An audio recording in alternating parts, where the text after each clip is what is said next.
What's going on, ladies and gentlemen? It's Tuesday, and it's my favorite day of the week as we get to kick off week number 9 here on Series E. It is Rice Krispie Treats week. I am your host, Yeso, as we get into all of the fun. Let's kick it off, though. For those of you who may be new to the broadcast, may be curious exactly what Series E is, I can break it down for you. It's pretty simple. Series E is a professional Apex Legends open circuit that absolutely anyone can join.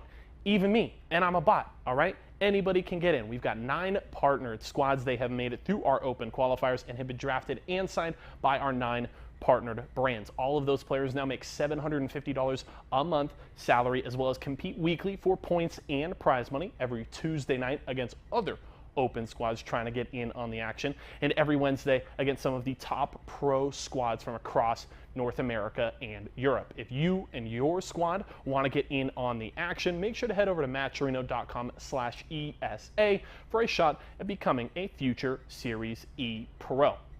Now, kicking off Rice Krispies Treats week, I want to look back at what we saw last week and a couple of big winners. Now we have Team Razor grabbing their second open night in a row. A strong performance from that squad. Now with Serial in, they had a really strong performance last Tuesday and love what we saw from them, hoping that that can continue for them. Now over to open night. A big discussion last week was, can TSM continue their reign at the top of Wednesday nights? And the answer was no. Team Intel, who had a strong showing to end off Tuesday night, carried that momentum into Wednesday and looked really good throughout Pro Night. It was a duel between them and the squad formerly known as KSZ. In the end, Team Intel wasn't able to hold on to first place, did finish in second behind KSZ, and do want to give a shout out to the guys over at KSZ as they have been recently picked up by Cloud9. So great recognition of an awesome squad there, very well deserved. So congratulations to those boys. A couple things I want to take some kind of checks on here as we'll pull up a couple of our Mobile One leaderboards here. I want to start with our open teams. If you guys don't know how it works out, all those open squads that compete every single Tuesday night against our partnered squads are competing for a spot in Series E Season 3. The top finishing open team in these standings does get a spot in next season. And right now, it's Lonely Fans sitting at the top. A huge gap for those guys as they're feeling really strong this season. They're definitely the prime contender to take that spot. It was the team now known as Charlotte Phoenix that was looking for that to happen, but since getting picked up by Charlotte Phoenix, they are now a pro squad and don't have to worry about that qualification.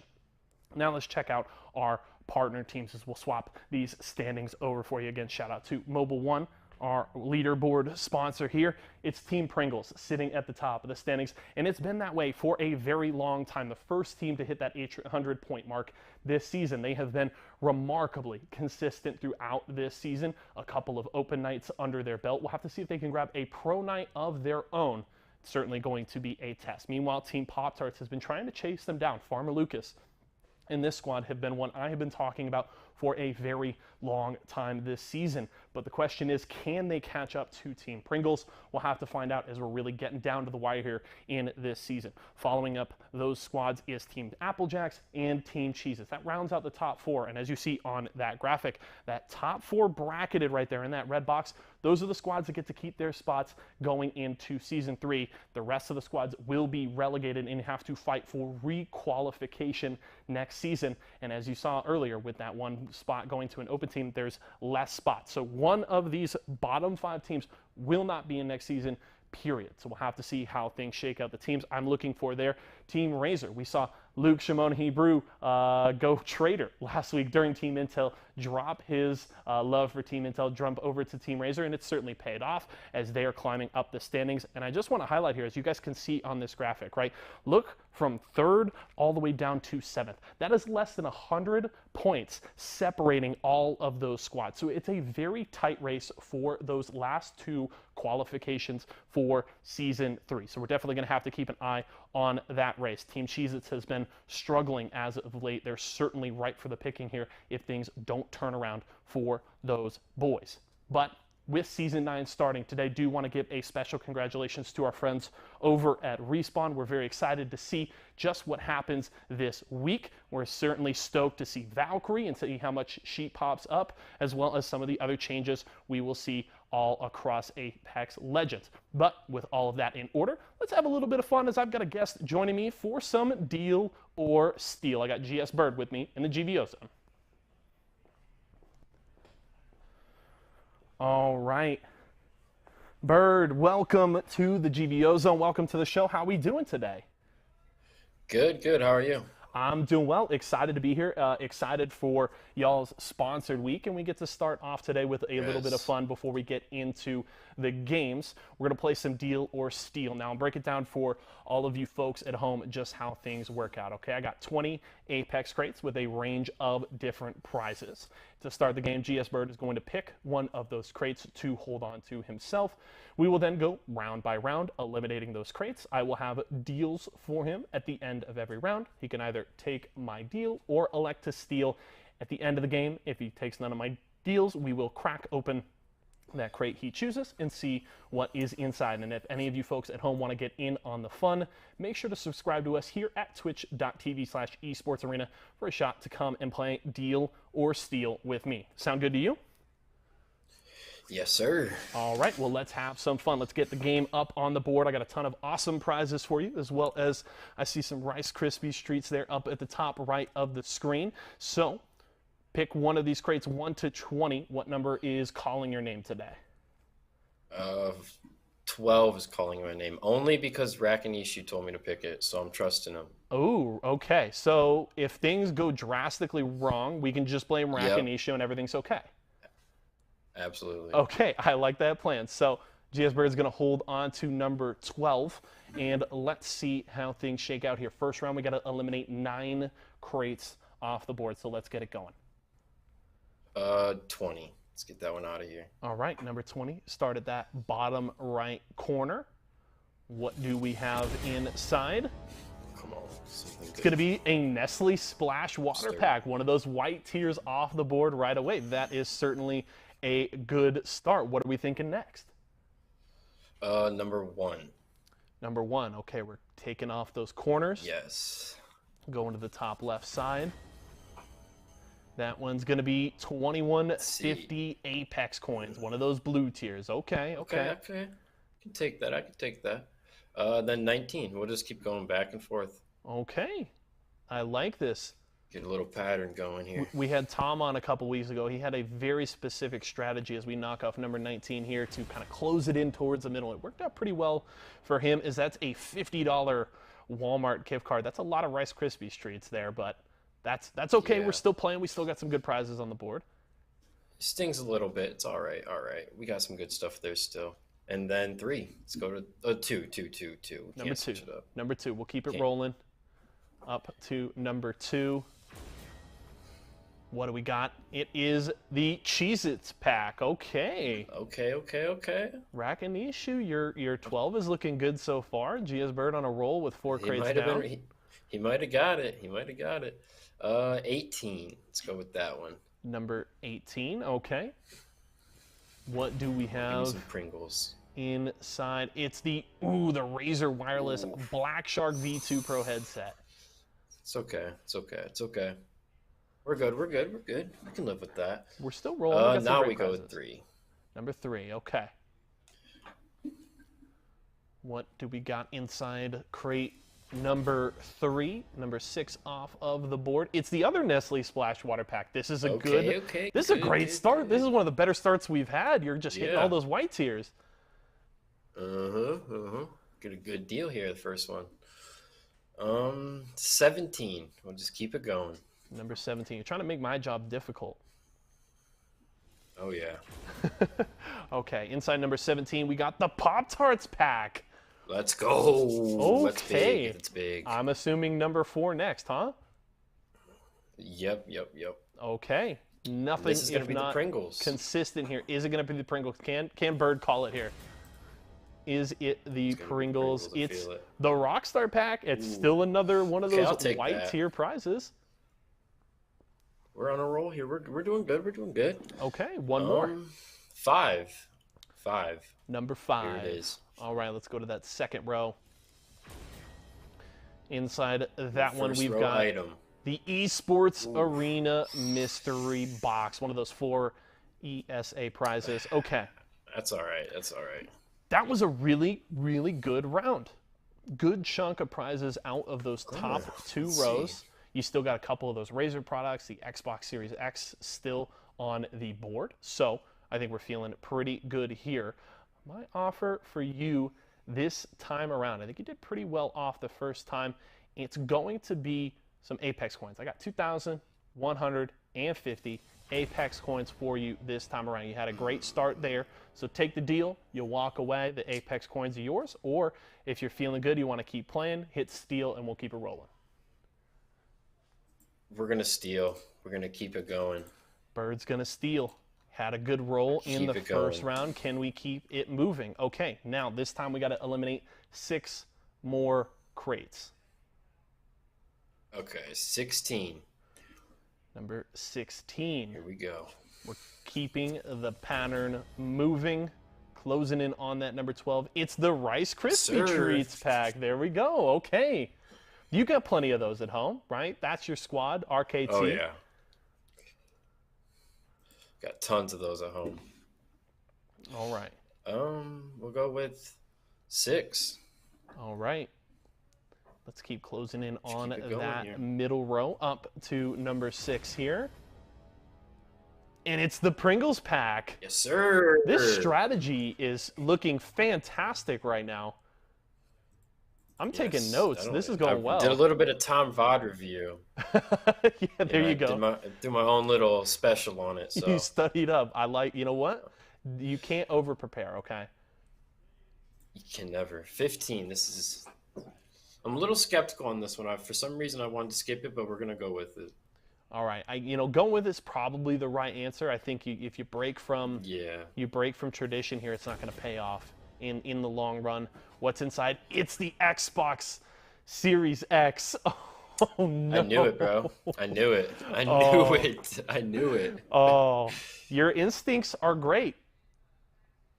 That's what I can say. The instincts are very good there. Okay, we got to recover here. There's still a couple of the purple tiers on the board, so all is not lost. Still some Esports Arena swag. We got to eliminate a few more here. Let's recollect. Are we going back up to number 7? Yep, we're just going to keep it going at this point. I like it. We're getting back to basics. Just keep things rolling. That one's going to sting, but we're still in the game. We're still here. All right, that other blue tier Apex coins for 2150. That is good to see. We need to get those first 2 rows done. We need the Apple Jacks right here. 14. 14. All right, what do we got inside number 14? Jersey or Apple Jacks? Come on. Is it the It's the Apple Jacks Jumbo Let's go. Snacks There pack. we go. Your instincts have been absolutely spot on today. You knew you didn't want to open number 15 there. You're calling out Mm-hmm. those white tier, and all those white tier prizes off the board. Those top 2 rows just disappeared. We got one more that we got to knock off this round before my next deal. Let's go with 8. Let's go with 8. All right, number 8. Back up to that second row. We'll close it out. It's the Razor backpack. It's okay. We're still good. We got some good choices left. I think that was a good round. We're good. That was a good round overall. A bit of a stumble at the finish, but there's still some good stuff up there. So my deal's going to get a little better. But I do got to realize that Xbox is off the board, that Razor backpack here. So what I got for you this time around, it's going to be that $50 Walmart gift card. If you need to go grab some Rockstar from Walmart to wash down all those Rice Krispies treats, you can get plenty with this $50 Walmart gift card. You take my deal, you walk away, or we're playing, or you steal, and we keep playing. If you steal, we'll eliminate 3 more crates. I'll have one final deal for you. If you take that deal, you're good. Otherwise, we crack open number 12. We're just going to steal. We're just going to play this one out. We got some good choices left. I like the confidence. I like the confidence, Bird. He says steal. We'll keep rolling. So 3 more to go. 9, 10, 11, and 13. Bird says number 13. Let's crack that puppy open. Jersey. See what we got. Come on. Is it the jersey? It's the jersey. Yes, sir. There we go. Let's go. That's good. All right. We need another jersey, and then it's going to be tough on you. We're going to make it tough on you. Yeah, right. You're trying your best. Which one is it in? Is it in number 12 or is it in one of those 3? Go with 10. I'm going to go with 10. Okay. We're going to mix it up a little bit here. Go with number 10. Let's see what's inside. Let's see what we get. He called the jersey last time around. Did he call the second one here? It is in. He's 2 for 2 on the jersey call. Let's go. Okay, so before we eliminate this last crate, I kind of want to take stock of where we're sitting. 9, 11, and 12 still on the board. The prize is still available. 6,700 Apex coins, an Esports Arena mystery box, and that Razer Black Widow keyboard. Okay, one of those prizes is in number 12. So if you go the distance, you're getting one of those 3. We got to knock off one final crate. It's going to be 9 or 11. What are you thinking? We're going to go with 9. I'm pretty sure I got the coins, so I'm going to go with 9, and hopefully we get the keyboard. Okay. I don't need a keyboard. I use controller. We don't need that. Okay. We could use some coins or a care package. Ooh, okay. Whatever. Esports it's technically better, but Arena mystery we'll take it. box. Okay. So, one final deal for you here. It's been a bit of a roller coaster here this game, but your calls have been clean. Yeah. What do you think you have in 12? Are you faithful that it's the coins? I think I have the coins. I think it's the coins. I'm pretty sure. Okay, and you're saying you're a controller player. You don't need the keyboard. Mm-hmm. So, I'm going to offer you one of those choices that we just recently knocked off the board. I got an Esports Arena mystery box for you here. You take that deal, we're all done. If you say steal, we're going to bust open number 12, see what's inside, and that's what you walk away with.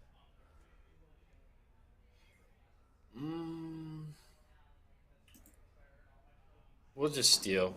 We'll just see what we got. Let's see if I'm right. He wants to steal. Let's see if I'm right. Only one person has taken one of my deals. And I feel like I've been pretty generous, but it's the confidence from our contestants. They feel good about those picks. GS Bird is hoping for 6,700 Apex coins. He's trying to complete that heirloom collection. Let's see what's inside crate number 12. It is the Razer Black Widow V3 wireless keyboard. So, you know what? You're a controller player, but that's still a dub. That's still a win. That's a great keyboard. Yeah, that's a dub in my book. I'll take that.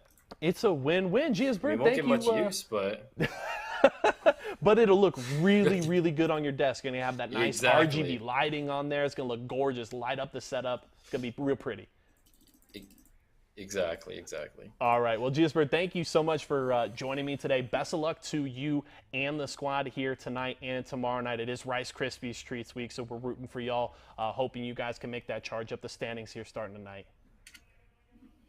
Appreciate you guys having me. And yes, hopefully we pop off today. We'll be trying our best. All right, hey, I'm keeping my fingers crossed. That's going to do it for Deal or Steal, ladies and gentlemen. We're about ready to get into the action. We've got Rice Krispies Treats Week kicking off here on Series E. It's going to be a banger. A couple of things I want to point out to y'all before we get into the fun. If you guys want to get any of that Esports Arena swag, you saw a couple of jerseys coming up on the board there. You want to get one of our partnered squads jerseys, head over to shop.esportsarena.com. We got a range of awesome swag over there. And if you use code RICEKrispies15 at checkout, you can get 15% off of your order. So make sure to do that. Make sure to subscribe to us here if you want to get in on a future game of Deal or Steal, and follow us on all of our social medias. We're at Esports Arena on Twitter and Instagram, facebook.com/esportsarenausa, and make sure to head over to esportsarena.com, our newly revamped website, to keep track on everything going on with Series E. I'm going to throw down one of these Rice Krispie treats, but let's get into all the fun. It's RKT Week, ladies and gentlemen. Let's have some fun. Series E. Series E. Series E. Apex Legends. Apex Legends. Series E. Series E. Apex Legends. Series E Apex Legends starts right now.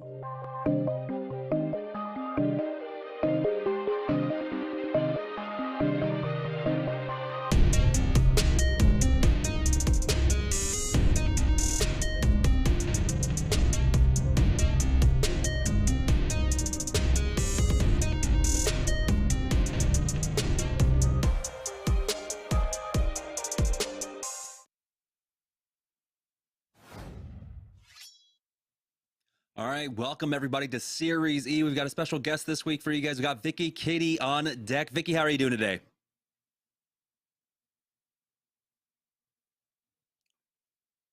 There we go. super Hey, excited to I'm have doing you. fantastic here. I'm pretty sure you guys can hear me now. I'm really excited to be here. Thank you guys so much for having me. Yeah, super excited to have you. It is going to be Rice Krispies Week, and so make sure, of course, you guys are supporting our teams here at Series E. We've got a lot of good goodies to be given away. Of course, you just saw, I believe we had GS Bird on Deal or Steal, but if you want your chance at winning some cool Series E merch and care packages, we're doing Rice Krispies care packages this week, so make sure that you are keeping an eye on chat, as we will be dropping codes all stream long and all week long as well, because it is, of course, Rice Krispies Weeks. Now let's go ahead and talk about what we're here for today. It is going to be open night, and so our 9 partnered squads will be facing off against 11 open registration teams. Super excited for that. Let's take a look at the format. Of course, we're going to be playing 6 matches across the night. It's going to be on World's Edge. We have $500 on the line. First place walking away with $350. Second place with $150. And the point distribution working like it always does in competitive Apex Legends. Kill points matter. Placement points matter. Placement points 12 all the way down to 1 point throughout the night. And of course, every single kill will get you 1 point as well.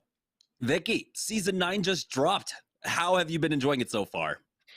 Oh, what can I even say? I'm so excited to see how Arenas is going to play out. I mean, for the last 5 hours, I've been going absolutely ham. And that's why I'm so excited to be here today, because it's the first day of Season 9. And what better way to open up a fantastic season than by casting Apex Legends today? Yeah, that's right. We're not actually doing arenas, unfortunately, not yet. Anyhow, yeah. I don't know. Maybe, hopefully, we get something in the future. But it is going to be regular Apex Legends. But I say regular Apex Legends, but Season 9 came with it a lot of changes. And we're talking about a new legend being added, a new gun, a whole sweeping round of changes to a lot of things, dropping with a lot of white equipment. We saw, of course, the new classification, the sub-classification of guns coming out as well. And so there should be some better balancing for guns like the 30-30 along with the triple take. So I'm really excited about this season so far. We'll see, though. It's just been day number 1. Hopefully we'll get our first sighting of a competitive Valkyrie here in Series E. Ooh, that's going to be exciting to see. Yeah, you mentioned some of the changes that we've already seen so far within the first day of the season. So that also is going to play into a lot of adjustment that these teams are going to have to keep into mind when it comes to competing for the day. Yeah, and I feel like Valkyrie is just one of those legends that can slot in, especially for teams that might have been running Pathfinder, might have been running Horizon. She does offer that team utility along with the recon as well, picking up the beacons. Now let's go ahead and talk about the teams that we have competing today. Of course, our 9 partnered squads will be joining us this week. And we have 11 open registration teams. And in the past, we've had some pretty bangers of squad that do end up joining us here for our open registration nights. And, one team that did get picked up by Cloud9, it was KSZ. That was Zach Mazur's squad. So that's super exciting to see, really excited to see what they can do, especially seeing more organizations getting back into Apex Legends overall. It's been a very exciting last couple months leading up to the next LAN. So we're just waiting for game number 1 at this point. And as soon as we have all of our squads, we will be getting game number 1 underway. But like I said, really excited to see what kind of compositions that we might have. Really excited to see how the gunplay meta changes, how everyone really enjoys the new guns and fixes, because we did have a lot of balance changes this patch. Yeah, I actually really like how you bring up some of those balance changes, because something that I've kept into consideration is the fact that Horizon's abilities could actually get zapped by Watson's pylons now. So taking that into consideration and how that could also affect the Valk matchup, it's going to be interesting to see how now Watson is going to be implemented into the meta, especially since we've seen a lot of Caustic in the past. And as we get started for today, I'm going to be looking into how these teams not only make some of those adjustments, but how that's going to work into their composition as a team. Yeah, with a slight buff to Watson there, being able to eat up Horizon stuff. I mean, will we see more of her now? It's been a while since we've seen, of course, Watson dominating the games. Really one of the last holdouts, I believe, of teams running like a Watson. We saw 2 teams, maybe 1 team just last week running her, but she has really fallen out of favor. But we are seeing teams that are starting to really focus a bit more on traditional play style of Apex Legends, get center zone, hunker down, and have her out. We did have TSM kind of troll picking that one, I believe, last week, because their chat was choosing Watson for them. But of course, it's TSM. They can do anything and still succeed in this game.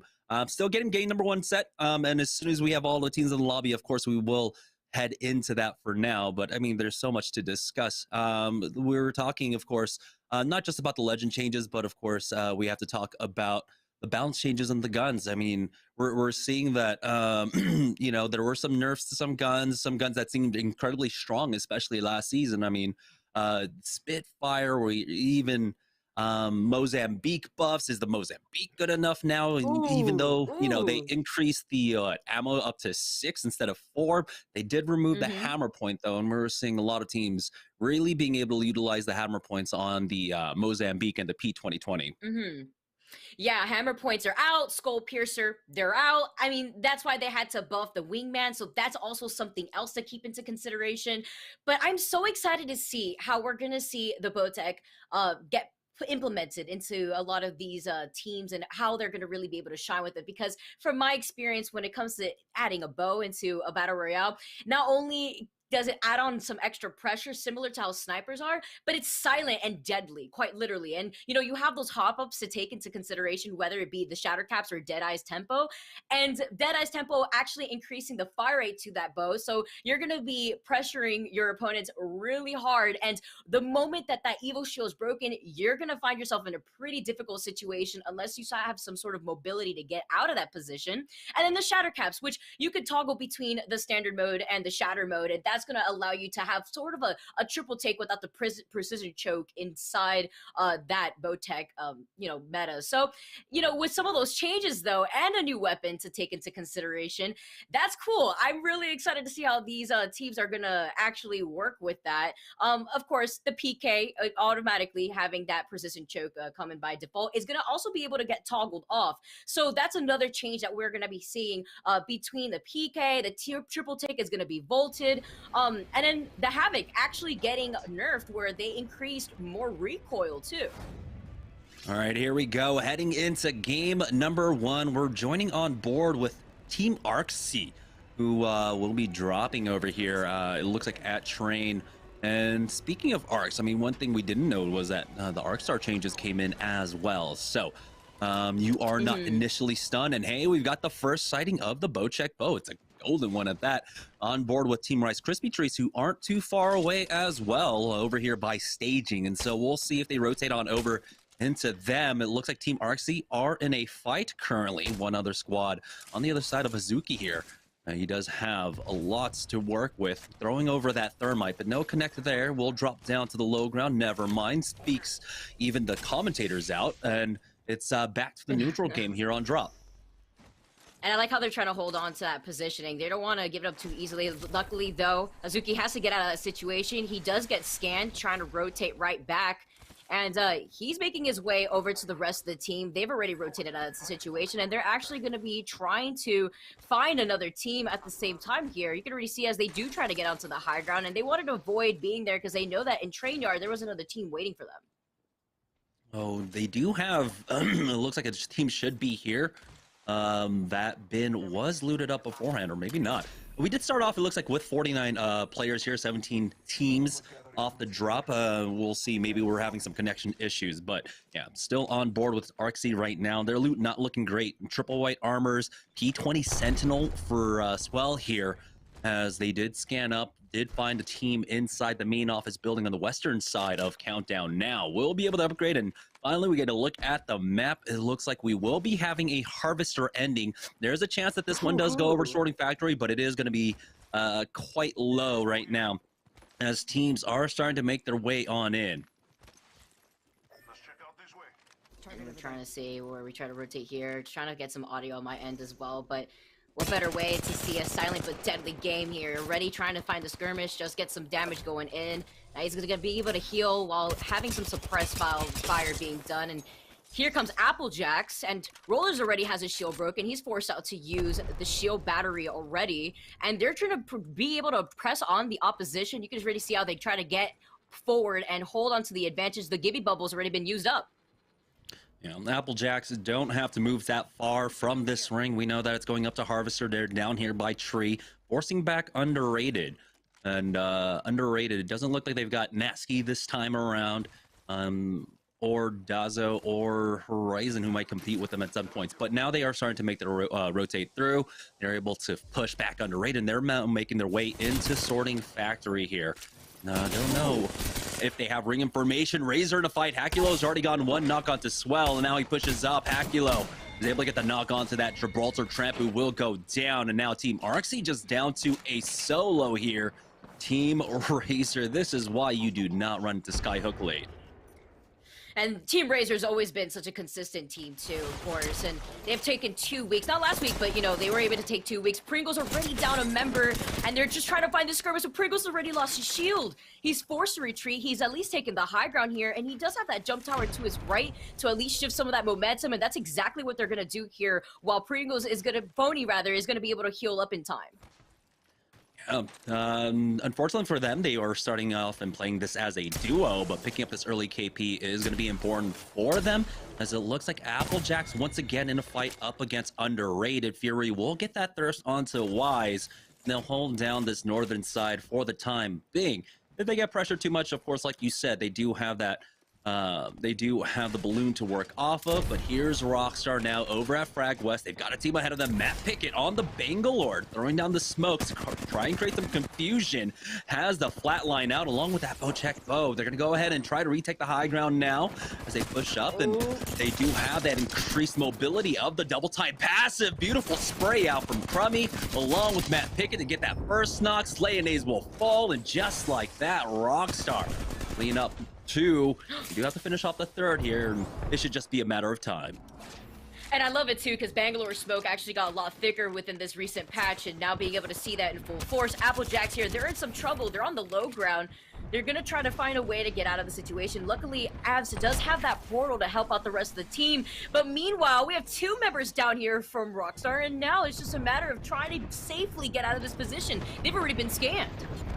Yeah, it's a third party that came in from Nestle. Arcstar right on top of Oi Senpai, who throws down that bubble, but he's still gets hit by the blast. We'll look at the fast res onto Matt Pickett, but the Rena coming out, and it looks like Boxati comes in to clean that one up. So a lot of teams in the area, 6xZs along with Nestle there. Now we're down to top 12 squads, 6xZs trying to fend off another push. And it's so crazy to see the PK, you know, it's not a care package weapon anymore, as you can see right there. Currently have nades, though. He's running the R301 in Volt. They are able to heal in time, and luckily Boxati, he does have the ultimate, so it's just a matter of finding that rotation, as we're seeing from most of these teams. Cheez-Its is going to try to find one of these members out, and it's the Gibby over to the side, and there's that Arc Star. And as you mentioned earlier, you don't get slowed down anymore once you get hit by it. Yeah, just that last blast there is Rolders. Knock on to Rakanishu. And so, Team Applejacks just moving over to the next fight now, taking out another squad. Now it's going to be Cheez-It gone. Oh, Cheez-Its, they're gone. Applejacks, they're moving right back in, and they're going to be looting up real quick. Have to be wary, though. The Bocek really showing up already for our first match. Looking fantastic, and as we do have a skirmish going on in Train Yard, we have the high ground advantage, and it's inevitable gaming who is going to try to tack on some of the extra pressure, and it's just a matter of trying to get away from these sonar detections and just not trying to get scanned at the same time, and they are winning the skirmish.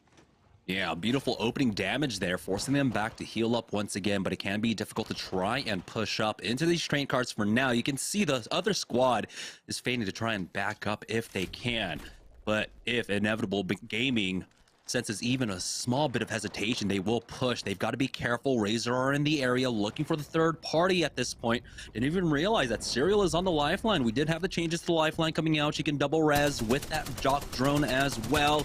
And that is the flank. And so we'll see if Inevitable Gaming try to push off of this or understand that the third party is just too close, and it looks like it's just back to the neutral for everyone as they all try to find a different angle to play off of. Here's Team Intel. Bronzy sitting on the gold armor, Metro and 6 on the blues. They're running a different composition here. They've got Metro on the Pathfinder and 6 back on that Wraith, and so it's not the Wraith Horizon that we were seeing last week, but this is still a lot of mobility, a lot of just self-reliance in this squad. Yeah, and then of course they have Bronzies for those scans. I really like the way they play that. They disengaged because they saw the third party coming in. They didn't want to get put into a bad situation. And you could currently see, Jameson, that we're on 11 squads left. So if they do manage to live out and now 10 squads, that's great. So because that automatically sets you up for 2 points. Yeah, and that's going to be Fury. Remember, Team Pringles playing this one currently as a duo that were able to pick that one up. Team Intel is a squad that has been trying to play the edges and find a lot of kills, and they were doing some great things last week during our Open and our Pro Nights. But here's Team Pop-Tarts over at No Name. They've got a squad just hunkered down inside this building. They're getting ready to try and push on in. The scan, 66 with that PK. They get the first knock at the Bambino. Nestle now down into a 2v3. They've got the mobility to try and chase them down, already stuck in a corner with that port, and now with the flank coming out from that Bloodhound, Pop-Tarts bring it down to a 3v1, and NPL should be cleaned up in just a moment. Yeah, that PK is going to burn through those Evo shields. Pop-Tarts, they're playing so aggressively. Look how the amount of kills that they already have. They're looking absolutely on fire already within this first game. They clean that up, and that is the brutal damage that PK could really send down. Currently at Harvester, though, the Arc Star is coming out. You are going to be able to avoid right out of that situation. Luckily for 6, he could get right back to his team. He goes in for a quick wall jump just so that way he could get right back into positioning, and take a look at the way that he's utilizing this bow check already. Yeah, just going for the shoulder peaks here with that. Does get tagged, but does a little damage himself. But right now, of course, with this circle seemingly ending over at Harvester, we shouldn't see too much aggression. These positions can be difficult to play off of. Intel don't have the Gibraltar shield to work with either, so crossing this small gap, even though it looks small, can seem like an eternity away. But right now they are just poking. It looks like Metro wants to go in. He's done some damage. He's got that R9 with the purple mag, and he's ready to push up. Gets the spray down, gets tagged himself, and Bronzy gets the knock onto Bird. Looks like it's a 3-team affair as well. They're coming in with the flank, picking up that kill onto GS Bird. They have to be quick here. They don't want to get third party at the same time. Take a look at who else here is in Harvester, and it's another skirmish. Maybe Wubble already utilized. You see Owizzy from 6X. He is trying to finish things up. And it's 6X who manages to find that knock, but they've lost the Wraith, and now we currently have the Bloodhound down. Boxo T, he's the lone warrior left, and he's going to be able to pop a bat just in time. 1v1 skirmish, it's just a matter of closing things up. He has the PK, though, at the ready. We've seen the amount of damage output that is so eviscerating when it comes out of that PK. Yeah, he does elect to try and go for this res. You can hear it on the other side as well, and they need to. The third party's coming in from behind. That might be Team Intel getting ready to come in to clean up this fight. A lot of damage comes out. It's actually Team Pop-Tarts that are here with Intel on the other side. We'll see if Pop-Tarts and Intel end up fighting this one out. We do have Lucas going for that peek, almost gets cracked and does back away, and it looks like they understand the situation. Team Intel are full and healthy here. They do not want to take a full 3v3 engage, and they'll just back off with that port. And I love the way that they were able to play that too. They were able to rotate immediately in time to third party that situation. They were able to pour out of it, but luckily now they have the loot to work with, and you could already see the way that they're looted up. And now it's just a matter of trying to find some of these attachments for the bow check that we haven't really been able to see full out use already for the first time for today. Yeah, 144 shots there for 6 as well. He's got that PK in hand when it does come down to the close range. As round 2 is closing, we're down to 7 squads already. Remember, we did start off with 17 squads, so that number could be a little bit deceiving. But it's been a lot of action so far, a lot of fighting off the rip, and now we are into round number 3 with 18 players left in this. As you can see, almost all the teams have congregated over here at Harvester. We've got Razor, we've got Intel along with Pop-Tarts. Where are our 4 other teams? 3 other teams now as Tech gets finished off. And that's so scary to see here. The Prowler's on the floor, maybe trying to swap it up, or they've already used up all the bullets, but utilizing that EVA 8 and the amount of burst damage that it has is something to keep into mind. But you can see the way that they're just holding this side bunker, just waiting it out, especially since the other team has that high ground. They don't want to contend here. Instead, they want to do some of these safer pokes. You just see that they're just trying to get into position, but that's what happens. You get burned down and you're forced to actually retreat there. The rest of the team, they're just looking at every corner, both left and right of Harvester, to make sure that they're not going to get too pushed overly aggressively. Yeah, we've got some time here with not too many squads left. I believe it's all full squads except for Team Pringles, who are still playing this one as a duo right now, as you can see, with 17 players left. And so it's most of our partnered squads as well that are still alive throughout all of this right now. And it's just going to be a lot of poking and prodding with the scans for the time being. Let's check in with the other teams if we can. We just see the high ground team, though, that's been able to attack on some of that extra pressure. They're able to also overlook around some of the rotations that we may see going into Harvester. They're keeping an eye on them, and that's the beauty of having a Bloodhound, just making sure that you can keep your enemies at bay, but also that scan just puts on that pressure, just knowing that they're being watched. But look at the amount of lifeline care packages that have been called over to the bottom to make sure that they're well sustained and they can actually get a lot of that equipment and keep it base down right next to them in case they need to go for a shield swap. You know, guaranteed upgrades now off the drops as well. And so we'll see if Lifeline does come into more usage in the competitive meta. It's been a while since we got to see a lot of her. I mean, it was just really the onset of Apex Legends where she was being utilized a lot. But we do have, of course, the ring continuing to pull over here to Harvester. Round 3 is about to close, and it's just a lot of armor checks coming out. And so expect to have a lot of red armors once we get down to the nitty-gritty, to the final fights here. 6 is off by himself, almost in an island now, just holding down the south side of the zone, while the rest of his squad are keeping an eye on the northern side of Harvester right now, commanding a lot of space here in Harvester, which is surprising. Yeah, it's a really good idea what they're doing, too, because they're trying to control the edge of the circle here. Meanwhile, 6, despite him being alone here, he's trying to keep the rest of the enemies at bay that are on that low ground, but he's also trying to contend the fact that there's people that are around Sorting Factory on that high ground by the train station that you can see right here. It's going to be Applejacks, and they're also running the boat check. Luckily here, though, for BTW, that he actually has the 3-time scope already equipped, so they're also checking their corners because they're already holding on to the corner of the circle. Yeah, Applejacks found a few kills throughout the early game here. Team Cheez-It, of course, was one of the teams that they ran into, picked up a number of kills, but it's been teams like Intel and Pop-Tart that have been popping off so far, have at least 12, maybe 15 kills between those two squads. We'll see if they can tack on any more right now, but we do have the ring, of course, continuing to close on over to Harvester. You can see why it's so important for Team Intel to try and hold as much ground as possible. It's a little difficult here because there are just so many angles you have to check, but they're doing a good job of just staying on their toes, not playing AFK at all, checking every single angle. Already putting on some pressure. Here comes Bronzy with Bocek himself. Does have his ultimate to work with here, but just the way that they're positioned, I love it. Checking behind them to make sure nobody's going to rotate through circle from the back of Harvester that you made mention of earlier. And it's just a matter of if that Lifeline squad is still down there, are they getting away with murder? Are they getting away with more of those care packages? And it seems as if they are still there. Bronzy just making sure that they could check, and it's a matter of the rotations coming in from sorting all the way through the back of Harvester, and they're checking every angle. Yeah, this could end up quite interesting as we do have some of the connector area open as well for the next ring, but by all accounts, this one should be pulling into Harvester proper. But if it goes over there into that connecting tunnel, I wouldn't be too surprised because of how the ring does work out sometimes. But yeah, just on board with Applejacks, who look like Rolders now has taken the low ground as they have been forced out of there. There's a team inside the train tunnel. That's what I was talking about before in that connector area.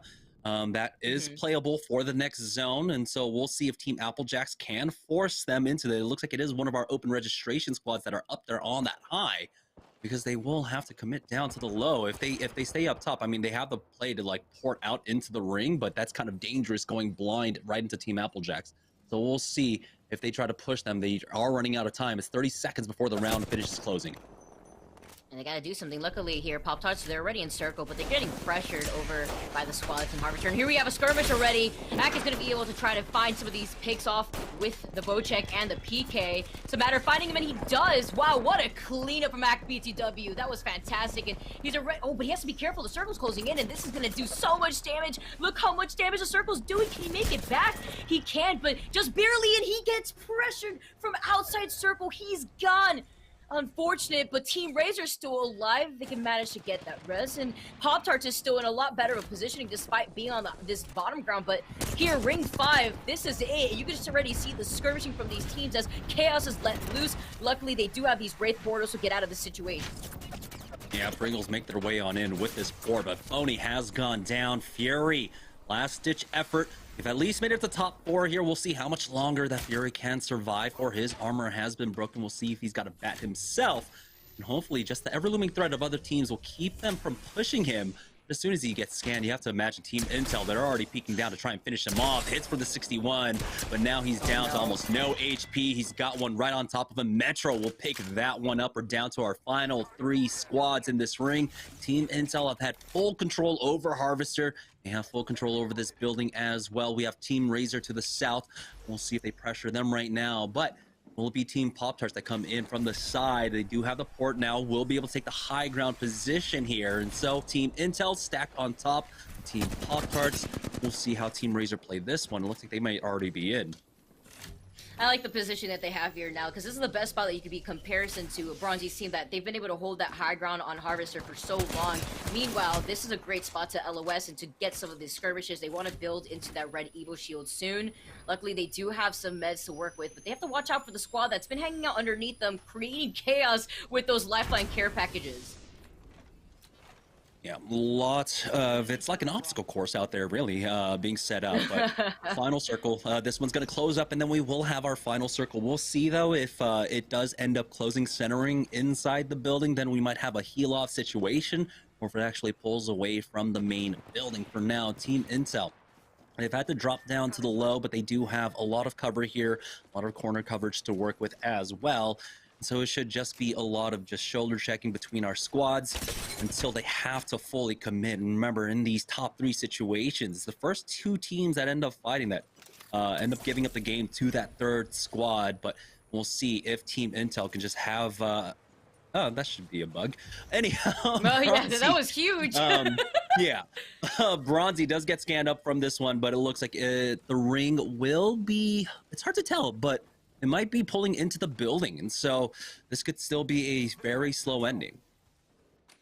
Yeah, it looks like if the circle does close down the middle towards the building, they at least have the solar part of circle to work with here. And the fact that they're still maintaining this high ground advantage while adding in some of these pokes from the Bocek, look at the amount of damage that just comes out of that. And the moment they see that shield break, that's the cue to go right in. But look at the way that we have these peaks coming in from Team Pop-Tart.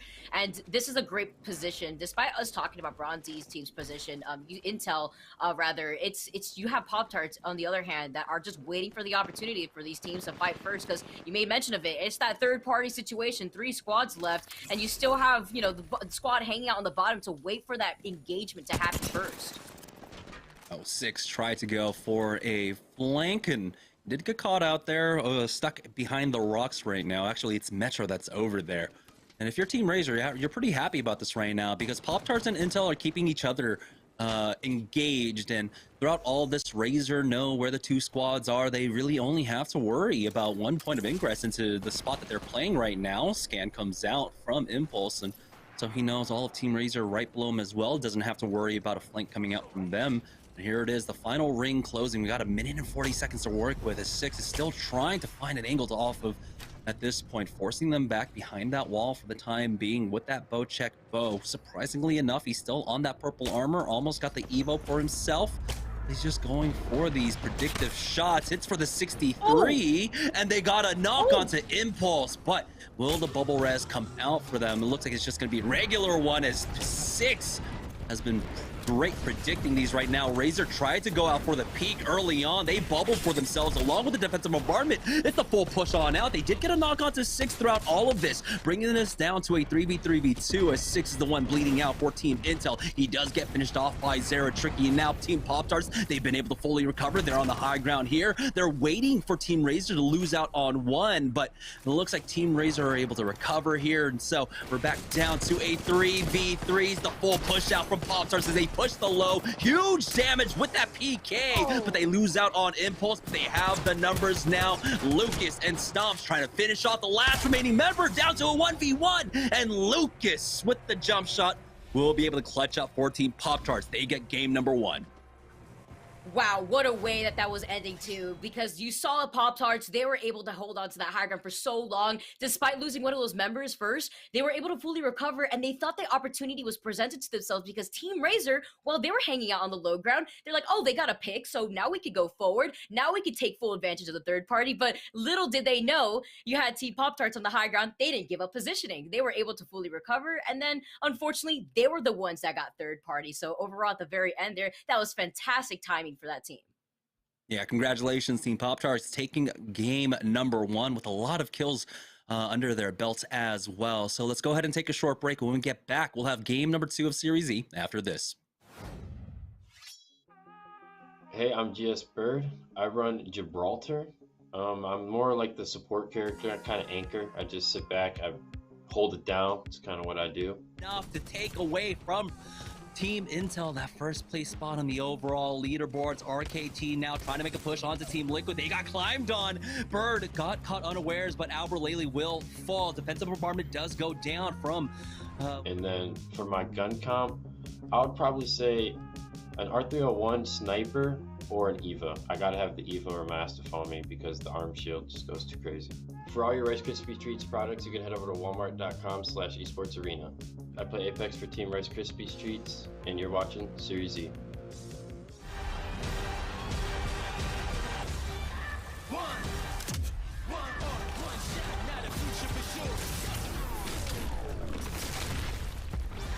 Verses coming daily under pressure. Working on applying the scheme. The true side trademark is at the edge of your dreams. I'm talking. Yeah. One shot, now the future is yours.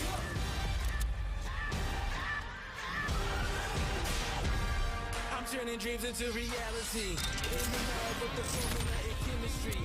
Your memories spark and motivate and make the industry shake. Put the bars in the breaks. I'm talking one chance at the soul. Go for the goal. It's one shot. Now the future is yours. Go. For favorite splash. Imagine you love frosting and filling. I do love frosting and filling. Oh, well, imagine if there was a way to enjoy that delicious goodness anywhere, anytime, out of the toaster, out of the box, out of one of those baggy thingies, with nothing but a thin layer of foil between you and... Pasta. Yes, Curtis. This is a commercial about pasta. I love it. Frosting and filling for your pasta. I like pesto. I wasn't born in the spotlight. Nah.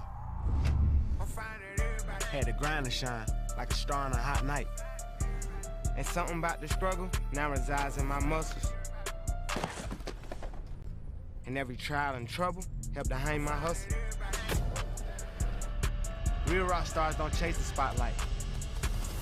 It chases them.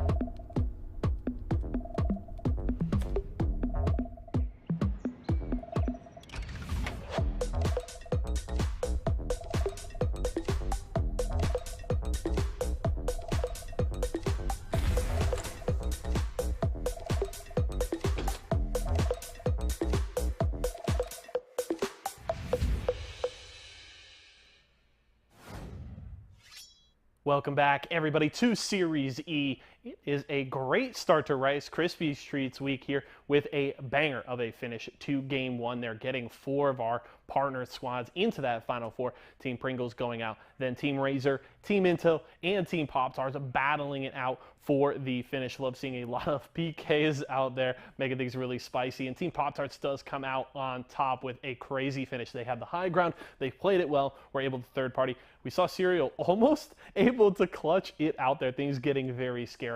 But Pop-Tarts does finish it off and start the day. And they were my pick on Final Circle last week. So I'm certainly someone hoping to see we can see that kind of thing continue from Team Pop-Tarts. But let's check out our post-game stats here for our first game of the day. And Lucas obviously leading the way there. He has been the big part of this team pushing from last place last season with Lucas on that squad. Now they are in second and just trying to chase down Team Pringles here. We'll see if they can close that gap here this week. Mr. Hoculo, though, with the kill lead in our first game. 7 kills for him. Great kill leader performance from Hoculo. Obviously a big part of getting Team Razor into that Final Circle. We'll see if they can keep things rolling. They've won 2 open nights straight. They're trying to make it a third here this week. Definitely a strong contender to compete. And then Stomps with the damage lead, almost 1,500 damage from him. It was a very fun first game. We're definitely looking for more here as Rice Krispies Treats Week continues here on Series E. We'll be back with Game 2 and Jamerson and Vicky Kitty after this.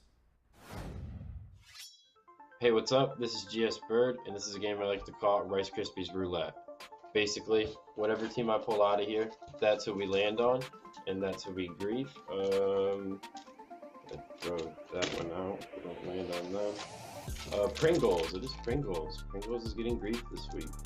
Going to be absolutely stacked on their rotation, which is going to probably be a balloon rotation, most likely into the toilet bowl area, and they're going to go from there depending on what the zone's going to be. But here's the fight as Rice Krispie Treats has 2 down already, and the finishes. They know they have the advantage in this fight. Pony last one alive, maybe able to get a knock, but it's not going to last. For all your Rice Krispie Treats products, you can head over to walmart.com/esportsarena. Hey, it's GS Bird. Yo, what's up, guys? My name is Sunny. I play Apex for Team Rice Krispies Treats. And you're watching Series E. Series E. It's Kellogg's, Fruit Loops, Apple Jacks, Corn Pops, Tiger Paws. They're Jumbo. Jumbo snacks, snack time heroes. Go take them on the go. Cereal, magnified, showing up for snacking time. Jumbo snacks, snack time heroes. Go take them on the go. It's Jumbo. It's for snacking. It's Jumbo Snacks. All right, welcome back to Series E, where we had Team Pop-Tarts taking a banger of a match number 1. A lot of kill points behind it as well. So let's go ahead and take a look at the Mobile 1 leaderboard to see exactly where they stand. as they were able to put a stop to Team Intel. And so throughout all of that, Team Razor, Team Pop-Tarts, and Intel all doing some major damage in game number 1, but also Team Pop-Tarts that's at the top all of them, 11 kill points overall, and now in the lead by 3. They're looking fantastic so far within this tournament and rather pretty consistent. Team Razor, they were only 3 points behind Team Pop-Tart, and the way that they were able to hold that high ground position for so long, unfortunately, did not come in clutch at the very end. It was Team Pop-Tarts, rather, that were able to take it fully with those 23 points. Yeah, so it was just a difference of the placements there. First and second, 3 points that separate them. So Team Razor had the same number of kills as Team Pop-Tarts. Team Intel didn't have as many kills as I thought they did. It looks like 6 overall for them. But still, you can see how when 3 teams just dominate a lobby, how monopolized the points can be amongst the top right now. Team Applejacks were not to be outdone, but they did end up getting pushed out of their position and then taken out. And then the third party you saw coming in from Team Razor, who did an excellent job of cleaning that one up around the 4th or 5th ring there in game number 1. But right now, Team Pop-Tarts looking great. Let's take a look at the Mobile 1 high performance moment of game number 1. And it has to be this 3-team ending. You can see Razor. This is the moment you were talking about, Vicky. That knock came out onto Team Pop-Tarts, and Razor were like, okay, this is our chance. Let's go ahead and push out. They push out onto Team Intel, and it was Team Intel that ended up getting the short end of the stick here. Yeah, Pop-Tarts played that so well. They played so patiently, and not only that, they had the portal that they were able to retreat to. So it was a win-win situation for them. Whether they found themselves in a bad situation, they could just teleport right back, but they had to be wary of the circle that was closing right behind them. And the way that they were able to pressure this team over by the corner using those PK damage bursts coming in, he was one right there, and that really could have made a difference. But luckily, having some cover, Pop-Tarts at the very end, they were able to close out that first game. Yeah, it was a little bit scary there. Serial almost clutching up for Team Razor. One thing we didn't note, by the way, because there were so many changes in Season 9, is that we also had low profile removed. And so legends like Lifeline Watson as well get that buff, especially the Wraith. Wraith, who's been seeing nerf after nerf after nerf, finally kind of gets a little bit of a buff with the low profile removed. But we're seeing now that how these low profile legends can succeed when they're not taking the extra damage, but also just excellent positional play coming out from Team Razor. We were talking about it, you were talking about it, the Lifeline care packages coming out left, right, and center for them over at Harvesters. As we join on board with Team Pop-Tarts, they do drop over here at Geyser, and it looks like it's going to be the no-name split coming out for them as well, as they get the first beacon. It's going over towards Skyhook.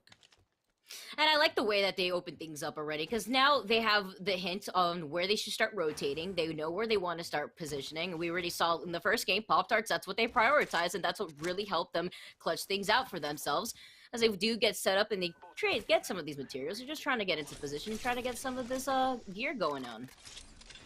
Here we go, joining on board with Team Pringles. They do have some pings down, as it looks like they are getting challenged, and definitely as Pringles, you get that first knock, Wizzy to go down, so 6xZs here on the other side.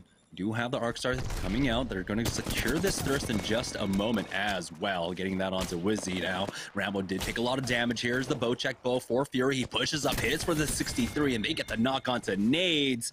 And on this first 50-50 fight, it looks like Team Pringles, as the full 3, are just succeeding. 60 damage. That is absolutely insane, and that's so much pressure too, especially when multiple members of your team are running that Bocheck bow. Luckily though, they do manage to clean things up rather quickly, and already getting set up on the high ground is Team Rice Krispy Treats. Living up to the week that it is, they are trying to tack on some of that extra damage, but luckily since they have that high ground, they have to try to get to that zip line quickly, so that way they can maintain that pressure without the team rotating up on a high ground. Getting 50 damage already, and you can see as they are trying to rotate to Train, he gets hit pretty hard and doesn't find any tack on pressure yet, but it's actually Candy rather who's trying to go in for the follow-up. Yeah, they're playing at range with this, though. As you can see, 6xZ's Box of Tea trying to recover here on the Tomcat Rat Cam. And it looks like he might actually have the opportunity to pick up both of the banners. They are not camping it, but as we join on board with Team Razor, they found themselves in a fight as Serial takes opening damage here, has to fall back. He's actually swapped on over to the Wraith as the drop down comes on top of Hakulo. He's fallen now. It's left to Zeratricky and Serial. The full 3-man push out. Serial did answer back, taking out Mana X down to a 2v2, but there is a bubble. Don't know if the res is going down. No, it is not.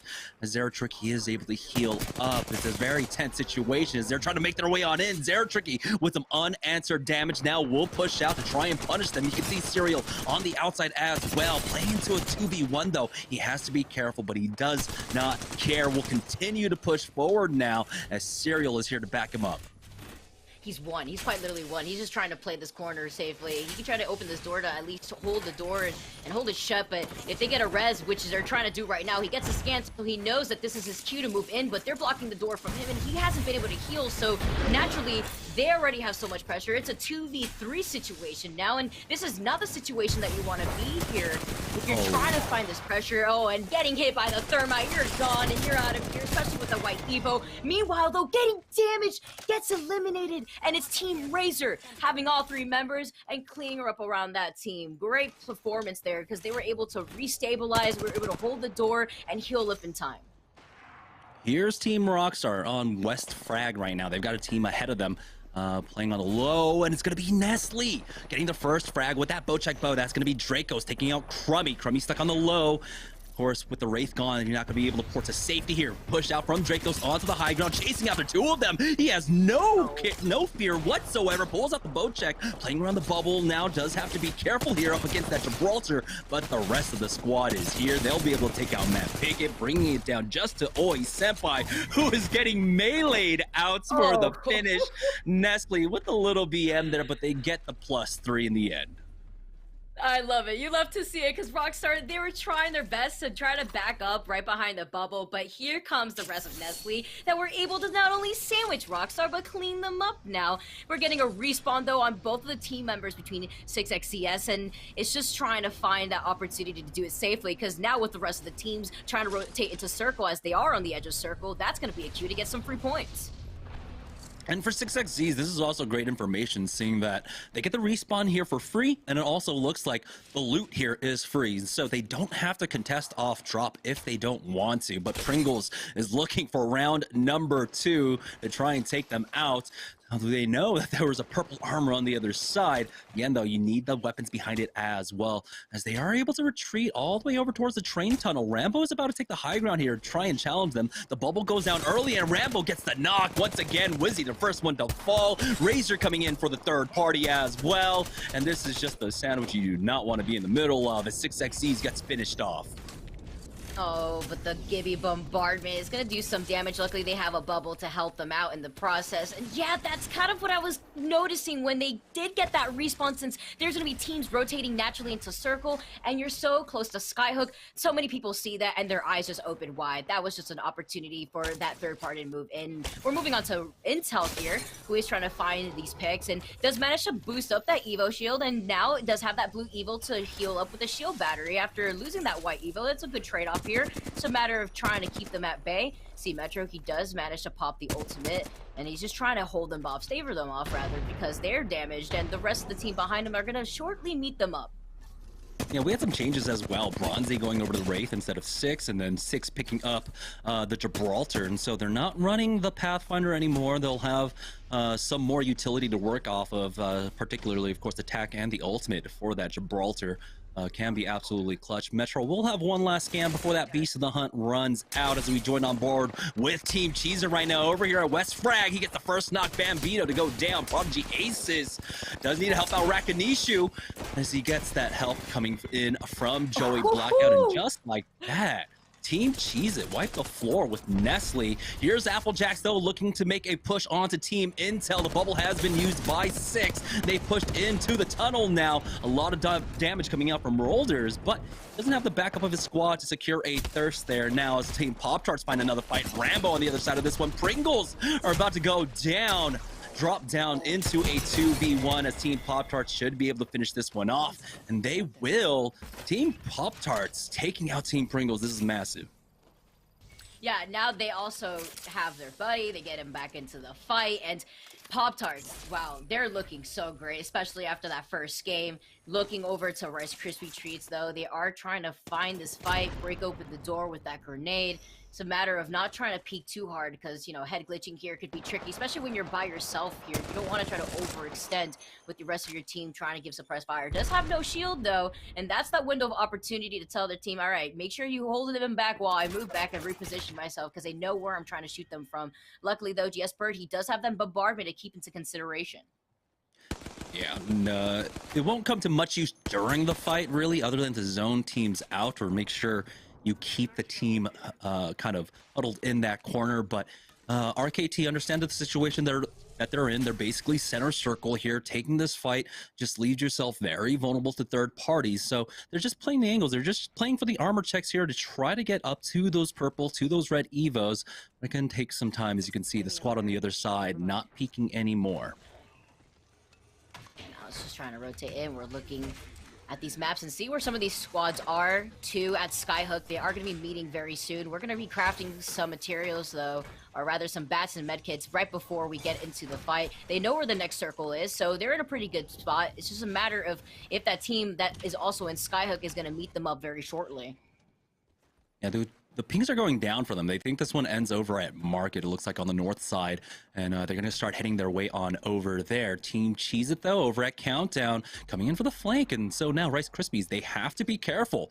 They have a Cheez It squad that has double purple armor along with the gold. The scan comes out, and now Rakinishu has the Kraber in hand with the peek out. It's Prodigy Ace is on the front line, though, trying to get the initial damage, but he has not found anything quite yet. They do force Rice Krispies out of this position, though. Rakinishu holding onto that Kraber. It's going to be such a scary situation here. If they are coming from the high ground, they are holding onto the circle. They don't know where the next circle is, so they have to be aware of the fact that there's two squads right now holding onto Skyhook. Now moving on to the trials. It's going to be Team Razor trying to pull in. They're trying to find that opportunity. They find another portal, and they know that they're about to come across another squad right here. He takes the portal back, though. His team is waiting for him on the other side. Okay, Hazuki no. was just a rat there, and so he was making a last-ditch effort to get out. I'm surprised. It was kind of like that Spider-Man meme. They just point at each other as he comes out of that queue. But yeah, Team Razor picking up another kill here, and they have an excellent position for this late-game circle. It's Team Cheez It, though, making a push over here at Countdown. They got a team in front of them. Rakinishu somehow misses that shot and has to back up to hit that bat for now. It's just PK battles, PK peaks between both teams. Prodigy Aces will go ahead and check that flank. You saw one pulling over to the middle building now as they do have them cornered right now. Rakinishu looking for the flank. Great shot from Joey. Blackout hits for the 74, but Prodigy Aces gets cracked. They get 2 knocks, and now it's the 1v3, but it's brought down to a 1v1 as Rakinishu coming in for the flank, blocked by that door, is able to peek on through and clutches it up. But they need to heal up as Lonely Fans are coming in for the third party. The Thermite is there on top of them as well. Blight repositioning with that Q, chasing after them. We'll see if they can clean this one up, or does he get out? Now it looks like Team Cheez is just down to a solo, but for how long? Yeah, especially since he gets away, but can they go through the Gibby bubble? Since, you know, now he's out of that line of sight. He does manage to get away. Luckily for Blight, though, he took a lot of damage, and he's still trying to bring the skirmish over. He is going to be able to loot out these boxes, swap out that shield so that way he can get a better shield, but they're not giving him that space just yet. Lonely Fans now trying to find the opportunity to find that lone warrior running away for his life in time. Luckily, though, they are going to retreat, and they're going to opt to just get those materials that they need out of these boxes first. Yeah, this is going to be great for them. You can see Blueberry Smalls is sitting on, what, 694 damage towards his next shield, and I have to imagine most of those Evos on those death boxes should be much closer to that red Evo for themselves. As we join on board with Team Pop-Tarts, they are playing on the northeast side of Skyhook right now. They've got the main tower held down, currently are camping the banner, getting ready for that bubble scan onto that beacon to have a better idea of where this one will end. Their number of different circles here for the final one. They'll be able to pick that up very shortly. And you can see the bow check attachment actually going in Lucas's hands, and that's going to be fun to watch, especially since we get that sneak peek of utilizing that new weapon that just came out today. Does have the portal, and that does also have that positioning, but they know where the next circle is going to be, so they may want to go rotate there very shortly. They don't want to wait out for the circle to close to then scan the next beacon, potentially just trying to find that opportunity after hearing that chaos and sure after trials. Yeah, surprisingly enough, they had scans and, pings down onto the 2-story here as Lucas. Oh, no, he needs the bubble. And there it is. Stomps will be able to get him back on up. Lucas will use that port to get into safety as well. You have to imagine it was Team Razor on the other side that got that knock, and it definitely was. They're controlling a large wide portion of this area. Serial has to be careful. He's by himself on the low ground here over at Market right now. But Hakulo and Zeratricky laying down some great coverage fire. Makes it seem like it's two separate teams that are here, really, but as we can see, it's just Team Razor controlling the majority of this, as it looks like Rakanishi was finally finished off, bringing us down to 8 squads remaining. It's interesting, too, because it looks like Team Razor was actually getting shot from behind by Trials on the high ground there. They have to be wary, because if that's a third party waiting to happen, then that's not a situation that they want to overextend in. It's just a matter of looking at where these teams are trying to rotate in, trying to get some hits in the meanwhile. Using that Spitfire, having that gold mag, it's going to make close quarter fights absolutely terrifying, especially holding on to that massive as a secondary. Does manage to heal up on time, and you talk about this damage being done. You have only 198 next to that Evo shield, that red Evo shield, and just waiting out for the high ground. They're waiting out for the next circle because they don't know where the next circle is going to be related to the team that's already on the low ground that's making their way over. Yeah, but they do have a great building for it right now. As you can see, Team Intel, when we're talking about armors, they're looking rather poor currently. Triple blue armors. Oh, yeah. There's another blue for their troubles as well, as they've been trying to get these armor checks with the bow check bows.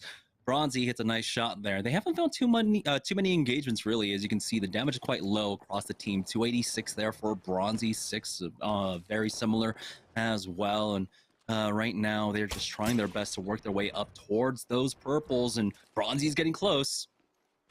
And they are trying to find that pressure onto that team that is on the high ground of Trials that we're looking at Razor. Maybe that's not the team you should be looking for when you have Bronzy holding onto that bow check, especially that performance that we had seen in the first game. Trying to find their footing here, and they are in between 2 other squads. They have a line of sight of those 2 squads between Team Razor that's in front of them and then the team on the high ground there. But you have to keep in mind the 4th team that rotated off to the right of Skyhook. Here comes Metro. He is holding on to the Thermite, getting out of the line of sight of the scan. Luckily there, just breaking open the door so that way he has clear view of that opening position with more grenades that he could toss in there. Yeah, it seems like that team might have popped their Beast of the Hunt there. As you can see, he did end up getting scanned on his way out. But it's Rice Krispie Treats that are over here on the south side of the zone. We saw, of course, courtesy of Team Pop-Tarts, where this one was ending.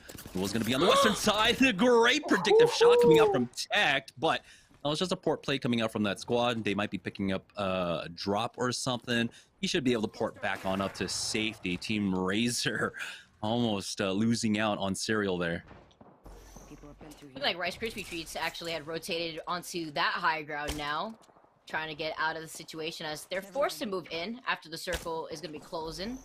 We are currently on round 4 here, and the way that they're playing this car, Intel, they have their portal to get out of the situation, but they're just trying to find out the position of these teams while also tacking on some pressure. You talk about those Evo shields. I mean, Intel's not too far behind. You just have to give you with the purple instead. Bronzy still having that blue Evo. He's just trying to rack up some damage. With one good shot, he'll definitely have that purple soon. As you can see, that port, that's why it was used. The care package did come down. They were able to pick that one up. Watching the Wraith go through once again, that's going to allow Bronzy with that last connect to get that purple Eva for himself. But Team Intel have been able to secure a spot here. And with this Zircle, especially when we go down to these metropolis areas, so many buildings, so much coverage that we're not going to see a lot of fighting until they are forced out. We'll see where round number 5 takes us, but round number 4 is about to start closing, and it's just going to be a lot of neutral armor checking coming out from all of our squads. Yeah, I like this positioning, though, that we have from Rice Krispie. But now they're already bringing this fight over. Oh, no, going down, though. They have to clean things up. They do so. And it's going to be Chance Freak that's going to be going down in that situation. Ooh, not a good situation to be in if you're Los Garitos. But instead here, the bow check damage is still coming in from Intel, and they're still holding onto the building. It's just a skirmish going down here, Jamerson. And he does find 60 in the process. He's running out of bows soon, though. He only has 43 ammo. You have to be wary of that, especially when your Metro goes down on the bottom floor. Has to spend his bubble that he's going to use to res him right back into this fight. currently have Razor, though. They're still tacking on some pressure, and being out in open field is not where you want to be when everybody has their sights on you. You only have the terrain for cover, and look at the amount of people that are trying to melt him. Oh no, that's such a bad situation, but he goes down for the fight, and there's 7 squads left now. The skirmish going in, they find YZ, and now it's just a matter of Metro not getting down again after he was just res. That's a lot of pressure that's cutting out. They have to get it to circle soon, though, with 1 minute and 20 seconds left on the clock. You do at least weed out the herd here, taking out 1, and they will be able to finish off that squad. It's going to be 6 full squads now remaining here, but 6 will have to contend with Team Razor to their west currently. They have to make their way on up north, and you can see now with the way the ring is pulling away, Team Pop-Tarts have an angle set up on the high ground on the field. There is some coverage to work with out there as Rice Krispies make their push, take out Lonely Fans. We're down to the top 5 squads remaining. They've already used their port now as they need to push up. 6 tries to come in, but he has to back off as he gets taken out. Applejack's picking that one up, and 6 will get thirsted as well. Bronzy tried to go for a last-ditch effort with this.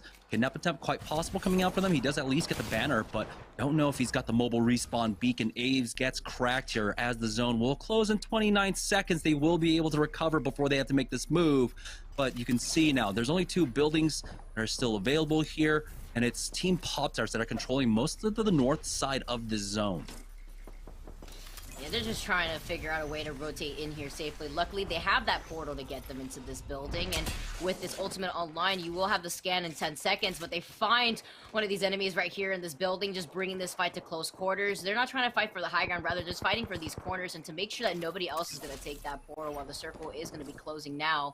They do know where the other enemies are on the high ground, and the way that this is positioned is currently have Bronzy taking a lot of damage. He has to heal up that shield, and hanging out on the high ground is Team Razor, once again with a phenomenal position. This is a great spot for them, but they're on the edge of the circle, and they have to watch out for these bombardments. Luckily, they have the Gibby shield to retreat to for safety. Here's RKT able to finish off Team Intel, going down in 5th now as they're looking for this other squad here on the low. They do poke on in. Tech has to heal up as Bird is keeping a watchful eye through the window. They're going to go ahead and back up, and Sarah Tricky is able to get the knock. That's going to be 2 Serials finishing off Stunny, actually. Never mind. And so now RKT is dropped down to a duo here. The bubble has already been used as well. Looks like they're about to commit onto this team on the inside, and really that's the only play for them. Bird taking a lot of damage to the ring there, has to heal up, but he's getting poked from above. That's Razor looking for more kills here. The Arcstar forcing them out of position. Bird now dropped down to 1 shot, and Aves is the one that goes for the peak to pick that one up, as it's just a shooting gallery for Razor here on the high ground. Turning around to see Pop-Tarts try to peek their head out. Almost punished 1, but Zara Tricky will just hold the angle for now as we're down to our final 3 squads. We got Pop-Tarts, we got Razor, and Applejack's defensive bombardment has been used, and Razor will just be able to neglect that one with that bubble. As they do for a second time here too, and you still are holding on to that bombardment if you're Team Razor. Now hanging out on this low ground though, the amount of grenades that were just sent out for that reposition was so brutal, so much pressure coming in. Currently, though, you have control over this low ground. You have that gold backpack at the ready, and that's going to be given over to the Gibby. Applejacks, though, they know where their opposition is. They're hanging out to that high ground, but you don't want to peek. You don't want to get any damage tacked on here while you are trying to hold safely to this last circle. They're forced to get out, though, here, Jamerson, and they're forced to hang out in the middle part of the circle, which is not a position that you want to be in, but luckily for the people above, they're forced to get off of that high ground shortly. It's all about timing for Zara Tricky there. As you can see, he was holding on to that defensive bombardment, waiting for them to poke on out. The port being used now just to set up that angle for themselves. The zone closing in, and it's just to their back. They need the port now. They will be able to go through, but Serial is taking a lot of damage. Zara Tricky needs to throw down the bubble, but it's too late. Stomps. Got that first knock onto Serial. Here comes the rest, but it's going to be in the zone.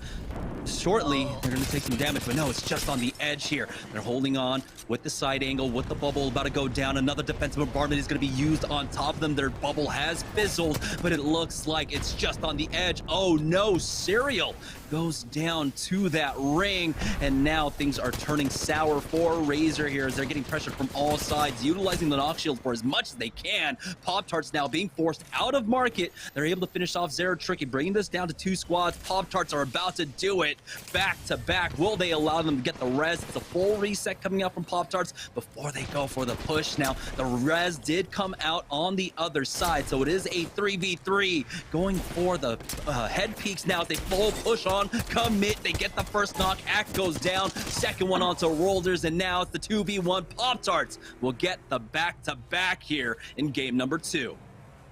Pop-Tarts, the consistency that we're seeing between Impulsive Stomps and Lucas, that has been amazing. They looked like they were in a pretty tough situation when they were forced out of market. They were forced by the edge of the circle, but the window of opportunity presented itself when, unfortunately, that knock happened on Team Razor. They were forced to use the Gibby bubble, but at the same time, they were found in between two squads. When you're sandwiched like that, Pop-Tarts took the opportunity, and they were able to rotate slowly, and that is exactly why they ended up taking that second game. Pop-Tarts looking fantastic already for tonight. Yeah, with back-to-back wins, we'll see how much Pop-Tarts ends up leading by. Remember, heading into game number 2, they had a 3-point lead over the second place position. We'll see how much they can grow that one. We're going to take a short break. When we get back, we'll have game number 3 of Series E right after this. Yo, what's up, guys? My name is Sunny. I play Wraith for my team, and the reason I like to play Wraith is because I have my Q, and because I like to tell my teammates where to go and when to get there and how we should get there. Retreats. Another team pushing in on him, got that caustic gas going on, but Stunny does not care. He is up top with the Digi-Thread, shooting right through on them, trying to kill the caustic, trying to punch him out, but it looks like Stunny.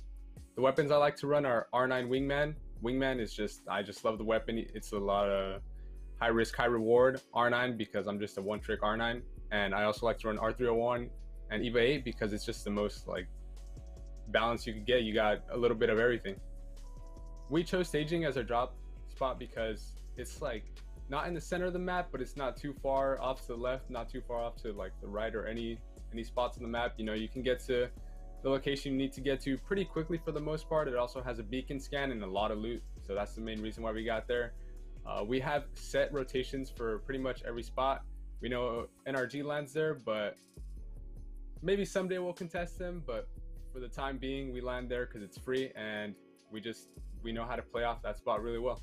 If you guys want to check out Rice Krispies Treats and get some for yourself, to have some snacks around, check out walmart.com/esports arena. I play Apex Legends for Team Rice Krispies Treats, and you're watching Series E. Team, it's been a grind, but I think I've aged you well. Some might say perfect. Who's ready to show 'em who's the cheesiest? I woke up feeling the cheesiest, coach. Cheez-It, official sponsor of the college football playoff. Stack Pringles flavors. Make new ones. How much do you think Pringles paid these people? Hardly anything. Hey, you guys want to stack different Pringles flavors to create new flavor combos? Here, I'll go first. Pizza, barbecue, and jalapeno. The spicy barbecue pizza stack. Get him! Grandpa, what's going on? Pringles. We're trapped in a Pringles commercial. They must have taken us in our sleep. How can we get out? We can't, Summer. They warned me this would happen and I didn't listen. Stack Pringles, make endless new flavors. Stacking Pringles to make new flavors. Make endless new flavors. Barbecue, wavy, and sour cream and onion equals a 3-layer dip stack.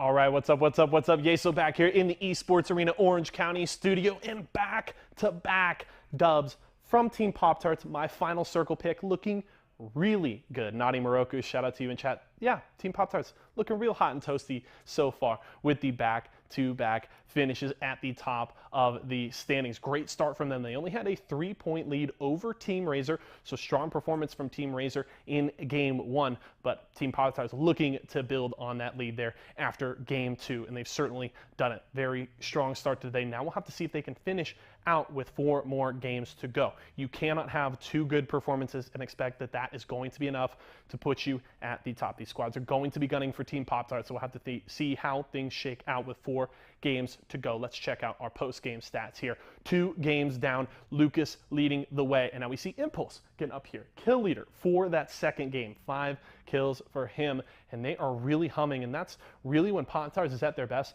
is when they're getting input from all 3 players. They are all contributing towards this squad, and it's looking really solid. A little shaky early after they got in a couple of rough early fights, but they were able to recover, so love it from them. And then Zara Tricky, hey, Razor still there. They're still going to be on Team Pop-Tarts' heels. Over 1,800 damage there for Zara Tricky. We'll have to see how things continue. It was last week kind of a 2-horse race. We saw Intel and Razor duking it out throughout the night. Now it looks to be Team Pop-Tarts and Team Razor here. Can Razor make it 3 weeks in a row, or is Pop-Tarts going to come out on top? Excuse me, very excited here. But that's 2 games in the book. We got 1 more here before halftime. Let's see what we got after this break. I'm GS Bird, and I'm about to try this giant Rice Krispies treat. What's up, guys? My name is Sunny, and I'm about to try an original Rice Krispie treat.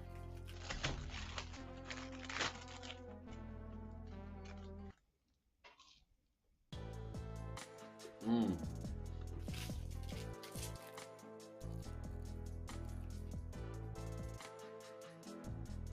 It's good. It's bomb. For all your Rice Krispie Treats products, you can check out walmart.com/esports arena. Hey, it's GS Bird. Yo, what's up, guys? My name is Sunny. I play Apex for Team Rice Krispies Treats. And you're watching Series E. Series E.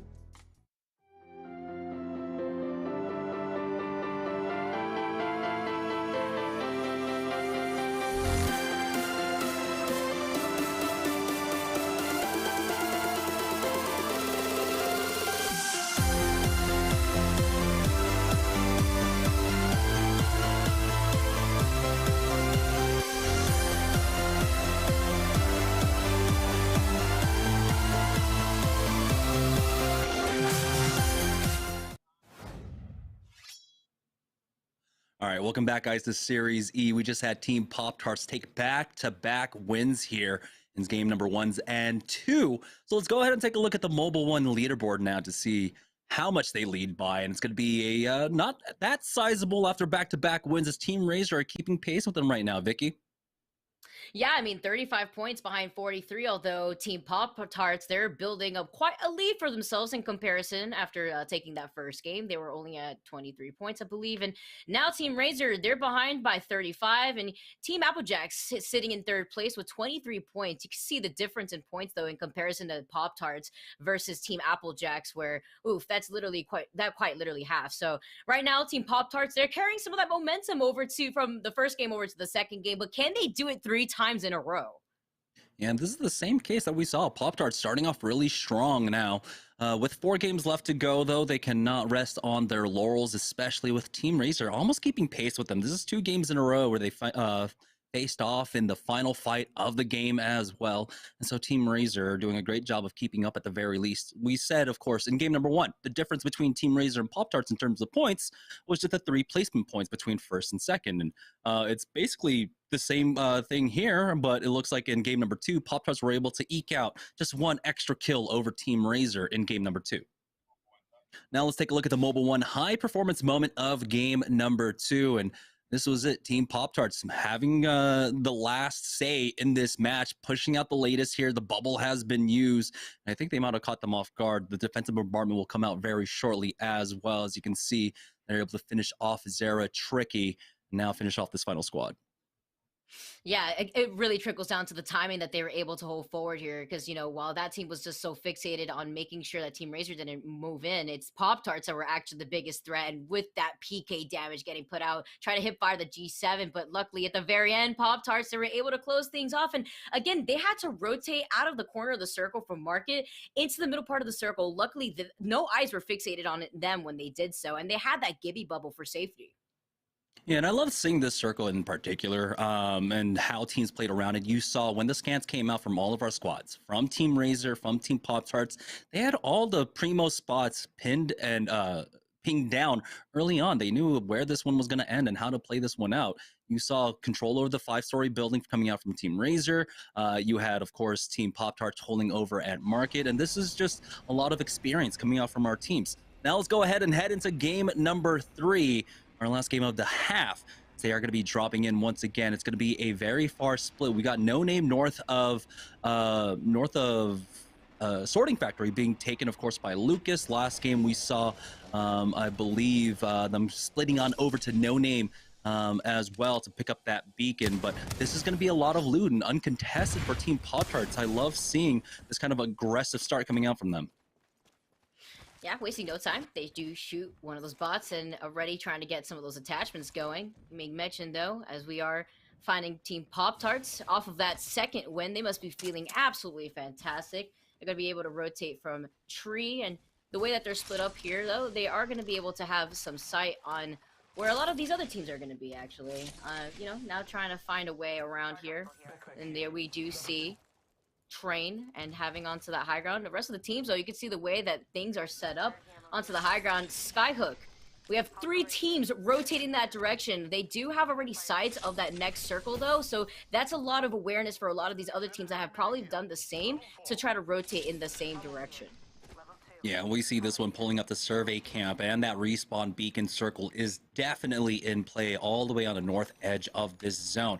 On board with RKT, as they are over here by staging. It looks like it is free for them, and they will be able to pick that up for free now, but their loot not looking the greatest. Double white armors along with the blue on GS Bird, so they have a ways to go, but they do have a lot of blue pings down. It does seem like it's just going to be some long-range sights for them, along with that blue helm at the very least. Stunny is able to upgrade his armor to the blue as well, but this is a circle that is pulling up far north. You need to find a great spot for this one, or you can easily be gate kept. Yeah, I like the way, though, that Rice Krispie Treats have already set things up for themselves. You know, double blue, purple already at the ready. And meanwhile, Team Razor, it's back to the scene of the crime, as they are managing to loot up here in Skyhook. Already tracking some teammates, though, finding the opposition and getting ready for the fight. They know they have white evos, and that's going to allow them to get a little overly aggressive because they have the purple and the blue evo to get the follow-up from.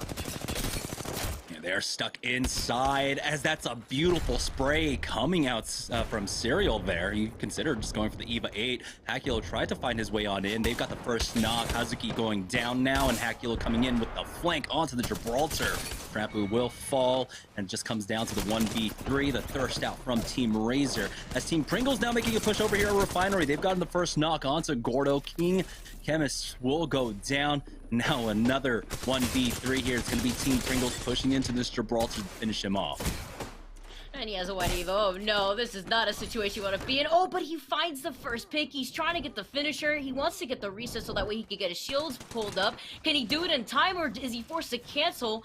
They do try to find their way in, but here we have Team Razor now finding another fight. It's a matter of closing things up, and they do find the pick before the rest come out, luckily diving right into that Gibby shield. Now it's a matter of cleaning things up, and it's Team Razor that take it over. And what a great position for them to be into, because now they have 2 purples, they have a blue, and they have a plethora of equipment now that they could loot from.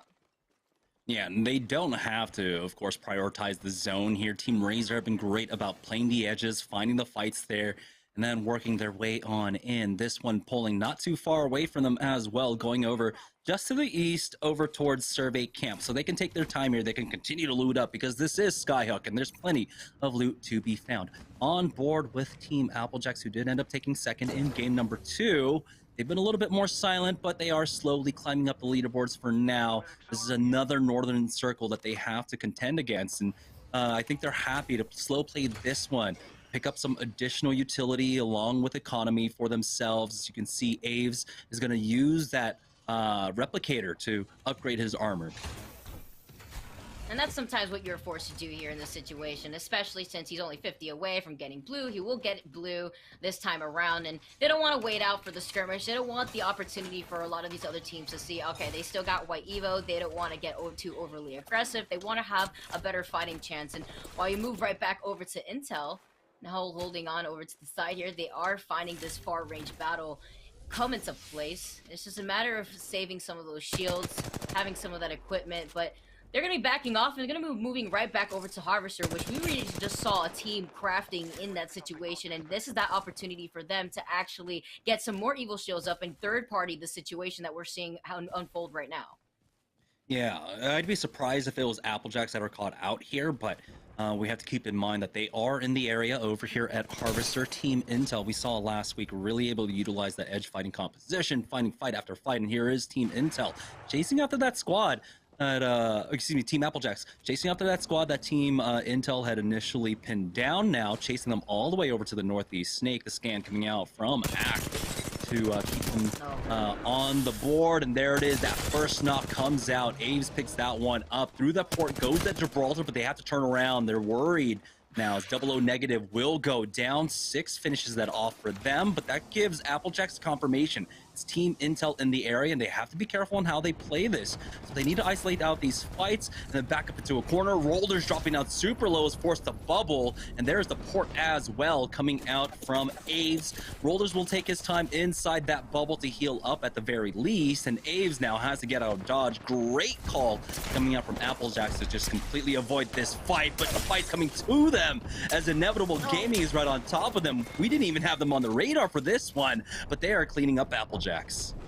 Yeah, they rotated, they saw the opportunity, and they took it, of course. And not only that, they're getting some points from themselves, and Applejacks currently have the Void that got one of the Applejacks' members out of that situation, and it's just a matter of chasing them down, because now they know that that's a rat to keep into consideration. Although the Void helps you out there, Bloodhound and Gibby, unfortunately, just cannot do much in that situation, especially when that bubble comes out. You're forced to just hang out there. Gets a first pick here. Los Cerritos, now instead Garitos rather here, trying to find these picks.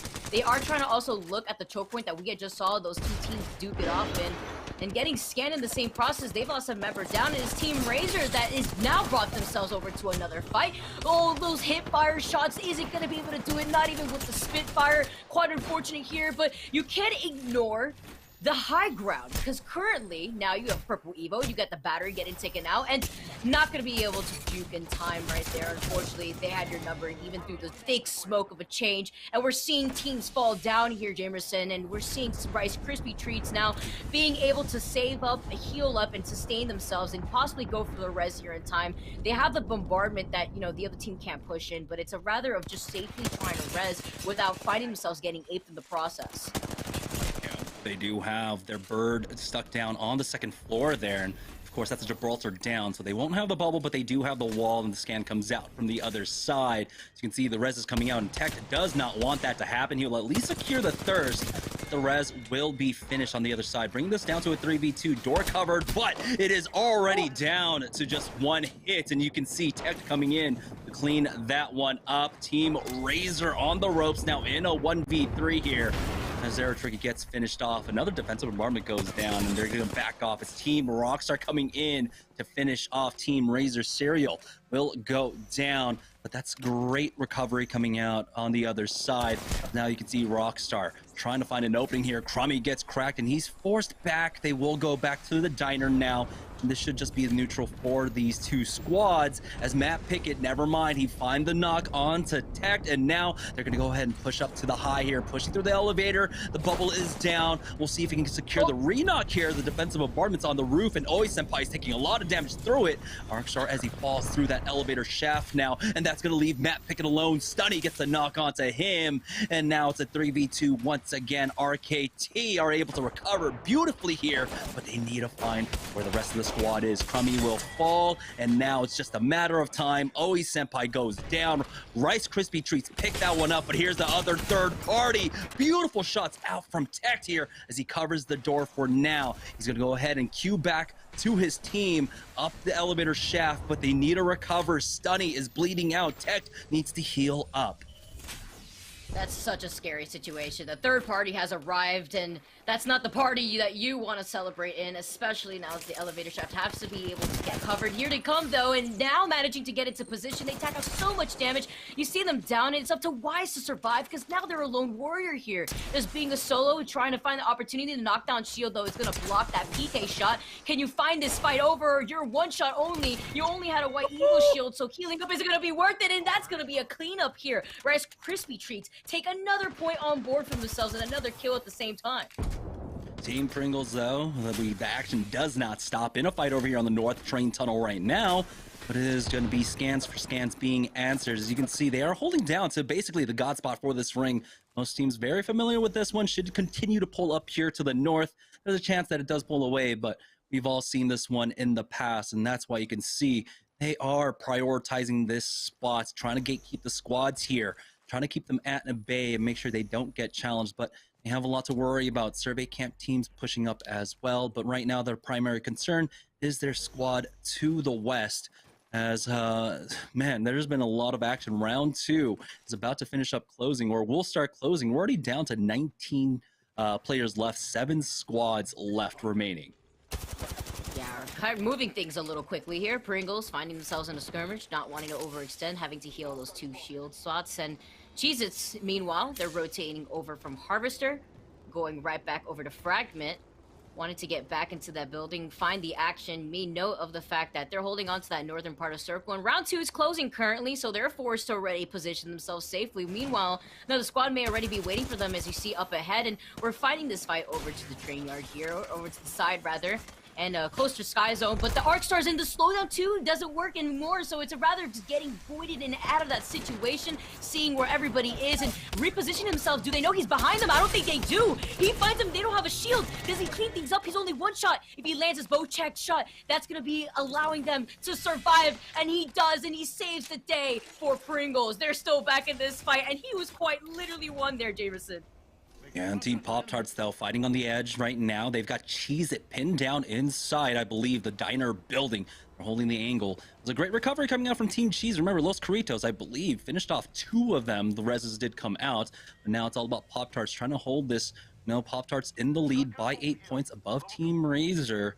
And this is where now they can grow that lead. Team Razor taken out. Team Pop-Tarts saw that on the kill feed, and so they can slow play this one. They can just try and gain a bigger advantage off of placement points alone. They don't need to force the issue here. You can see them just playing on the edge. The scans come out. Don't catch anyone on it. And so it looks like Team Cheez-It are just going to try and wide wrap around them and avoid this fight. They see them though, and they can't take that zip line because then they'll just be sitting targets here. But Pop-Tarts aren't going to let them get away that easily. Cancels that momentum here to be able to land safely and get right back into the action just as quickly. See them rotating over to the edge of the circle as they do want to go wide, but maybe opting to go for a different rotation advantage here. They want to get onto the high ground as Circle 3 still has a minute and nearly 20 seconds left before it closes in. It's a matter if Cheez-Its could get right back, though, into this fight. They're bringing that fight over to Skyhook here. Oh, but Aces loses the trade. He has to heal up. Luckily, he still has that Gibby shield to help him out in the process. The bombardment now is going to come in, and that's why Gibby Bobo is just so amazing, because not only does it help you with your positioning, but now you can safely avoid that Gibby bombardment. Meanwhile, Cheez-Its now has that care package that's right behind them, but they have to be wary of that team that's right behind them, too, that wants to rotate into circle, that's hearing this fight actually consume some of this time. Well, they do have the Beast of the Hunt going this entire time as well, so they will be able to scan behind them. Joey Blackout not being as liberal with that scan as we do see most Bloodhounds, throwing out that scan off of cooldown right now. They do have the south side of this train tunnel. They will be pushing in, and of course this ring will continue to pull up north now on board with Wi-Fi on the Tomcat Rat Cam, and so he is one rat. But Inevitable Gaming, despite all of this, they got a lot of kills. You can see at least 5 for that team. And so these placement points, this rat gameplay is going to be super important for them. Team Pop-Tarts still riding the edge on the south side of the zone. It's not Cheez-It that was tailing behind them right now, but they are about to have another team pinned. They've already at least secured 1 kill, might be able to find another one here, and then secure themselves top 5.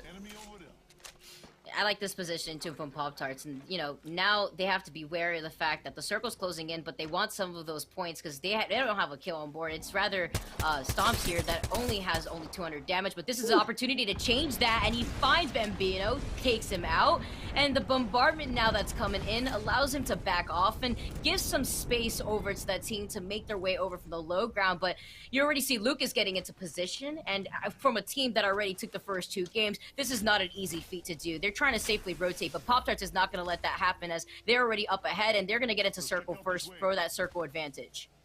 And you can see why Pringles found it super important to push that squad out on the northern side. This will continue to pull up to the north now. They are playing inside the train tunnel, so there's an opportunity. Maybe a team swings on in to pick up that spot, but they're doing a great job of controlling a lot of the space. Now, Rice Krispies treats are forced to the western side of this train tunnel. They do have a team ahead of them just underneath the sniper post. For the time being, they don't have to commit to this side, but they know that they have squads on either. Great scan behind them to watch for that flank. Stunny coming up with some very valuable information as it looks like Cheez-It were able to finish off Wi-Fi, bringing this down to 4 full squads remaining. Bird getting lasered from behind is forced to bubble out. Now that team behind them might smell weakness. This might be Pop-Tarts getting ready to push in on them. This is not a situation you want to be in if you're Rice Krispie Treats. This is not the sandwich that you want to make for yourself. Now they're forced to push on a squad, and they're pushing onto Pop-Tarts, the team that has been so brutal. They already found the first pick, and unfortunately, Candy's going to meet with that Bloodhounds down below. It's just a matter of the cleanup, but now it's Cheez-Its that have the cue to hold forward. Try to sneak over to get at least one of those kills and take it away from Pop-Tarts that are hanging out right on the other side of that.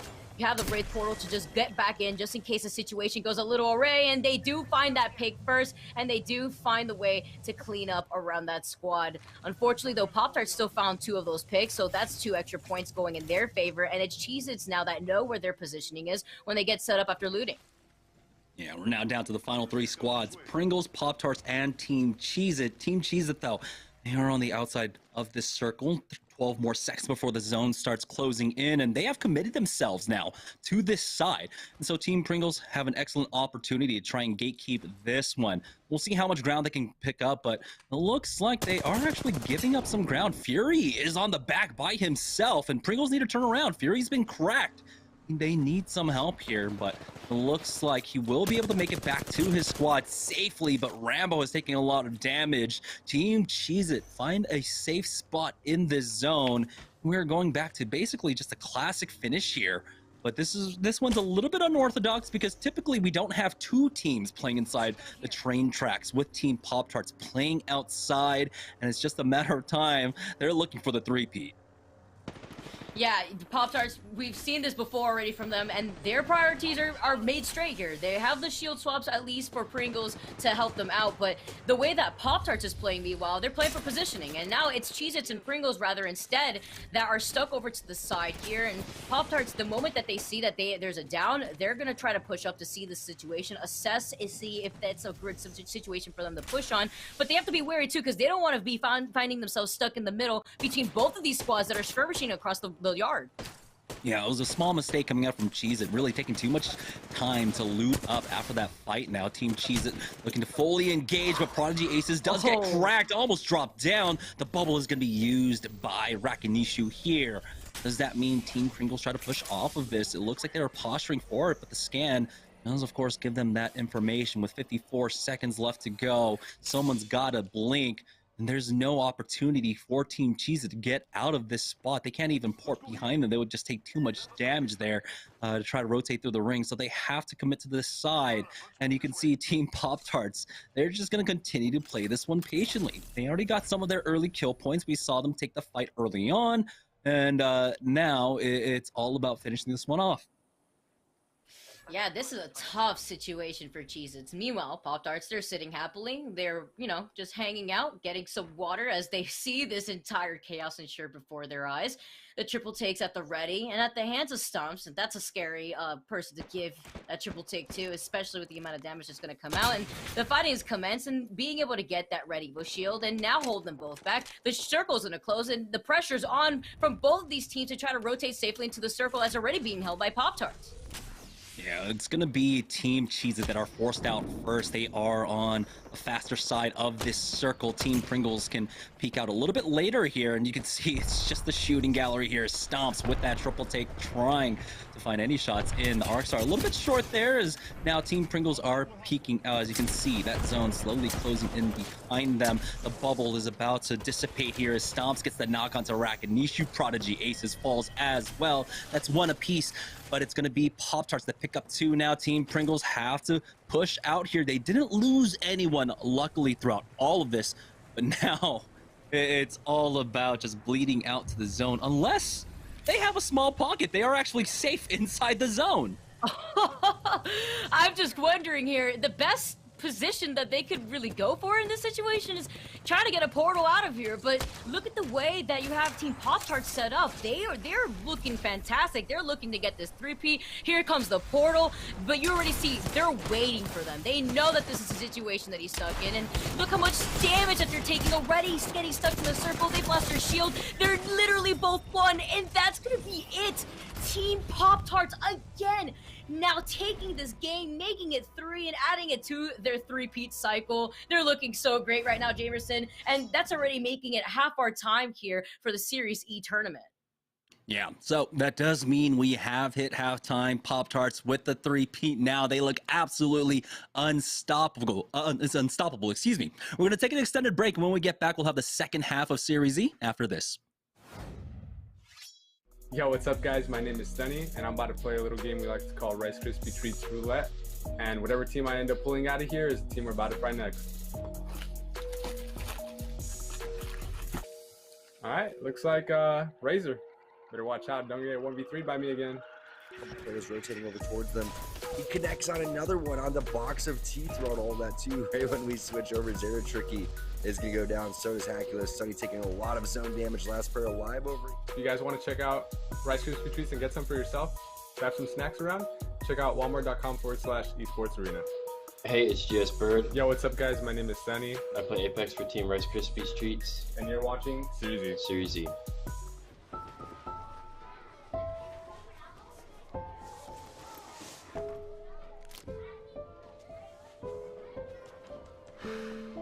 Hey, shake it, kiddo. Love Dad. Oh.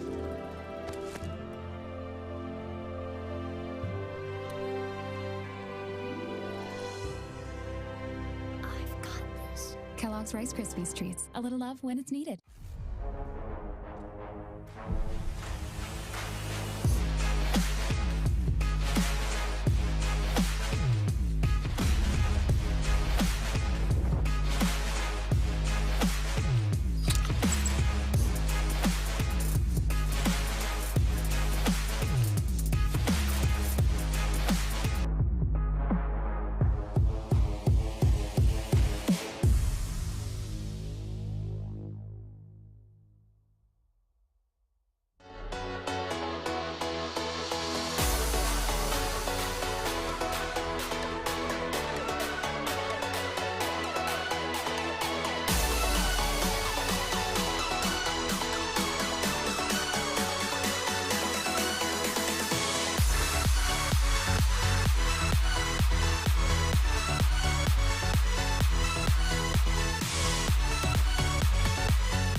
All right, ladies and gentlemen, back from Team Pop-Tarts.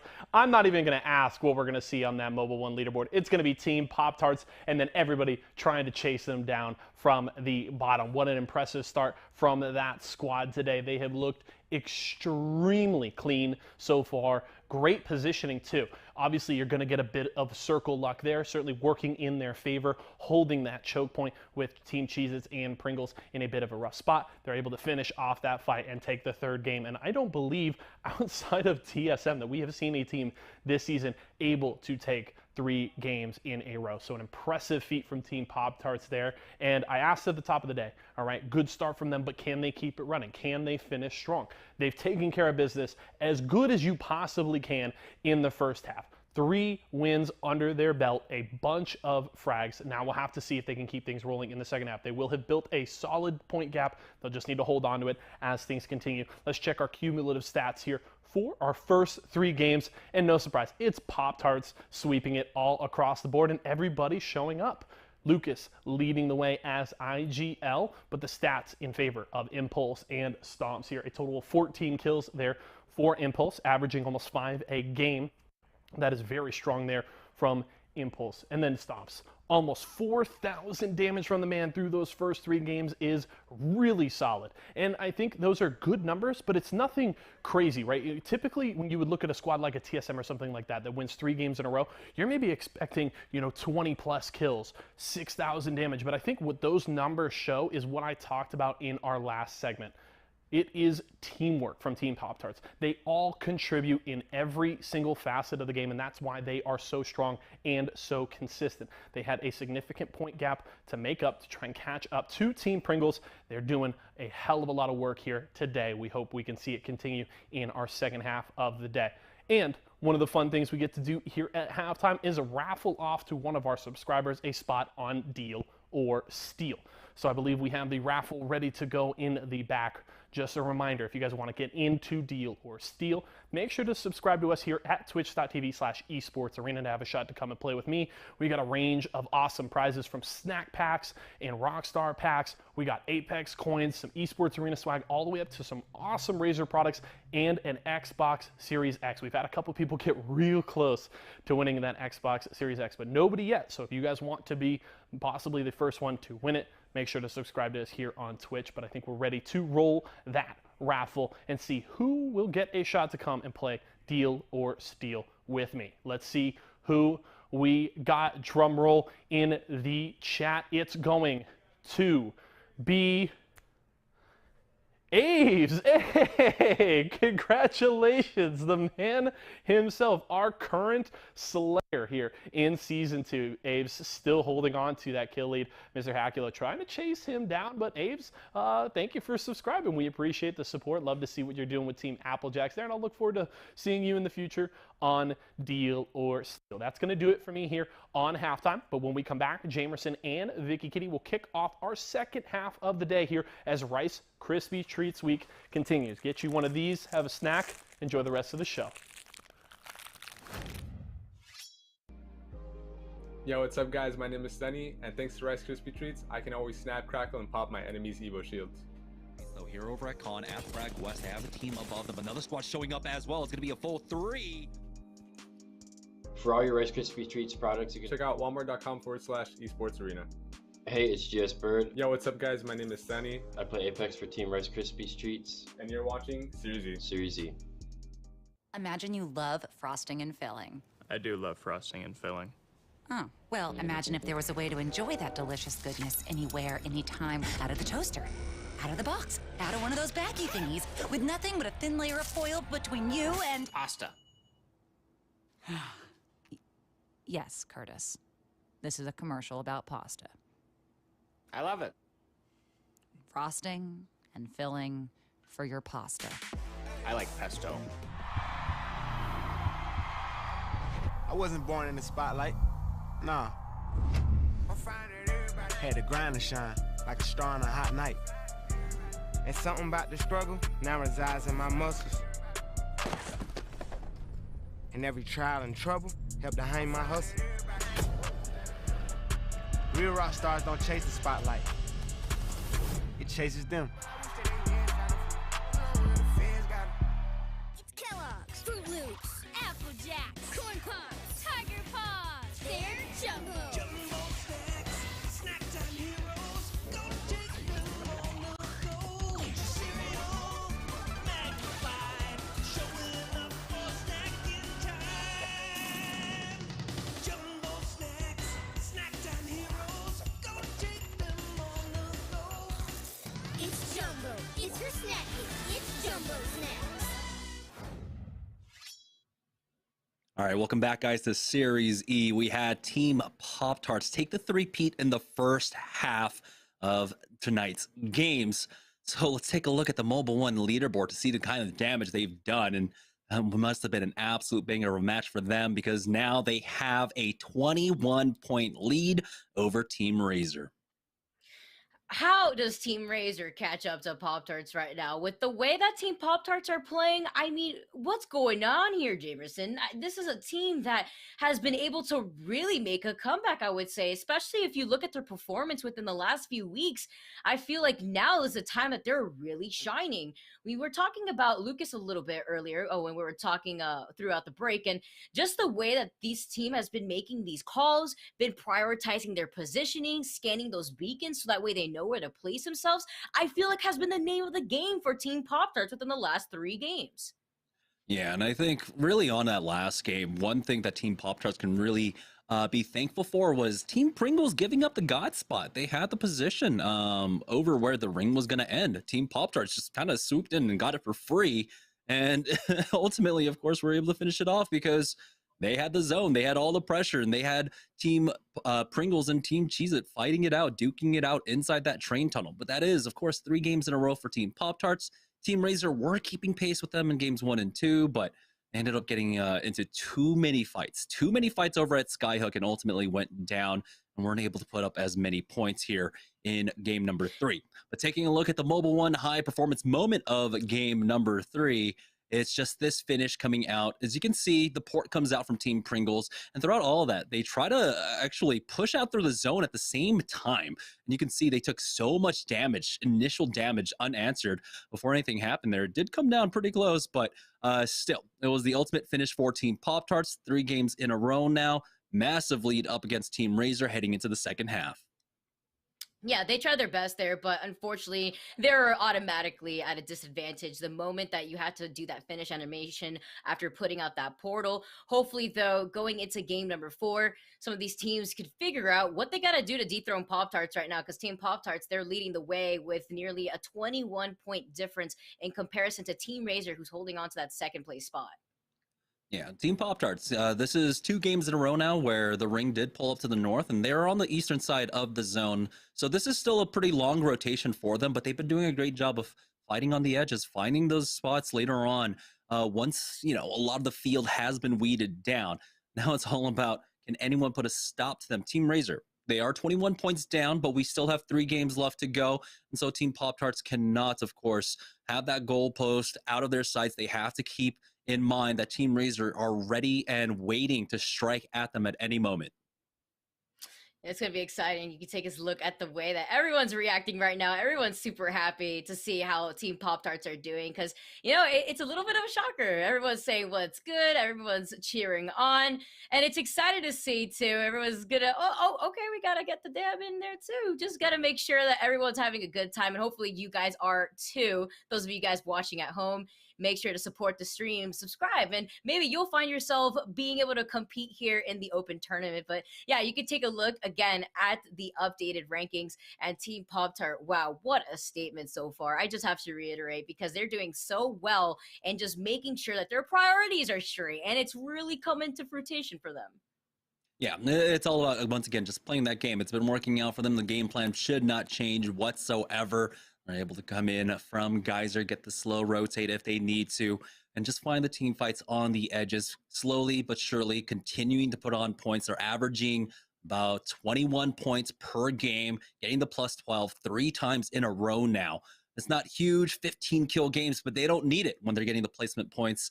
And so Team Pop Tarts just doing business as usual for themselves. It's about Team Razor now looking to catch up, but other squads that might have an opportunity. We still have Team Pringles, Team Applejacks, Rice Krispies, Cheez-It, and Intel still within the running, even though as we go all the way down to Team Intel, who are 42 points out from Team Pop Tarts. We've seen Intel last week come back from that deficit before. They swapped it off to a very highly mobile composition to be able to run it back in the last 2 games of the evening to try and catch up. We'll see if they make the swap off, but of course, with Bronzy coming in, filling in as their 3rd for the day, that might, of course, make it a little bit more difficult, but I want to see them try that once again, because we saw Team Intel last week making that swap, going for a highly aggressive composition, taking team fight after team fight. It netted them a lot of points, and they almost got the win during Pro Night last week because of it. Yeah, it's just a matter of finding that synergy with that team, especially bringing on that third to help fill in for that member of Team Intel. But, you know, you take a look at the way that they've been able to make that comeback before, they have to find some sort of momentum because there's only 3 games left. And Team Pop-Tart, after getting that 3-peat right now, they're going to be able to carry their own momentum into the 4th game, very similarly that we had seen between Game 2 to Game 3. Yeah, and like for Team Pop-Tarts, it's not even like a high amount of momentum, right? It's just about playing their game, which is a little bit more slow, methodical. They don't have to push every team fight. They can wait out to see on the kill feed. It looks like we are having an issue with the server, so we're going to go ahead and take a short commercial break while we get that reset up, and then we'll have game number 4 right after this break.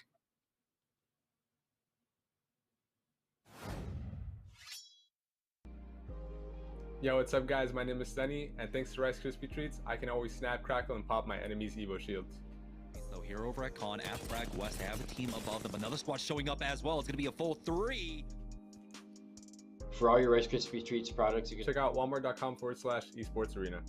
Hey, it's GS Bird. Yo, what's up guys? My name is Sunny. I play Apex for Team Rice Krispies Treats. And you're watching Series E. Series E.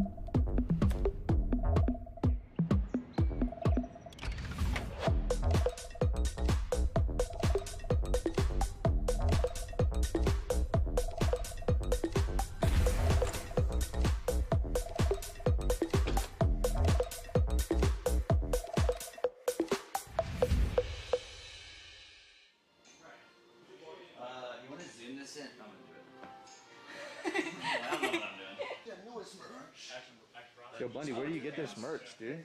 Esportsarena.com/shop. Looks sick, Bundy. I know. What's up, gamers? Ronniekin's here. Behind the scenes. Look at this. This is like a camera. We're doing a photo shoot today. Stand loose. You're a goofy guy. Yeah. Look at that. That's cute. That's a wallpaper. I don't see anybody else's esports org with this many sponsors. That's all I'm saying. What? You don't like that? Why are you laughing? Do like, I don't know, is there like a Fortnite character that you like that doesn't take out a storyline?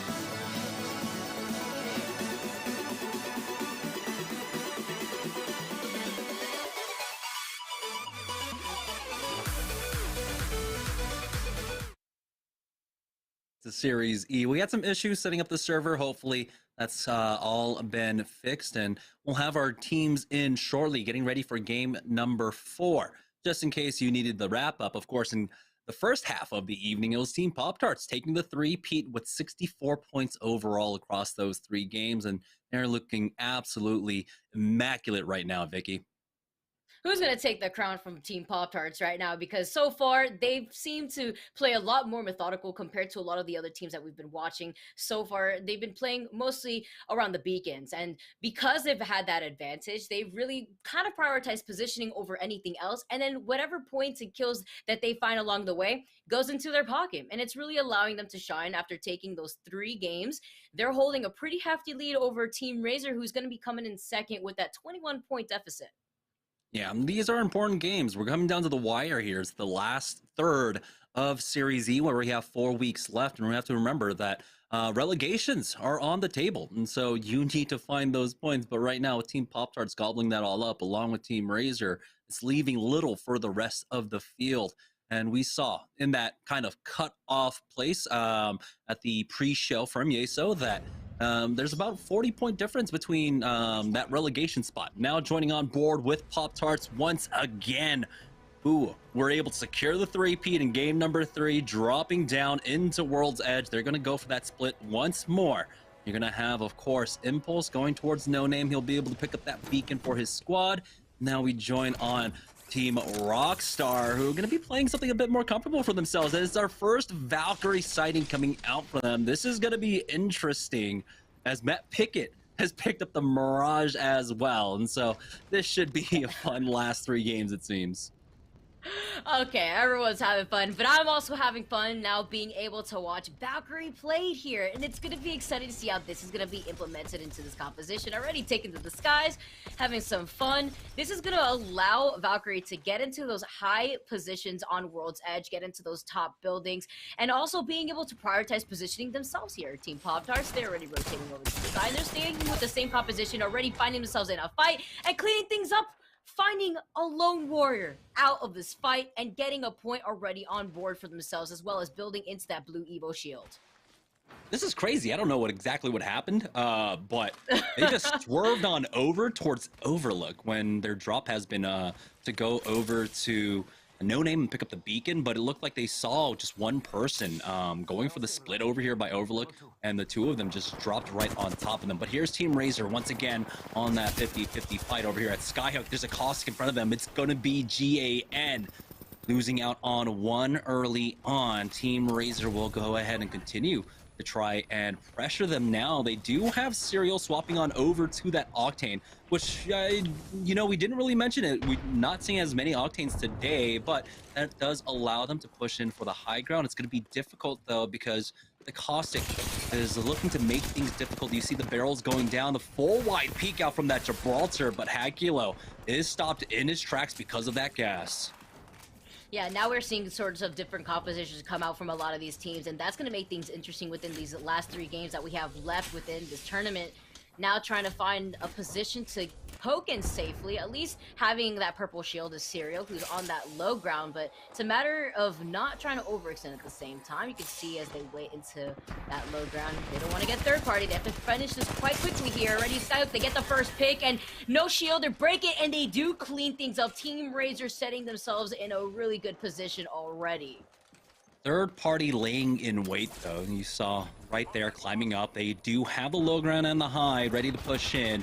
Razor are stuck, but they go for the full 3-man peek on to the player on the low. They trade 1 for 1. That was Box of Tea to trade back, but what a beautiful turnout from Team Razor. Remember, they're 21 points behind the lead. They need to win up this fight. They're picking up a lot of kill points along the way as well, getting flanked from behind, but they will fall. 6XZs go down, and Serial will get rezzed up. That's going to be 6 kill points going the way for Team Razor. Crucial ones at that, as they now cut down the lead to about 16 points. And I love the way that they fought that too. That was amazing communication, because Serial actually had left one of them one, despite the Wraith being the last one with the white Evo shield. That wasn't a hard situation to find yourself in when you're stuck in a 2v1. And luckily for Team Razor now, they have those extra KP points that they could use to close in that gap versus Team Pop-Tarts. And as we are already going in for the rotation, you can see some of these teams making their way into the circle and already having view over where the next circle is going to be. Currently you have Team Pringles now, though. They're trying to loot up quickly, trying to get some more of those extra attachments for the G7 flatline that we currently have Ram holding on to. You know, this is really going to test teams' experience with this circle. Going down towards the launch site / dome. You only do have to pick the right spot right now. We're already down to 11 squads, though, 32 players, so there's going to be a lot of positions open, and a lot of these rotations are going to be free for our squads. Team Pringles all the way on the northeast side of the zone. They've got quite a walk, but they do have 3 minutes to make their way in. Team Rockstar find themselves in a fight. Always Senpai's the first one to fall on that Valkyrie. Matt Pickett's going to call it here as Crummy is stuck by himself. You can see them sliding on in. They trade back for this one. He does get the knock and the thirst onto Locks, but now he is forced back with that double time. Does get behind cover. Needs Matt Pickett now to lay down some covering fire for him. They are ready to push in for this 2v2, but the aggression is coming straight towards Crummy. Matt Pickett is not there to help him out quite yet. Trying to catch up as Crummy has to fall down to the low. Almost gets the 1 spray onto Wi-Fi, but he has fallen down now. The third party can come out as well. We'll see Matt Pickett with the passive of that Mirage. We'll get the Invisorez, but here comes the peek out, and they know exactly where he is. Pushing out. Team Rockstar get taken out by Inevitable Gaming. That was a great position. It was unfortunate, though, because Matt was so far away that, unfortunately, he could not have suppressed fire to allow Kami to pick up Senpai there. But, you know, unfortunately, things like that do happen. Luckily, though, Inevitable Gaming, they had the portal to push on that aggression, and they lost a member in the process. They at least they have his banner, so they could go towards the beacon. That's what they're doing right now. And the jump pads at the ready, too, so that way they can get right back into position and not waste any time on getting their teammate right back. And they have some boxes that way they could loot from, so that way they could have some of those tools necessary to get back into the fight. Yeah, they're going to have to be careful, though. A lot of teams here on the north side of the zone rotating to the south into them. But luckily for them, Team Razor find themselves in a small engagement here over by Train. They do have a team above them. And this is what Team Razor want to do. They want to find these fights on the edges. They've already have 6 kill points. This could be another 3. King Chemist taking a lot of damage there. But Gordo tries to hold the line for his squad mate. King Chemist dropped down to about 20 HP. But Team Razor are not going to slow down whatsoever. Gordo does have to be careful. Chemist was able to hit that bat. As Team Cheese now find themselves in a fight over here by Tree. This could be Applejacks in the area. But they do back off for the time being. They're tricky on Razor. Finds a knock onto Chemist, bringing this down to a 3v2. They got them pinned down. They do have the Rolling Thunder going down. They're trying to challenge on the high. The Valkyrie taking to the skies. Finding it a little difficult there, dodging the rockets, but Serial goes straight for the Bangalore instead. He even hits the reload before he gets the knock. Hackula helps him out. They will be able to finish that one off. Razor with another team fight win. Razor is closing this gap. They're getting so many kills off of these fights. They're playing so aggressively, and it's because they know they have to at this point. The end goal is right there, and now as we see Intel, they do get this scan going. They do have this high ground positioning, and being able to have this view, you already see as they do get into place. They all of them have blue Evo shields, and another fight going over to the side as you could see the way that the third of Intel is positioned, so that way they could split some of that focus fire while the high ground is still being controlled by Metroid, and that Valkyrie pick that we currently have on Intel as well.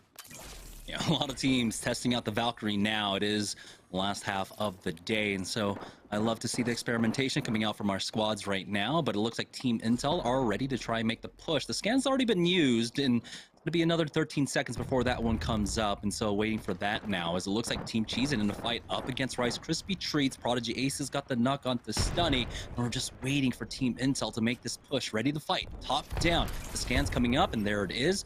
They do know that all 3 members are on the low, and so they're ready to push up. Stairs controlled now by Metro, ready to peek with the rest of his squad. Tries to go for that first shot, but it goes straight into the stairwell. He gets challenged by the Gibraltar. Now he's getting turned on by the full 3 members. The rest of Team Intel are here, though. The bubble down now from 6. They've traded back and forth with a lot of damage, but the knock, it's Bronzy to fall. They do finally trade back, bringing this down to a 2v2. Armors are cracked on either side as Metro is trying to heal up with the bat of his own. 6 is holding the line for now as they're going for the peak here. The stairwell highly contested, the peek out from Team Intel, forcing them back, but it looks like Team Applejacks are just going to go for the res instead, and it's going to be a res for res on either side. Applejacks and Team Intel getting the res. Can the sustainability be enough? They're fighting for a while. It's just a matter of time before a third party pulls up and having to forcefully use that bombardment to hold them back while the outside party is already trying to find the opportunity. Look at the Valk flying from outside, though. What a scary situation, but a scarier situation if you're outside against that bombardment. Like the way that Applejacks is playing this, though, they're trying to force this pressure onto Team Intel. Having to split some of the shield cells, though, so that way they could get sustained rather quickly is going to be massive here. Now finding that 55 damage, though, doesn't get the crack just yet. The Applejacks, they're finding their way over to the side. They're having to look over their backs because this skirmish has been going on for so long right now, Jamerson, that if none of these teams could overcommit, they're going to be risk at making so much noise to allow the rest of these teams to pull in. They do have a portal here looking at Applejacks, and now they've swapped spots and they have the high ground positioning.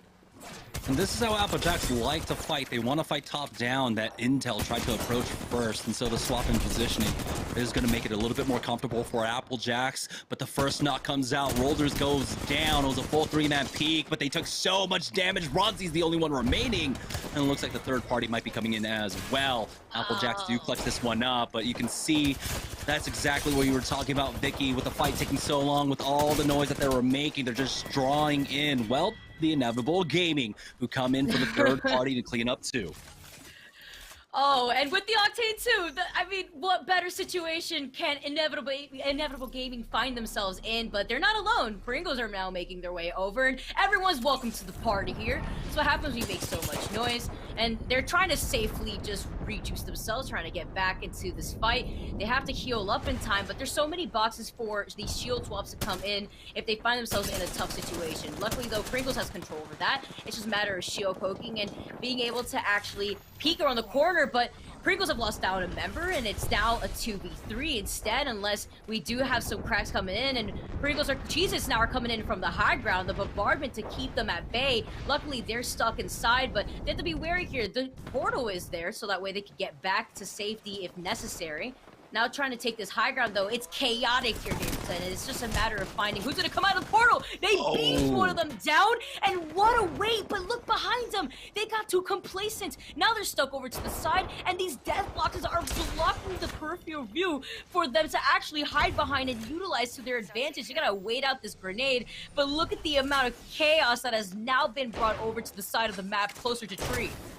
Team Razor looking to catch up. They want to pick up all of these kill points here, but it is, like you said, super chaotic. Welcome to the party, Team Razor. We've got dip, but now you got to dip out of here. Serial using that jump pad to rejoin his squad as they do pick up the kill onto Rakinishu now. And so, Team Razor continuing this momentum from the early game, looking for more kills. We're already down to 6 squads. There are 14 players remaining. Team Pop-Tarts just watching off from a distance. You have to imagine, hoping the Team Razor make a mistake, and this might have been it. They've taken a lot of damage. They're now getting full pushed on out. Wi-Fi gets the knock onto Zara Tricky, and it's just Serial left for Team Razor as he tries to get out of dodge with that Q. Yeah, just as quickly as Serial was able to jump pad right into the action, he is quickly to just stim out of it. He wants no business with that. 2 of his teammates, they're down, and with the amount of pressure that they've been able to attack onto a lot of these teams and build up some of this KP, they don't want to risk it. They want to play for placements, and we're going to have to see a rat cam very soon. Now it's Inevitable Gaming instead, who've honestly been able to provide a lot of entertainment for us viewers, and they've also been able to really show up here with this different composition now that we're seeing with these Octanes being implemented. They have a lot of equipment to work with, as well as that gold backpack, but that's definitely going to come in handy later on. Yeah, they have at least 8 KPs. You can see the res coming out onto just one player. Lox tries to go for that peek, but he gets hit up with that one. We'll be able to back away, and like you said, so many death boxes here. They have a lot of economy that they can pick up. Serial still alive on the Tomcat Rat Cam, as we know that Team Razor, they have like 8, maybe 9 KP. Amongst them, so getting these placement points is super important. They have cut down on the lead of Team Pop-Tarts, but speaking of Team Pop-Tarts, they're over here at launch site, controlling that choke point over towards Tree, and this ring should, for all accounts and purposes, continue to pull on over here. So controlling this choke is going to be massively important for Team Pop-Tarts. I love it whenever we talk about Team Pop-Tarts, it's always talking about that methodical approach that we've seen from them. I mean, so far with the KP that they're holding on to, Impulse having that 1 kill, you know, you currently had someone who was able to have already 500 damage, but no KP. That's something that you have to take into consideration while they're playing this extremely slow, and they're aiming to most likely play for that first place finisher spot, very similarly to the last 3 games. They do have a squad there to try to contest them and go in for the skirmish, but notice how Team Pop-Tarts aren't trying to overextend. They're just trying to get view of where these teams are positioned instead. They hear the chaos ensuring to their right. They know what's been going down over there, but they don't want to overextend because they would rather prioritize placement at this point. You can see Team Pop-Tarts and Lonely Fans, the only teams over here at launch site right now. And the last 3 squads are still mucking about over there by Tree right now. I believe Team Razor, though, still riding this one out. You can see the long-range barrage coming out. Death from pretty far away. Just trying to poke out throughout all of this, and so it's just going to be a lot of neutral poking coming out from Pop-Tarts and from Lonely Fans for the time being. You can see right there on the mini-map, the zone will continue to pull over towards launch site, which you can see why it's so important, as now it looks like Inevitable Gaming taking the 3v2 fight. They already got the first knock, will be able to clean them up shortly here as Team Pringles get knocked out in 5th. Team Inevitable Gaming now clear out their back. I believe they still have to worry about, I believe, Serial that might be walking in behind them, and they don't have the Bloodhound, so it's not as easy to spot out the rat. Yeah, and you know those banner timers have definitely run out. Inevitable Gaming, were around this area for quite some time, but the way that they've been able to clutch out a lot of these picks is looking fantastic for themselves.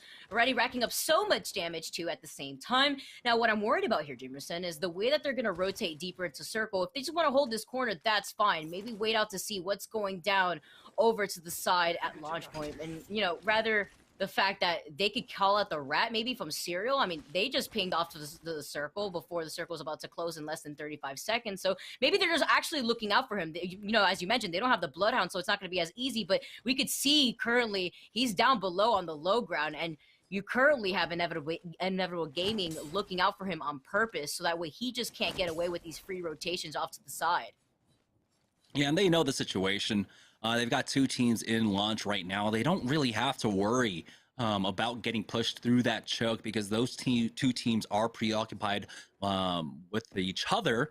We do have, it looks like Serial trying to wrap wide all the way to the northeast side. He might be able to sneak past and wrap around to the north as Inevitable Gaming still looking for that extra KP, but Serial might be able to wrap his way around. We'll find out though. 4 squads remaining. Again, these games have been so fast. A lot of action taking place in the first 2 rounds of every game so far. And it's Inevitable Gaming that really has come up with a lot of the kill points, and it looks like they'll be able to put up 1 more, and that's going to be 10 at least for them. He couldn't sneak his way past them, and now they're going to be coming in from the low ground into launch, and this is going to be tricky because if they find themselves sandwiched in between both Pop-Tarts and the other team that's hanging out on the other side there, it's going to be a tough situation. Luckily, they do have the portal, though, for safer positioning. And as we have the ring closing, it looks like Pop-Tarts are the one that are going to be forced out of position earlier on. There is some cover or Inevitable Gaming to work with. They also have another minute 15, but you can see the barrage coming out now from Lonely Fans as they're the ones that were gifted this ring. It's pulling down toward them. And so Inevitable Gaming and Team Pop-Tarts might have to fight first. We'll see how patient Inevitable Gaming can play this one out. It's going to be a tense situation for the next minute. And the amount of KP that Inevitable Gaming has been able to build for themselves here, they're looking fantastic. If they could clutch out this dub here, then they're going to be in a great positioning while we take a look at the updated leaderboards. But now it's still Team Pop-Tarts that are not only holding on to that lead, but they're still alive and kicking. Now, having that blue Evo shield really shows how passive that Team Pop-Tarts have been playing, especially doing only 239 damage when you take a look at between just impulsive stomps and Lucas. And now they do have this skirmish going on between this other team here over to the other side, Lonely Fans, and they have not only circle advantage, but they have that high ground view over Inevitable Gaming. Yeah, you can see Lucas, he's just 11 damage off from that Evo shield as well. Hits the heady, there we go. Will have that purple Evo for himself just in time. As the ring starts closing, his Phoenix kit will go off the right time as well, but they have to push up. The pings do go down onto the wall. It looks like there might be a small bit of coverage there for them to work with. We'll see how much pressure Lonely Fans can apply to them. It is not safe behind the supply bin as well, but Lonely Fans are respecting them, giving them a lot of space. And so they are able to make it up to the bridge for the time of being, and they might be safe in there. Now, the question is, what about Team Inevitable Gaming? They're there on the low ground. You can see now Blueberry Smalls going for that barrage, try to get some sort of information out on that squad, but it looks like Team Pop-Tarts are safe behind cover, and so now it's going to come down to the 6th and final ring. Yeah, I believe Inevitable Gaming may be throwing those thermites on the high ground there, or at least some of Lonely Fans to try to force out and cut off their rotations over to that middle part of the map. But now it's just a matter of having some cover because Lonely Fans, they're in a way better situation, not only position-wise, but the barrage, taking so much damage. But luckily the shield battery is right there to help them out at the same time. That may be the cue, though, for Team Pop-Tarts to hold forward. It's time to turn up the gear here for Team Pop-Tarts because now you can't sit idly by while the circle's closing in on you. Great job coming out from Lonely Fans of dodging out a lot of that damage. Great triple take shots coming out from Blight. Almost got the knock there, but We'll see. 00 negative throwing in that arc. We'll see. He's fishing with dynamite if it picks up anything, but no, they're going to be able to juke out of that one. Team Lonely Fans, they've got the circle advantage. They can just slow play this one, wait for the other two teams to engage upon each other. And now you can see Blueberry Smalls spamming out the rockets once again. No connects there for him, but they're just constantly applying the pressure now. With 5 seconds left to go, the zone will start applying pressure onto both Inevitable Gaming and onto Team Pop-Tarts. Pop-Tarts dropping down to the low ground. They've even got the port set up for this one. So now they might have dodged out on that sandwich. Might be something good this way. I'm just worried here too, because you still have Inevitable Gaming to think about that's hanging out behind here. Oh man, this is a tough situation too, because then you currently have Lonely Fans holding onto that high ground positioning, and you have a DC going on. I mean, looking like they're down here at the same time, but unfortunately here, that just leaves Pop-Tarts having 2 members on the board, something that we haven't seen at all since the start of this tournament. Might put a stop to their win streak here. Remember, they got the 3-peat in the first half, but they have made it as the top 3 at the very least, but no kill points really in this game now. Will Lonely Fans be able to finish this one off? As you can see, Inevitable Gaming trying to keep up with this one. They do have the defensive bombardment ready. We'll wait to the last minute to climb up, throw that down, throw down the bubble as well. You get scanned now as Lox continues to go for those peaks. You can see the zone slowly creeping up on them now as it will slowly try to walk in with this one. But again, it's all about patience for Lonely Fans. They know they have the best spot in the zone. They don't need to force anything, but the action is coming to them now. Defensive bombardment is a little bit short here, but they do have them stuck outside. The bubble has gone down for Lonely Fans as Pop-Tarts try to make their push on in. Who do they push onto first? It's going to be right on top of Inevitable Gaming. They got the knock onto Lox, and now Lonely Fans, they take out one. Inevitable Gaming are out. Team Pop-Tarts in a 3v2, 1v3 as Lucas will bleed out to the ring. Lonely Fans finally put a stop to Team Pop-Tarts. The damage has been done. They do secure at least top 2 for themselves. That was interesting to see how you just saw Team Pop-Tarts just glide right into the action there. And, you know, luckily here, Lonely Fans had such a great positioning for themselves. Inevitable Gaming, too, were absolutely popping off with their KP that they're holding on to the pocket, maybe trying to play a lot more methodical for that last circle. They had the jump pad to get into the action rather quickly, but unfortunately, the action was just too much there, especially with the way that Pop-Tarts was positioned and the amount of damage coming out from that PK. That's something to take into consideration, especially when you have those close quarter fights.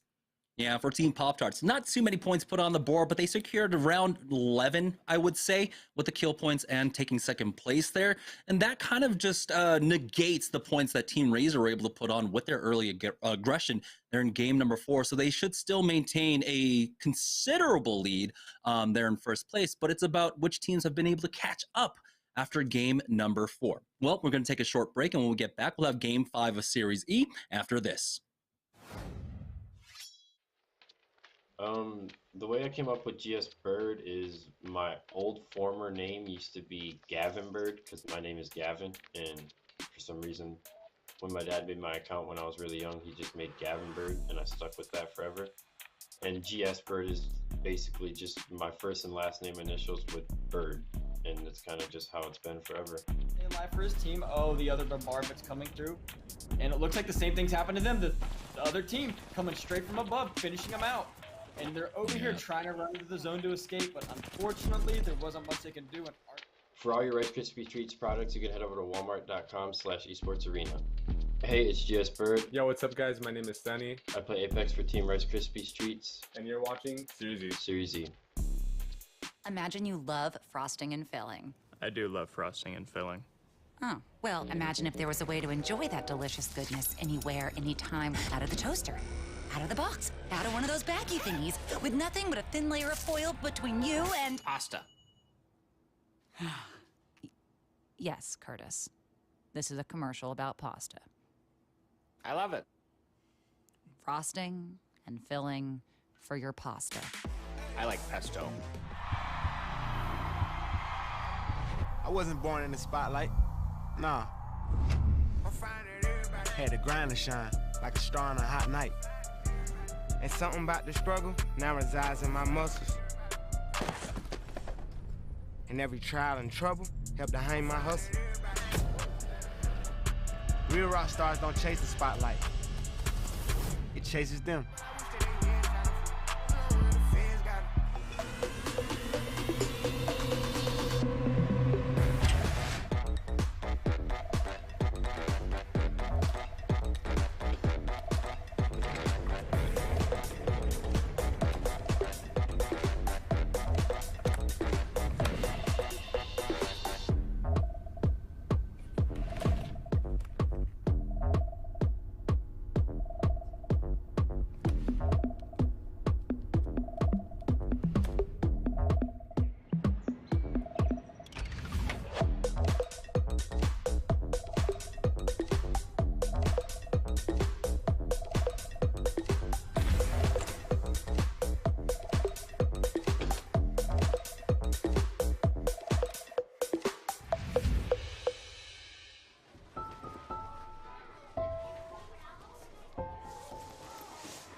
Hey, shake it, kiddo.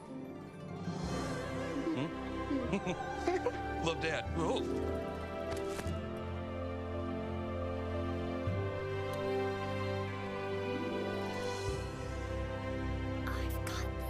Kellogg's Rice Krispies Treats. A little love when it's needed.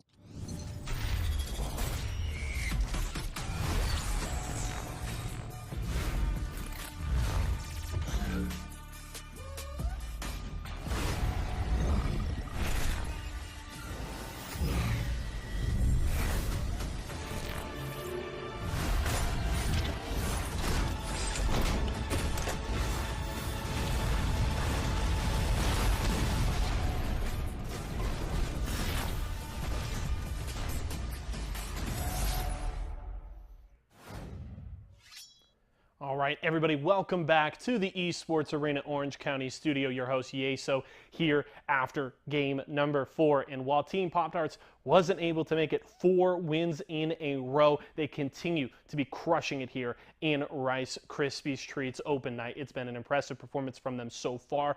First place, and then following it up with second. As Jamerson mentioned, not a ton of kill points, but they will still continue to build on that lead over Team Razor. We'll have to see if they can catch up because, you know, that's a Team Razor that's won 2 open nights in a row, but maybe that was just a bit of a flash in the pan as Team Pop-Tarts looks very much in control tonight. But let's check out our post-game stats there and talk about Team Lonely Fans, a squad that, as I started the day, we checked out our open team standings, and they have a significant lead trying to grab that spot in Season 3 of Series E, and they added to it here.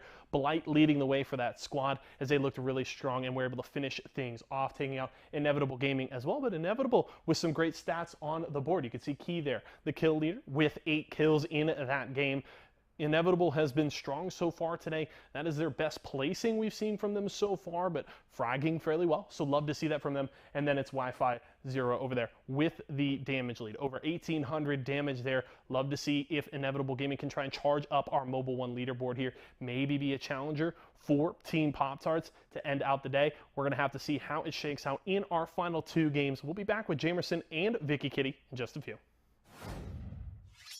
It's Kellogg's, Fruit Loops, Apple Jacks, Corn Pops, Tiger Paws, they're Jumbo. Jumbo snacks, snack time heroes. Go take them on the go. Eat your cereal, magnified, showing up for snacking time. Jumbo snacks, snack time heroes. Go take them on the go.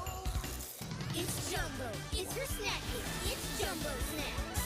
Stack Pringles flavors. Make new ones. How much do you think Pringles paid these people? Hardly anything. Hey, you guys want to stack different Pringles flavors to create new flavor combos? Here, I'll go first. Pizza, barbecue, and jalapeno. The spicy barbecue pizza stack. Get him! Grandpa, what's going on? Pringles. We're trapped in a Pringles commercial. They must have taken us in our sleep. How can we get out? We can't, Summer. They warned me this would happen and I didn't listen. Stack Pringles, make endless new flavors. Stacking Pringles to make new flavors. Make endless new flavor and barbecue, wavy, and sour cream and onion equals a 3-layer dip stack. All right, let's go, boys. Last 2 squads pushing up right now. Just tell me. Sit on me. Should be fine. We should be fine. Yo, they're fighting? They're fighting. I'm gonna portal up right now. I'm gonna portal up. Stay back. I'm gonna portal up. Yo, take port. Third party this. This is free. This is so free. One's knocked. Yeah. Come in with me. Knock one. 150 red. 20. He's one. Last one on me. To my left. Yeah, I'm a wide swing. On this guy. Let's go, baby. Boys, let's go. You guys want to check out Rice Krispie Treats and get some for yourself? Have some snacks around? Check out walmart.com/esports arena. Hey, it's GS Bird. Yo, what's up, guys? My name is Sunny. I play Apex for Team Rice Krispies Treats. And you're watching Series E. Series E. Welcome back, guys, to Series E, where we had Pop-Tarts finally being stopped there in game number 4, but they still were able to put up a good number of points on the board. So let's see now where their lead stands as we head into game number 5. Taking a look at the Mobile 1 leaderboard, and it looks like the lead was cut down by Team Razor now, down to 17 points overall. Why do I even try to do math? But yeah, I think that is correct. So 17 points now, Team Razor, cutting that down from, I believe, what was it, like 21 heading into game number 4? Yeah. So that's a great position for Team Razor. And the way they were able to do that was being so aggressive. They got so much KP within that game number 4. Although the name of the game that we've seen so far from Team Pop-Tarts has been positioning and has been playing the end circle, which is exactly what Lonely Fans ended up doing themselves, managing not only having that position control, but also being able to tack on so much pressure onto both Inevitable Gaming and Pop-Tarts at the very end.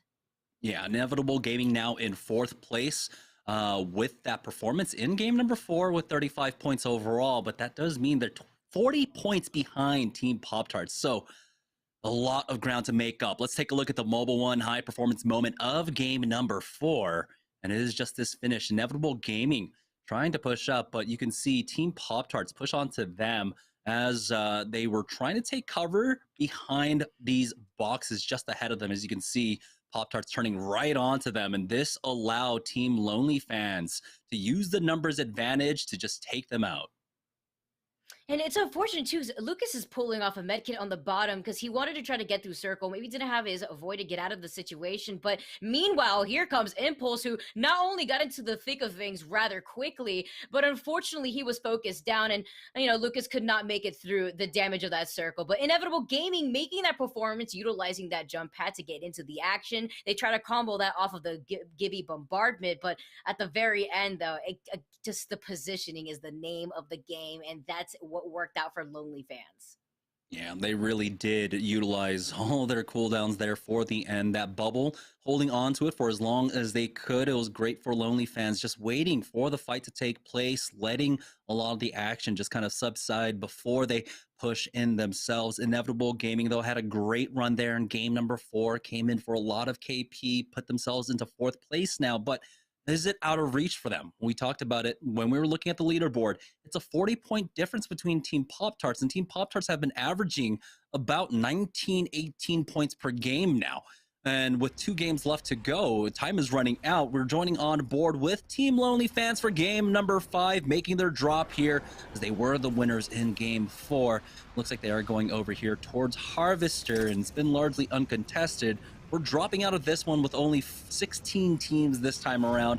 Understandable, every time a new season launches, a lot of teams are on that grind for that world's first ranked Predator, but we've also got Legacy in play as well, so a lot of teams prioritizing getting that content out. It's great, actually. It's fantastic to open things up for the first day of the season. It's also great to see Valkyrie out and play, too, from Lonely Fans, who were able to take that last game. Already just trying to get into the action, finding the crossbow first, and rather flashy too, finding themselves going into the air and trying to utilize that to their advantage, but currently have holding onto the R301 and Massive while they do try to clean up a lot of this stuff here. And Harvester, I'm excited to see how that's going to play out, because now Lonely Fans are the ones that have taken the last game, and it's a matter of can they maintain that aggression that we've seen so far within these point systems between Pop-Tart playing that end goal positioning.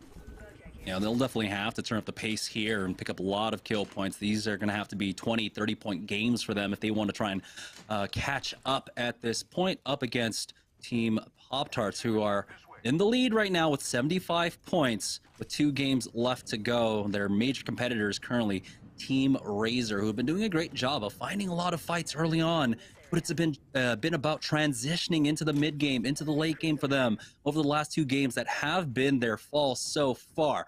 We do have the pings going down from Team Lonely Fans. It is going to be another Southern ending this time, but more likely going over towards Tree. Applejacks had to fend off so many teams there before. We'll see if they have to do that again in this game.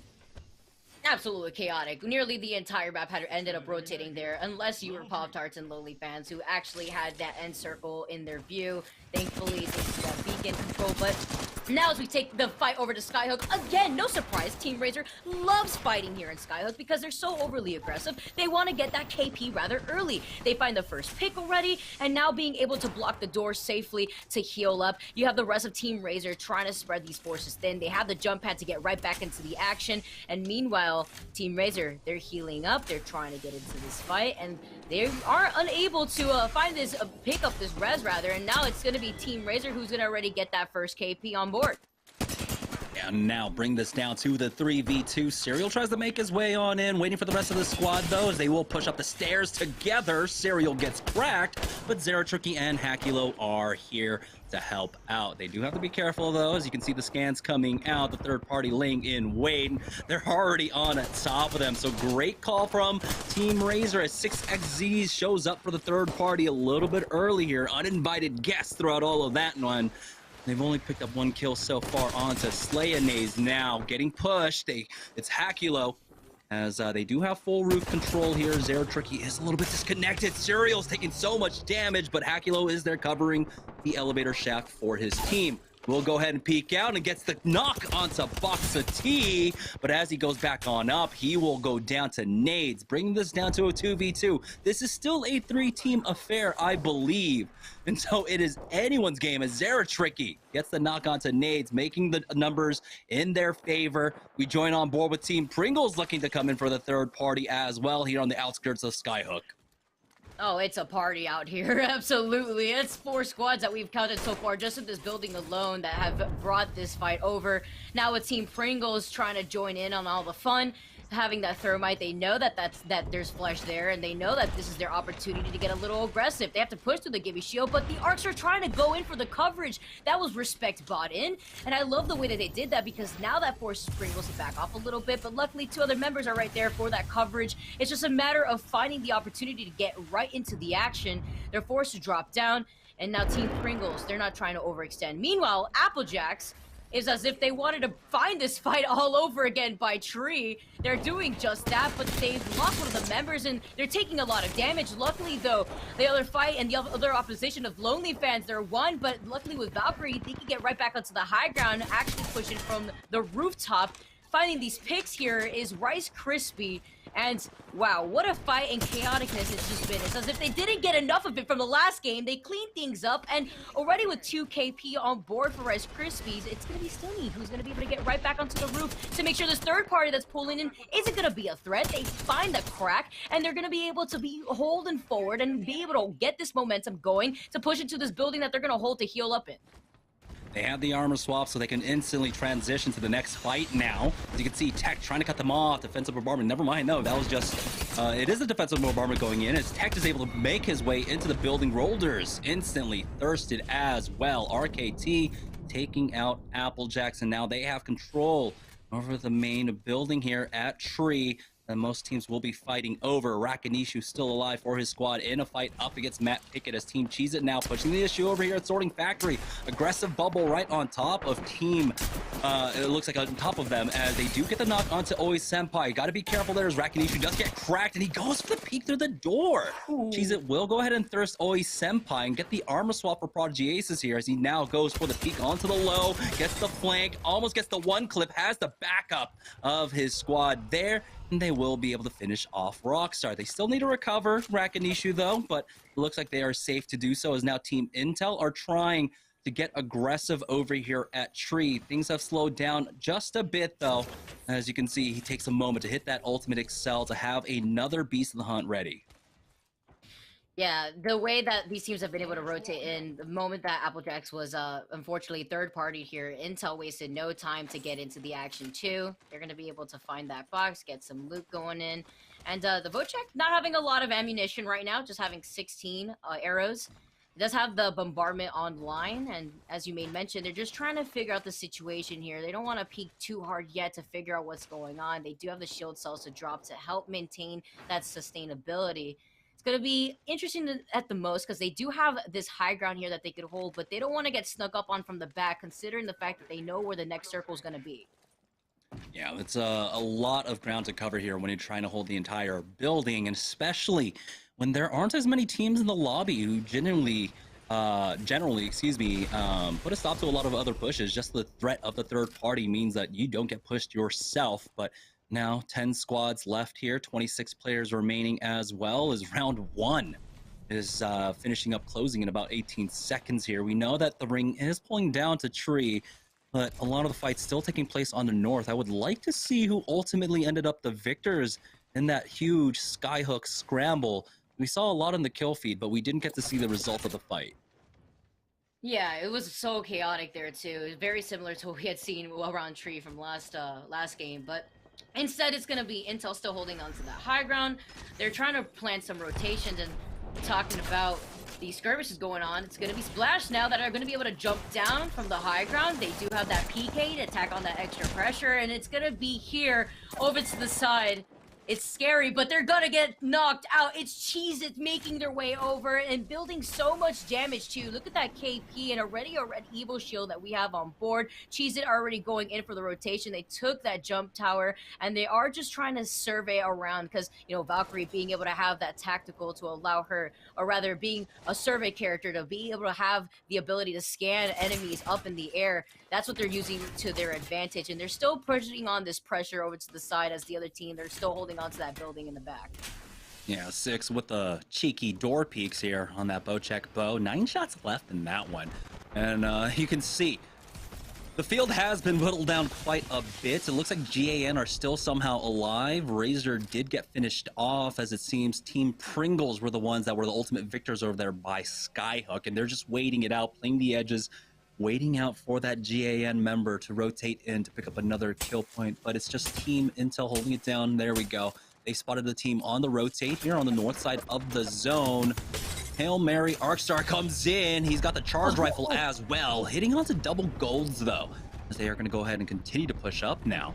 As you can see, Rambo, he's got that Beast of the Hunt ready if he needs to use it. He does have that first scan, and then he should pop that Beast of the Hunt ready to chase them down.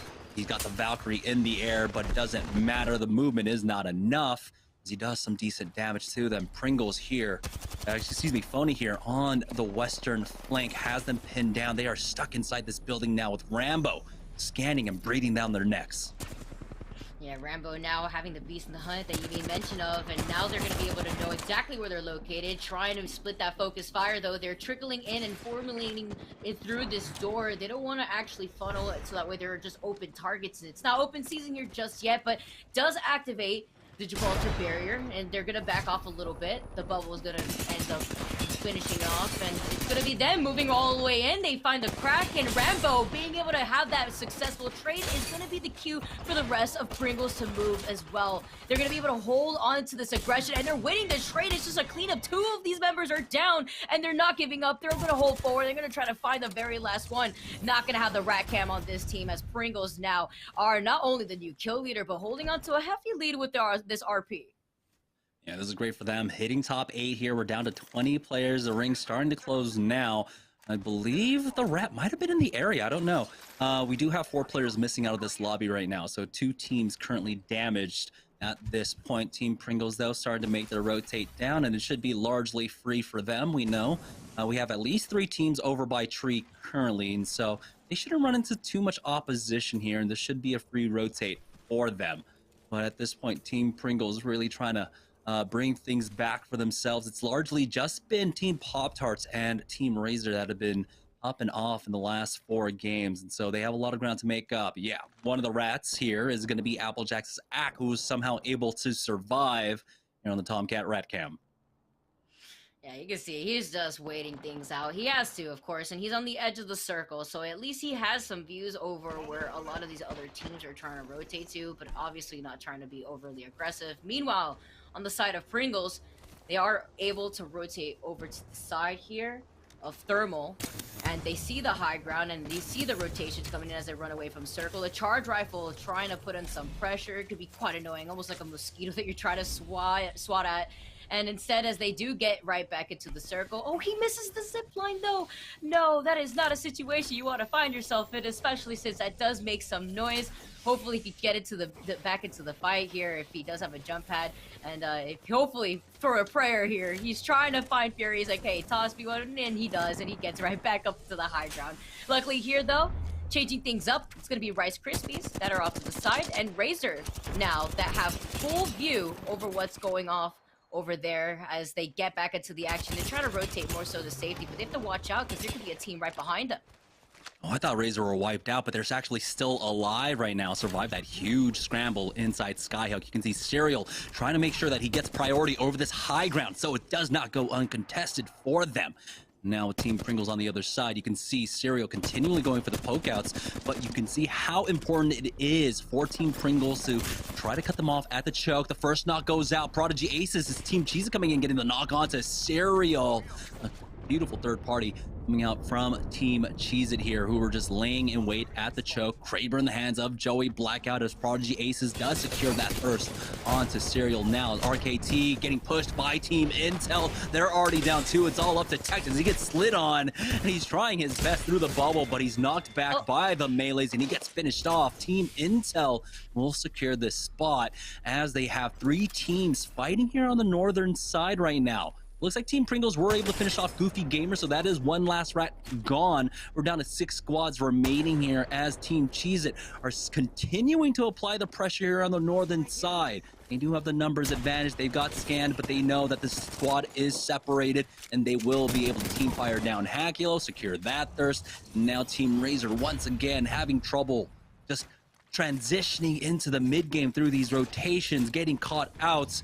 Throughout all of this, Team Cheez-It, they've given up the high ground now, and you can see Prodigy Aces is going to try and port right past them. Yeah, did they get a little too ahead of themselves here? It seems like it, as Team Pringle now is going to be able to move right back in. Cheez-Its, unfortunately, with that missed timing, because now they're going to get circle kept, and the circle advantage is going to go in favor of Pringles, but we can't ignore the fact that Team Intel is right there as well behind them, hanging on closer to the tree and already inside circle. They have the jump pad, though, to get right back into position. They don't want to overextend, as the rest of the team, they're right behind them. You see them shooting at Team Pringles, but they've already made their rotation, and now they can safely peek around the side to stop them from trying to get safely into the circle. They were actually prioritizing the positioning instead, and they want to hold on to this building to reassess the situation and heal up those small heals that unfortunately they had tacked on. Look at this ring, though. It looks like it's going to be that exact same circle that we had in the last game. Yeah. I thought this was going to tree completely, but so much of launch is still in as Bronzy finds a beautiful shot onto Joey Blackout, but the res is there. Zeratricky does get finished off by Rambo, so Team Razor are out throughout all of this. You can see Intel trying to gatekeep them there, and it is going to be the same circle from last time. As you can see, it pulls over towards launch site, and so Team Intel are just going to go ahead and full send onto this one. Rakanishu and Prodigy Ace is down. Team Pringle's involved in this one as well, as he does get the knock onto 6, and they need a recover here. The armor swaps are there, as Ack on the Tomcat Rackham staying active throughout all of this to try and pick up some kills. Beautiful shots. But it looks like Team Intel are able to fight back into this one, bringing this one down, I believe. It might be to a 1v2. Metro trying to heal up, hit this bat. He gets it off, and he goes for the peak, hits for the gold, and he will fall. Team Intel are out as Pringles pick up this one. They do have the beacon. Looks like they will be able to respawn Rambo into this one. Oh, but 8 bullets on the charge rifle, and I was honestly on the edge of my seat looking at Team Intel, because not only did they have the positioning advantage, but, you know, they were winning their trades there. They had the Prowler at hand, and unfortunately the hip fire just wasn't enough, not landing their shots, but we still have a rat holding on to the side of sorting, and meanwhile, see them trying to get set up, trying to at least find a pickoff, but they're forced to rotate shortly in less than 30 seconds. Luckily, to get out of that situation, you can just fly up and avoid the zipline completely, so that way they're just not a sitting duck on there. That is so cool. I love that animation. So he will be able to completely avoid that choke, but he is going in blind with this one. We'll see if Pop-Tarts spot him out. I was thinking maybe he considers playing that out of bounds, but he does go over to the spot that we saw Lonely Fans play earlier. Pop-Tarts in that same exact situation as well. You have to imagine that Pop-Tarts did spot it out, that he was just a solo act. Is getting focused down. The Spitfire shots connect, taking out Impulse. There's an opportunity now for the third party. We'll see if it happens. Ack is the ultimate rat right now. Oh, and there's a med kit right there too, so that way they don't have to wait things out. Just uses the Phoenix kit instead. There's some time being passed, but they luckily do manage to get the res at the same time, but not so luckily for the rest of Applejacks, as he's a low warrior and they're storming in and they clean things up. That's going to be a rat down, and that's going to be 7KP going in favor to Pop-Tarts, who, once again, playing Encircle, by the way, playing very slowly. And meanwhile, Pringles, on the other end of things, not playing so slowly. They already got a shot in, a pretty hefty shot that is, and they're repositioning right here, trying to avoid this bombardment. Yeah, we're getting a sneak peek at Arenas mode at this point. It's the final 3v3 in game number 5 now. It's going to be Team Pop-Tarts versus Team Pringles here. Pringles, they smell some advantages. They've done some decent damage, but they have to reset themselves. Rambo gets taken out as his teammates do finish off their bats, and so they swap off positions. The bubble has gone down from either side, and they lose out on one. Pop-Tarts with the man advantage, but the HP is low, bringing it down to a 1v3. Team Pop-Tarts about to get their 4th win of the day. Lucas goes for the peak, and now it's down to the 1v1. Impulse versus Rambo. Will Rambo be able to clutch up for his squad? He backs away, and Impulse looks for that thirst. The scan comes out. As you can see, he's hitting up that syringe. Will have slight HP advantage, just a slight HP advantage, but you're playing close up against Rambo on that controller. He's got the Prowler, he's got the R301, both of them going for the full reset here, which means that Rambo will have the 20 HP advantage. He hits that res as he gets pushed now. Rambo is ready to try and finish this one off. There was a snake, and now he goes in, and it's Pop-Tarts to take game number 5, their 4th win of the night. All right, Pop-Tarts, we got our eyes on you. That was great showing too. The bait with the res, the moment the sound cue went on, you saw the fear go into Pringles' eyes. They knew that they had to push in that moment, but either way, the healing advantage for Pop-Tarts really led the way for that win over there, and Pop-Tarts now taking their 4th win. What is going on here, Jamerson?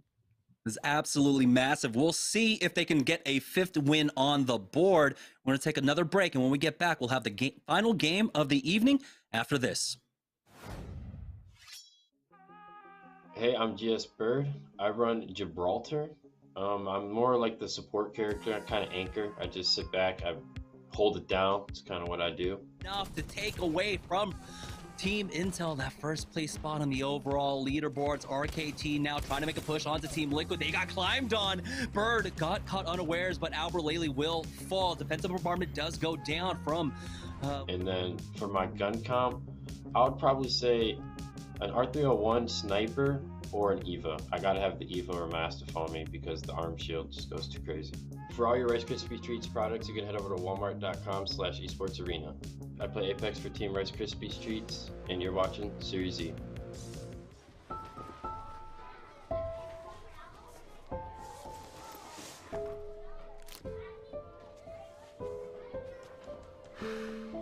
Hey, shake it, kiddo.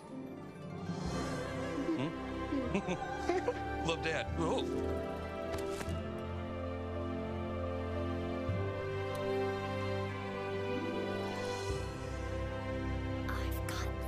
Kellogg's Rice Krispies Treats. A little love when it's needed. It's fruit, refreshing, refreshingly sweet, but without sugar, 0 calorie treat. They're all our top fresh flavored splash. It's fruit freshing. Imagine you love frosting and filling. I do love frosting and filling. Oh, well, imagine if there was a way to enjoy that delicious goodness anywhere, anytime, out of the toaster, out of the box, out of one of those baggy thingies, with nothing but a thin layer of foil between you and... Pasta. Yes, Curtis. This is a commercial about pasta. I love it. Frosting and filling for your pasta. I like pesto.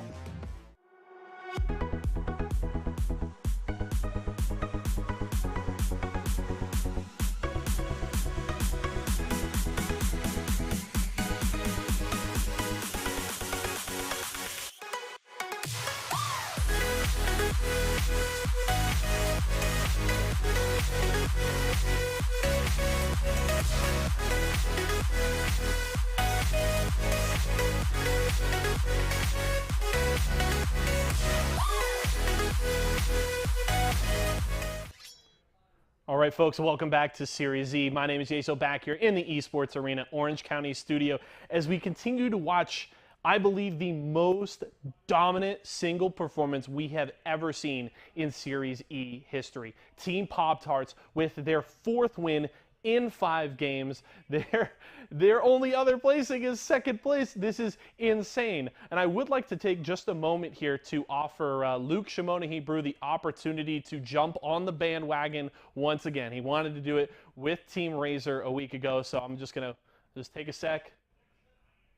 He doesn't want to come in. All right, so Luke's going to hope that Team Razor can figure it out, but I'm on the Team Pop-Tarts bandwagon. He's not jumping off Team Razor here. It's been an impressive performance so far. They are fragging out like crazy. So let's check out our post-game stats here after game number 5. Just one more game to go on the day, and it promises to be a good one. I don't know that anybody is going to be able to close that gap. I am not entirely sure what that point gap is, but Jamerson and Vicky Kitty will check on the Mobile One leaderboard when they come back, but we'll pull up these post-game stats for you all here on the LED. There it is. Beautiful. Thank you so much to the folks back in production.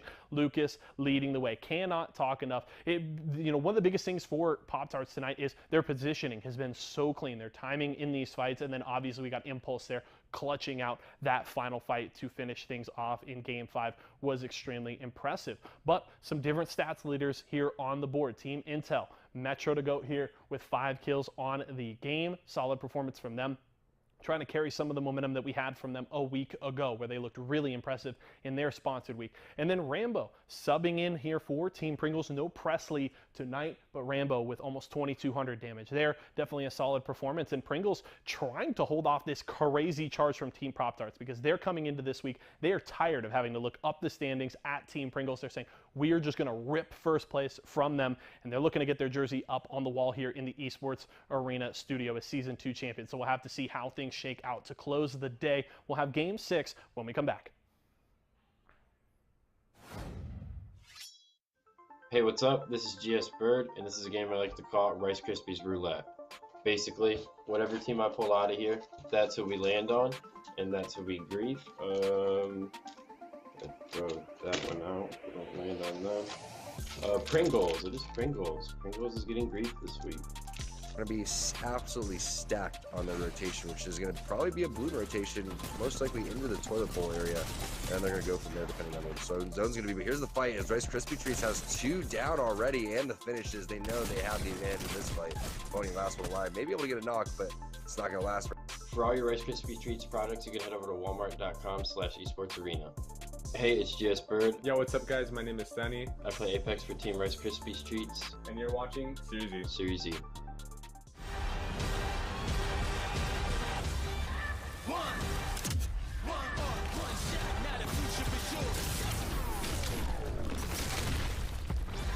Versus coming daily under pressure. Working on the plot and the scheme. The true sound trademark is at the edge of your dreams. Yeah. One shot, now the future is yours.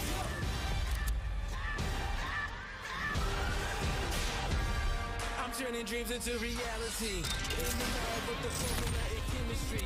Your memories spark and motivate and make the industry shake. With the bars and the breaks, I'm talking one chance at the soul, going for the goal. It's one shot, now the future is yours. Go!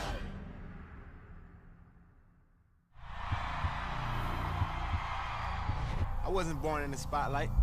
Nah. Had to grind and shine like a star on a hot night. And something about the struggle now resides in my muscles. And every trial and trouble helped to hang my hustle. Real rock stars don't chase the spotlight. It chases them.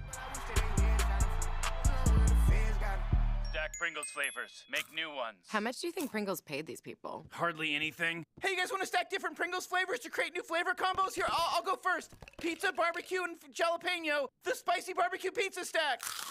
Get him! Grandpa, what's going on? Pringles. We're trapped in a Pringles commercial. They must have taken us in our sleep. How can we get out? We can't, Summer. They warned me this would happen, and I didn't listen. Stack Pringles, make endless new flavors. Stacking Pringles to make new flavors. Make endless new flavors. Barbecue, wavy, and sour cream and onion equals a 3-layer dip stack.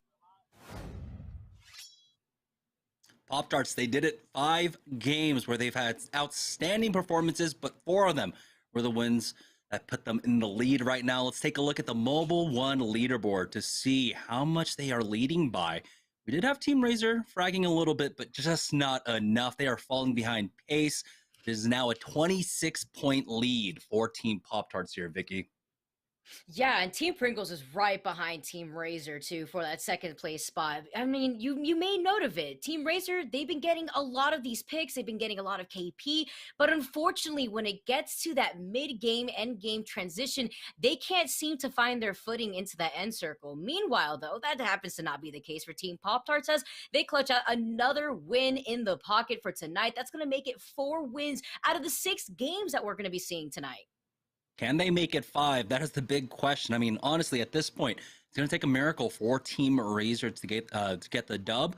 With how passive Pop-Tarts have been playing for the late game, I don't see that happening right now. It's the Mobile One high performance moment, and it's Impulse versus Rambo in the final 1v1. Oh, this was fantastic too. Just having this 1v1 Bloodhound Ditto fight, having the health go in favor though to Pop-Tarts. You can already see the way that they were able to play so methodically. It's almost similarly to the way that they've been rotating so far within those last few games that we've been seeing them win. Here comes the res, though, and the sound cue, almost the bait as he hears the footsteps come up. The opportunity, you see the KP try to come out, but not being able to clutch out as he does find the opportunity to try to push on them, but it's Pop-Tarts that in the very end that ends up getting that bait and taking that game. I really love the way that they played that, too, because so far it's been working out for them, just playing that more slow-paced game, playing more so that end circle, and being able to babysit those beacons so that way they know where the next circle is going to be.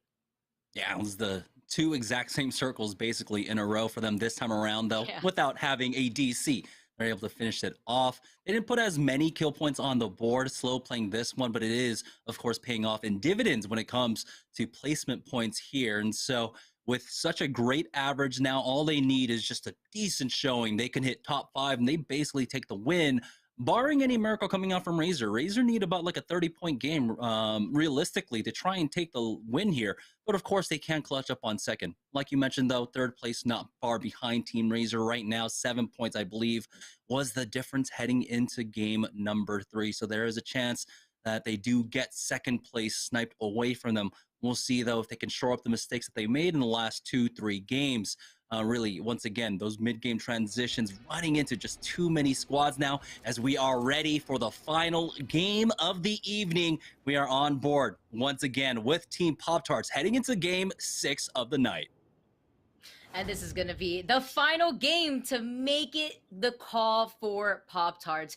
Now, if they manage to maintain that lead, or is Team Razor going to not only play end circle, but manage to clutch out a lot of those KPs points that they were able to really get throughout the series so far? We'll find out here. Pop-Tarts landing over to Geyser, just making sure that they're well kitted for this upcoming fight.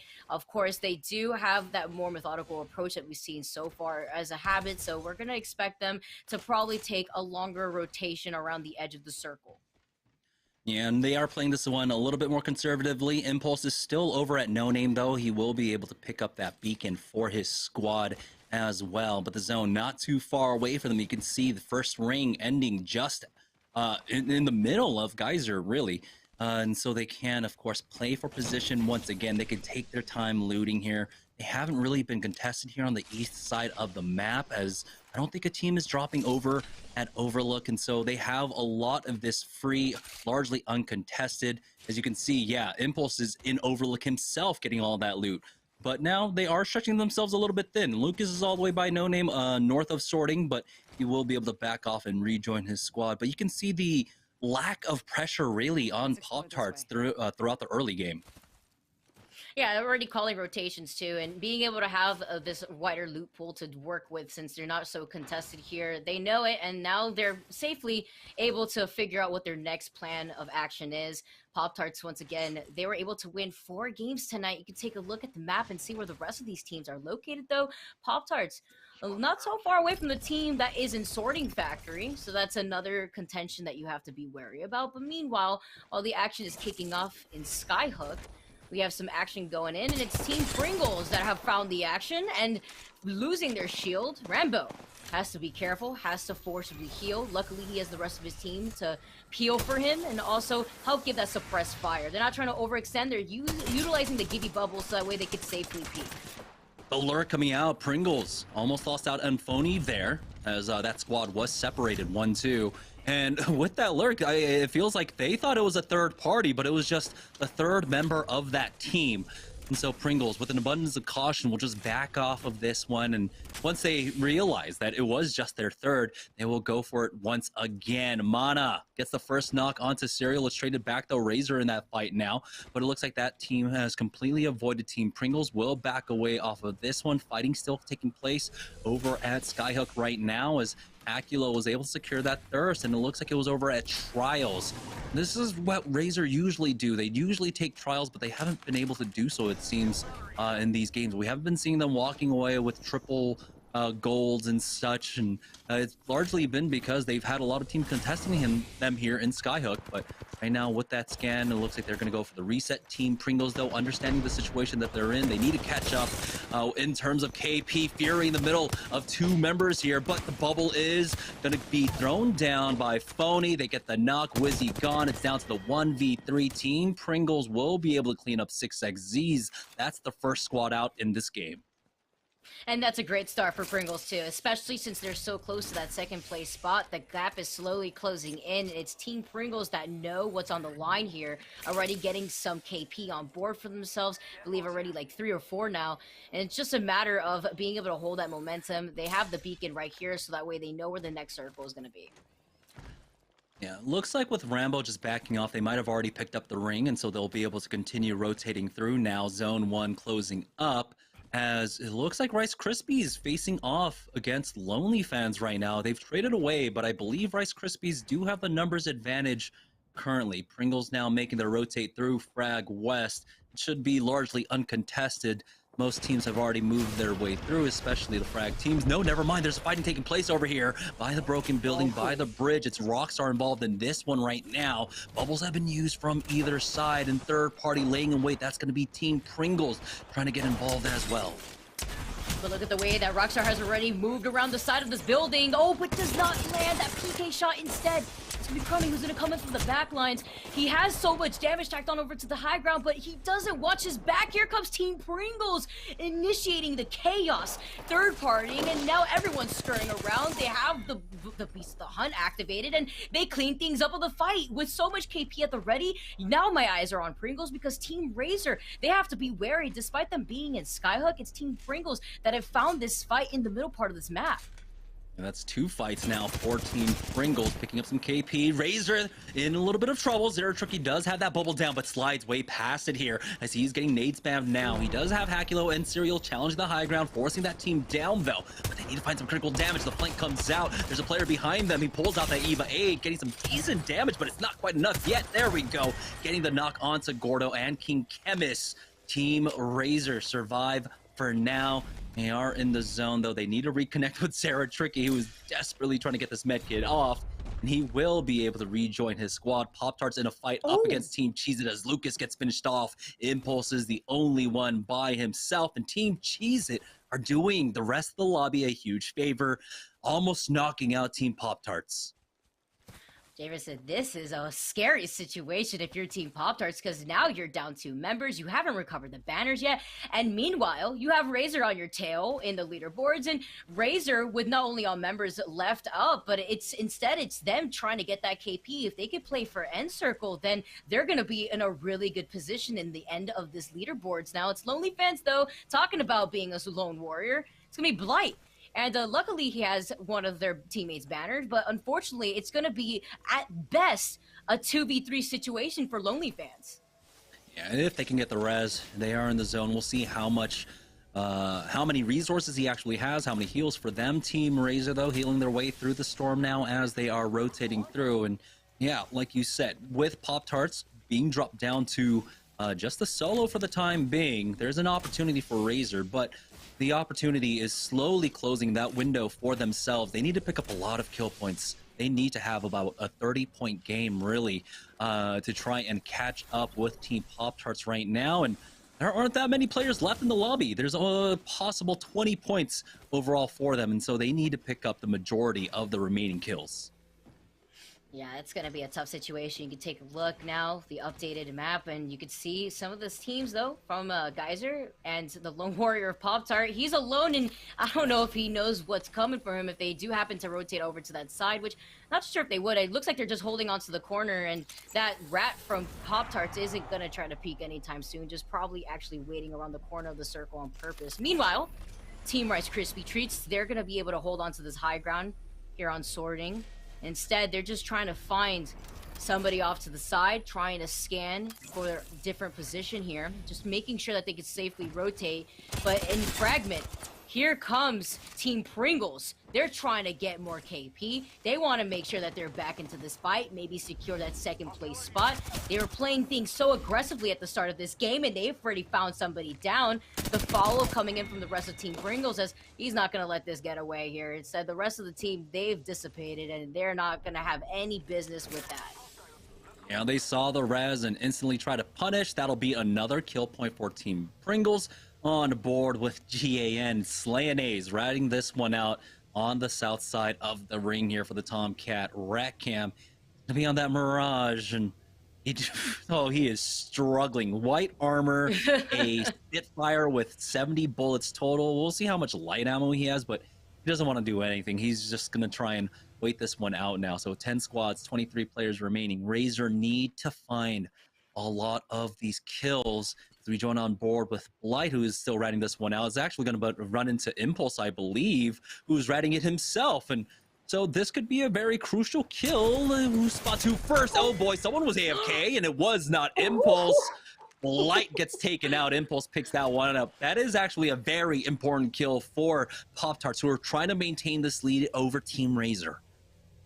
He knew, too. He was trailing him. That wasn't a Bloodhound. That was an Octane. And he knew where he was cornered, too. And meanwhile, he didn't catch him sleeping. It was Impulse that managed to get that KP on board for the rest of Team Pop-Tarts. Meanwhile, Slayanays, he's just hanging out, just making sure that all the time in the world could pass. Meanwhile, though, that's not the plan for Applejacks. Having to heal up, though, not winning this trade. But luckily, you currently have a scout holding onto the door and managing to make sure that this other team isn't going to get a little too overly aggressive. Has a decoy out, so that way you can bait out some shots, but I don't think that team is going to fall for that. It's just a matter of making sure that they know exactly where they're positioned since they don't have a Bloodhound on their team. Yeah, Applejacks, not far rotation for them, coming all the way from Tree, which is just a hop, skipping away, but they do have a team rotating through. Rollers has to be careful getting tagged up from behind as he goes trying to check the squad. I was moving through that choke right now. Ak, though, will show up now. He does have that gold armor, so he doesn't need to try to chip away for armor damage. It's really important for Aves and Rollers at this point to try to get the red Evos for themselves. So he will just keep an eye on the squad that's playing the northern office building now. Some decent shots coming out with that bow check bow for the armor check.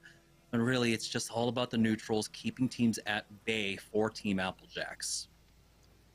Yeah, playing this passively too, and they're just trying to make sure that they have view for that intel. More like Applejacks landing some of those shots in the boat check. Very heavy damage coming in, 70 damage at that. And they're taking different positions too, so that way they have eyes over every choke point that requires a rotation into the circle. Luckily, though, over to the side with some view over to sorting, it's going to be Rice Krispie Treats now, trying to attack on some of that pressure, get some damage going, because you can see the next Eva Shield's only 85 damage away to purple. Yeah, they have the care package coming down as well, so they just want to show their presence. They want to make sure that they can pick this one up for free. The other side now, so RKT, they're relatively safe. You can see that it's a huge no man's land to try and cover this distance between sorting and launch side. And we know how treacherous it can be to try to get across here.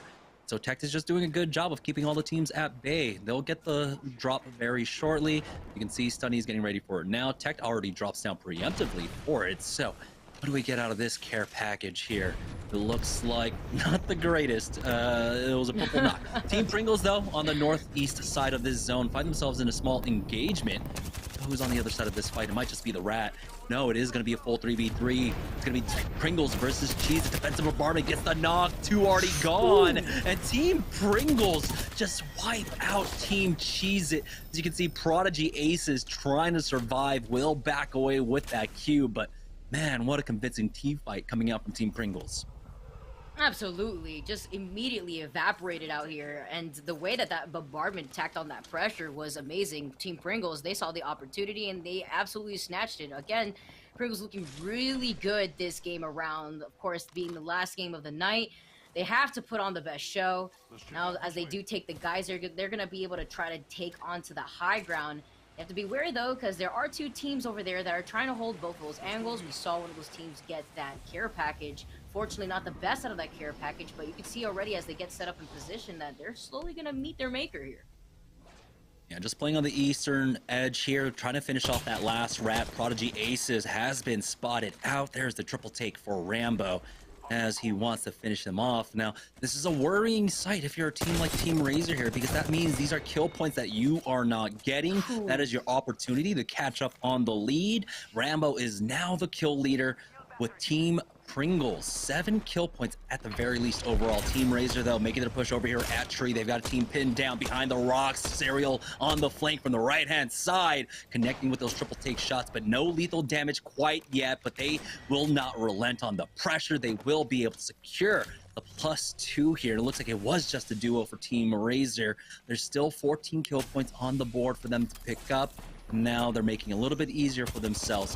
Pop-Tarts haven't been knocked out quite yet, though. And so these placement points are going to be important as well. So it looks like another team try to get involved in this one, but Team Razor will be able to survive. They make their way into launch site, but they have to be careful. Applejacks are on the other side of this building, I believe. No, it looks like they might have given this one up.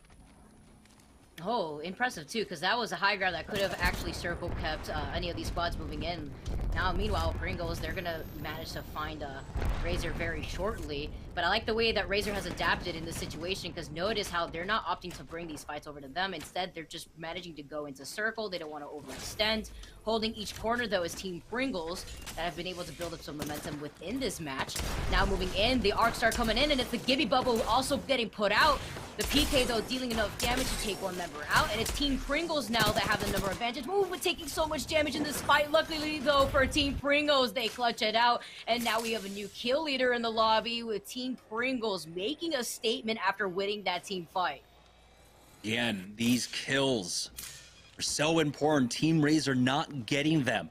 And so their opportunities are dwindling here if they want to try and snipe that victory away from Team Pop-Tarts. Impulse, I believe, is still alive throughout all of this, picking up more and more placement points for his squad, making it that much harder for Team Razor. Serial cleans up Slayanase, and so that's another Rat gone. We are now down to 5 squads remaining. Impulse still alive for Pop-Tarts, but it's 4 full squads remaining here as that Rat gets finished off.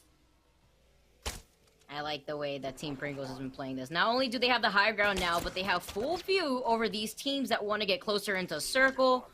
Not trying to overextend his Fury. He doesn't want to build into the opposition's Evo Shield charge. Does have that bow check to check the opponent, and only having that 2 times and being able to have some view. Isn't able to zoom in all the way, of course, because of that 2 times, but does still have a clear view thanks to the fact that this is an open field for him to play around on. He's getting poked away at, but he will be able to safely back away. You can see the ring does pull away from Team Pringles, so they need to have a plan for this. It's not a far rotate for them, and they should be able to make it in safely. There should be a jump pad. Yeah, Fury does have that for his squad if they need to use it, but they've also got the bubble for Phony to get them in. Now, with the large bulk of the teams that are on the northern side, this should go largely uncontested for them. Look to Rambo to scan just to make sure that their backs are clear. Fury is just doing a great job of keeping these teams pressured on the eastern edge of the zone. But we got 20 more seconds before this ring starts closing, Vicky. Yeah, and the reason why he's doing this so that way they don't rotate over to the high ground. Instead, that zipline is right there, and he also has clear view over what their plan of action is going to be. Now, with less than 10 seconds for this ring to start moving, it's going to be Pringles who are going to start moving themselves, while still keeping an eye over to that team that's on that northern side of the composition. Now being able to find these picks, though, not trying to overextend. Ooh, losing their shield, though, having to force out the shield bat in the process. They're not encircled just yet here, Jameson, so they still need to find their way to get in while being a little bit open at the same time. And not a lot of cover here. Luckily, they do get to the middle just in time, but that's going to let the other teams know where they're currently located. Yeah, they've got this large tower to play off of right now. Still, though, they feel vulnerable. They are hugging it quite tight. Fury in the back doesn't have that triple take to work off of to try and poke away right now. Surprisingly enough, Impulse is still alive for Team Pop-Tarts, but he will be forced into, I believe, Pringles very shortly. I don't know exactly which way he rotated in. He might be on actually the complete north side. No, the Team Intel spot him out. Pop-Tarts are out. They do secure top 5, and that is the rat gone. So he was a valuable rat at that for Team Pop-Tarts. Now we're down to the final 4 squads remaining. Razor, Intel, Pringles, and I cannot remember who the 4th squad is right now. Oh man, but still, that's Pop-Tart out. Luckily though, the rat did its job and he stayed around until the very end. Now with 4 squads left though, Team Razor still involved into the fraction, and it's Pringles who are able to not only hold this positioning in the middle part of this area, but they're looking pretty great, especially since they're in the corner of the circle. They don't really have to worry about getting sandwiched in this situation. Yeah, ring pulling down towards them. It's all about keeping the players in check, keeping the other teams in check, forcing them to fight first. You can see them just poking away, and they have the utility, they have the economy behind it to do so as well.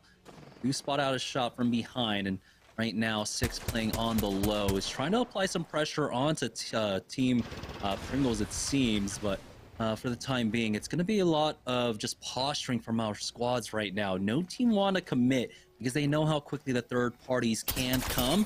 6 took a lot of damage there. He does have to be careful. He got Razor right above them right now. Scanned up is 6. Nades coming in as well. He's going to try his best to juke around, but ultimately, that bubble is forced out. He'll hit that bat for the time being, but now their focus with the zone closing has to be the team that's just right behind them. Yeah, you can see a team sandwich over to the side here, inside that middle console. So it's such a scary situation. Again, 4 squads left getting scanned here, and as they do hold the inside of this building, at least the circle here that's going to come up soon is going to at least allow them to hold the edge of the building for some cover, but not so much cover at the same time because there's a window right there that they could get poked from. They're just trying to keep this team at bay. RKT is going to be that 4th squad that we were trying to look for here, and diving right back into the mess. RKT, they've already lost their shields. They're going to be able to ace them at the same time. That's a member down for RKT. That leaves it up for a 3v2. Make it a 3v1 now, and what a cleanup fight from Team Intel. They have to get right back into the action, though, because the circle's closing in. Luckily, though, they were right on the edge, but they showed everybody their cards here, because now that's going to allow the rest of this lobby to notice that they're weak. Here come Team Pringles, though. Not only did they move around for a different rotation, but they have to be wary. The bombardment's out and is pressuring down on Team Pringles. They have very nice sustainability, though. Full shields at the ready. Not full heals, but that's 100% okay. They have to watch out for the Arcstar, though. That's not okay. Team Pringles, they have to get out of this mess. Luckily, though, a bunch of these bombardments from the grenades have made it difficult for Team Pringles to push into the side room. Yeah, and it's been full recovery out from either squad now as the reses did come up. So Team Intel were not able to finish off anyone quite yet. They do have the high ground, but the ring pulling away down to the low themselves. They might have just enough time on that ring to jump down late. You can see Six trying to find the flank here with that PK, not finding the greatest of shots, but Bronzy with the Arc Star, they've gotten two. Zero, Tricky, and Hakulo down. Razor needed every last kill in this lobby to catch up, and now it looks like victory is getting pulled away from them here as Intel finding some crucial picks. Pringles losing out on Phony. Intel are the only healthy team in this lobby. Those slow goings for them, they did not have the greatest of the first 5 games, but it looks like they're looking to finish off this day strong. You can see them pushing up. Six is up there with Metro. The scan for good measure, just in case. The 180 flick to finish them off. And Team Intel will take the final game of the evening. What a nail-biting ending to that, too. With those last 3 squads, it was really going toe-to-toe with each and every one of those members from these different squads. Now, overall, Team Intel, though, coming out of the works and being able to close out our final game for today. And the important question here, though, is with Team Pringles fragging out like they did, having another great performance, did they do enough to snipe away second place from Team Razor? We're going to take one last break, but when we find out, we'll reveal the results after this. Yo, what's up, guys? My name is Sunny. I play Wraith for my team, and the reason I like to play Wraith is because I have my Q, and because I like to tell my teammates where to go and when to get there, and how we should get there. Retreats. Another team pushing in on him, got that caustic gas going on, but Stunny does not care. He is up top with the Digi threat, shooting right through on them, trying to kill the caustic, trying to punch him out, but looks like the weapons I like to run are R9 Wingman. Wingman is I just love the weapon. It's a lot of high risk, high reward. R9 because I'm just a one trick R9. And I also like to run R301 and EVA 8 because it's just the most like balance you can get. You got a little bit of everything. We chose staging as our drop spot because it's like not in the center of the map, but it's not too far off to the left, not too far off to like the right or any spots on the map. You know, you can get to the location you need to get to pretty quickly for the most part. It also has a beacon scan and a lot of loot, so that's the main reason why we got there. We have set rotations for pretty much every spot. We know NRG lands there, but maybe someday we'll contest them, but for the time being we land there because it's free and we know how to play off that spot really well. If you guys want to check out Rice Krispie Treats and get some for yourself to have some snacks around, check out walmart.com/esports arena. I play Apex Legends for Team Rice Krispie Treats, and you're watching Series E. I'm GS Bird, and I'm about to try this giant Rice Krispies treat. What's up, guys? My name is Sunny, and I'm about to try an original Rice Krispie treat.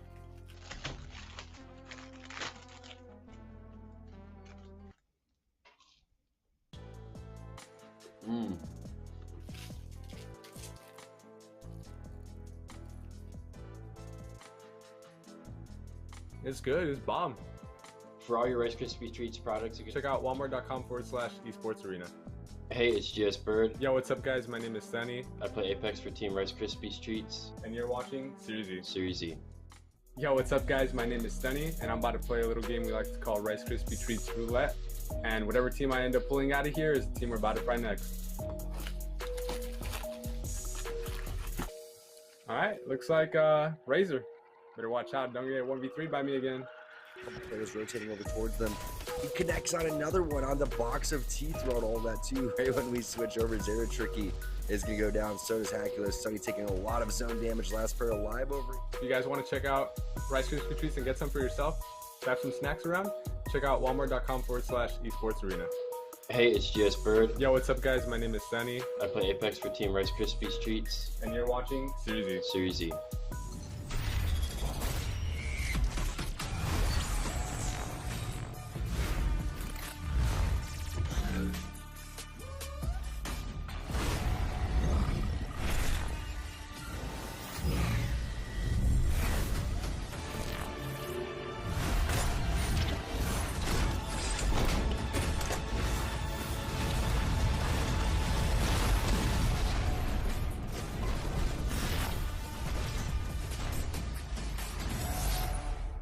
Imagine you love frosting and filling. I do love frosting and filling. Oh, well, imagine if there was a way to enjoy that delicious goodness anywhere, anytime, out of the toaster, out of the box, out of one of those baggy thingies, with nothing but a thin layer of foil between you and... Pasta. Yes, Curtis. This is a commercial about pasta. I love it. Frosting and filling for your pasta. I like pesto.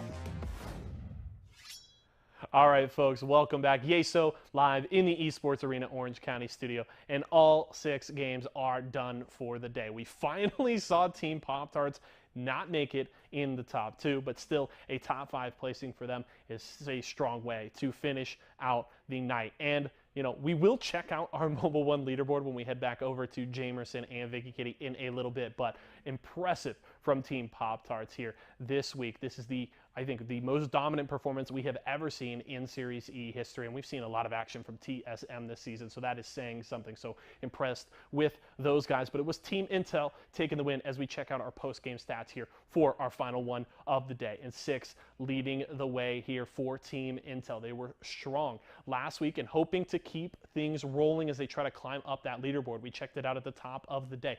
They are on the outside looking in, trying to hold on to their spot going into Season 3, but their performances last week, as well as starting off this week with getting some solid points, is certainly a good sign for them as the season gets closer to closing out. Phony, though, for Team Pringles. They're trying to hold off Pop-Tarts. Pop-Tarts able to rack up all these points tonight. It's important for Pringles to still be putting points on the board to try and keep them at bay and hold on to that first place spot. 6 kills does give Phony the kill leader role for this one, so impressive performance there. And then Rambo in for Team Pringles, a great substitute filling in for Presley, over 2,500 damage there. So Team Pringles still showing up on the day, but that gap getting a little tighter here as Team Pop-Tarts on their heels. We'll have to see if they can keep things rolling on Pro Night as well.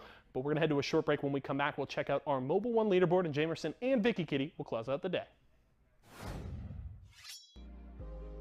Yo, what's up guys? My name is Sunny, and thanks to Rice Krispie Treats, I can always snap, crackle, and pop my enemy's Evo shields. So here over at Con, at Frag West, have a team above them. Another squad showing up as well. It's going to be a full 3. For all your Rice Krispie Treats products, you can check out walmart.com/esports arena. Hey, it's GS Bird. Yo, what's up guys? My name is Sunny. I play Apex for Team Rice Krispie Treats. And you're watching Series E. Series E.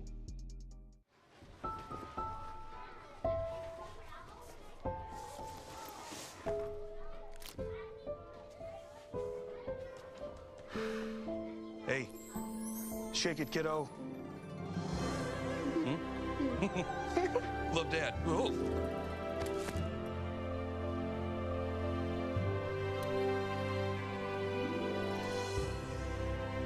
I've got this. Kellogg's Rice Krispies Treats. A little love when it's needed.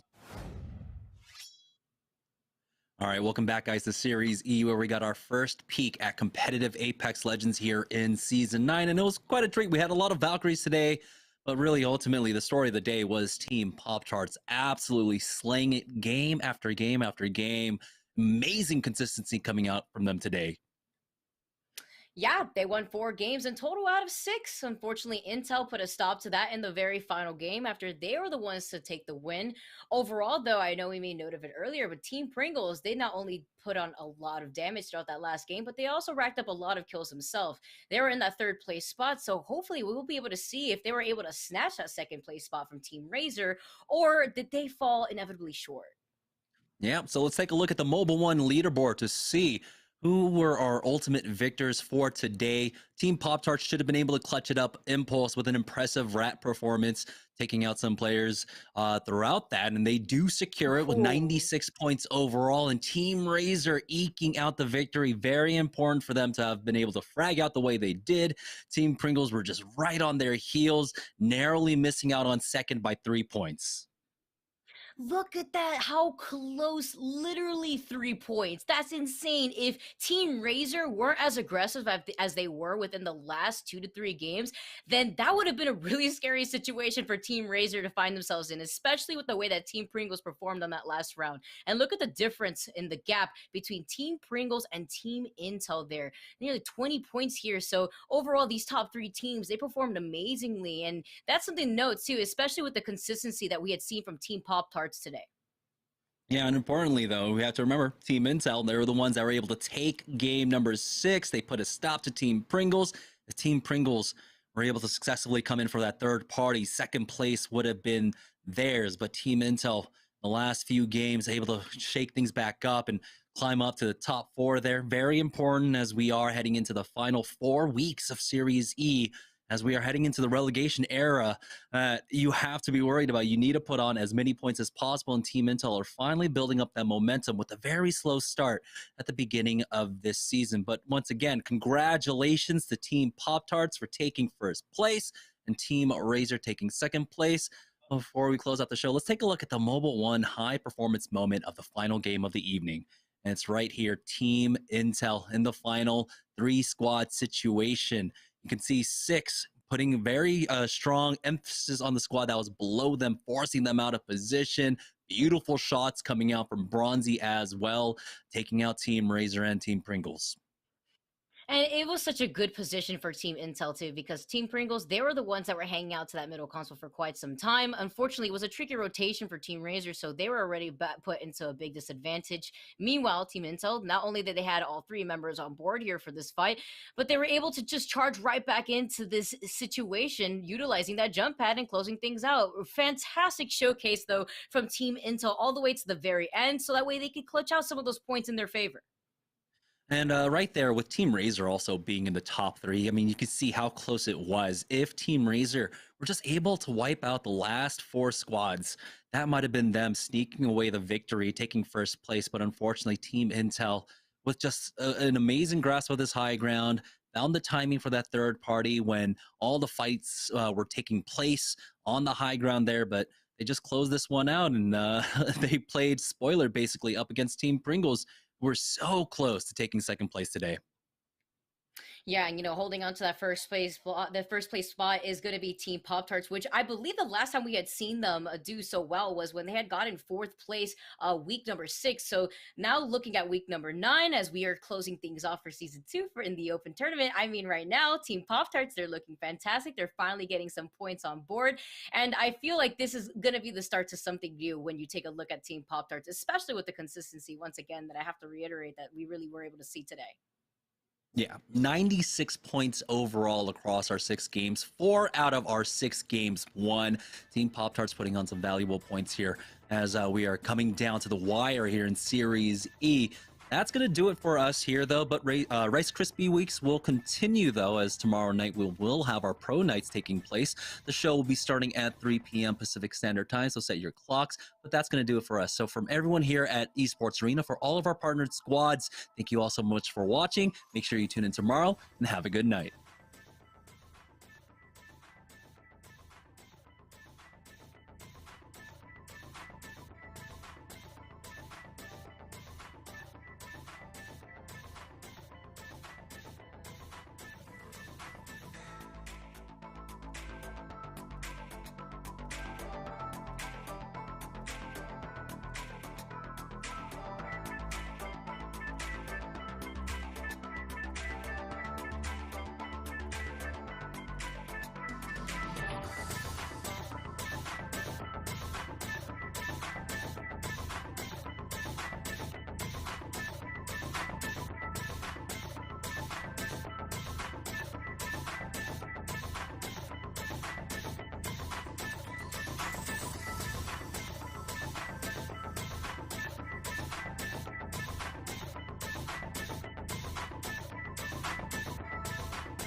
Let's go, boys. Last 2 squads pushing up right now. Just tell me. Sit on me. Should be fine. We should be fine. Yo, they're fighting. I'm gonna portal up right now. Stay back. I'm gonna portal up. Yo, take port. Third party. This is free. This is so free. One's knocked. Yeah. Come in with me. Knock one. 150 red. 20. He's one. Last one on me. To my left. Yeah, I'm a white swing. On this guy. Let's go, baby. Boys, let's go. You guys want to check out Rice Krispies Treats and get some for yourself? Have some snacks around? Check out walmart.com/esports arena. Hey, it's GS Bird. Yo, what's up, guys? My name is Sunny. I play Apex for Team Rice Krispies Treats. And you're watching Series E. Series E.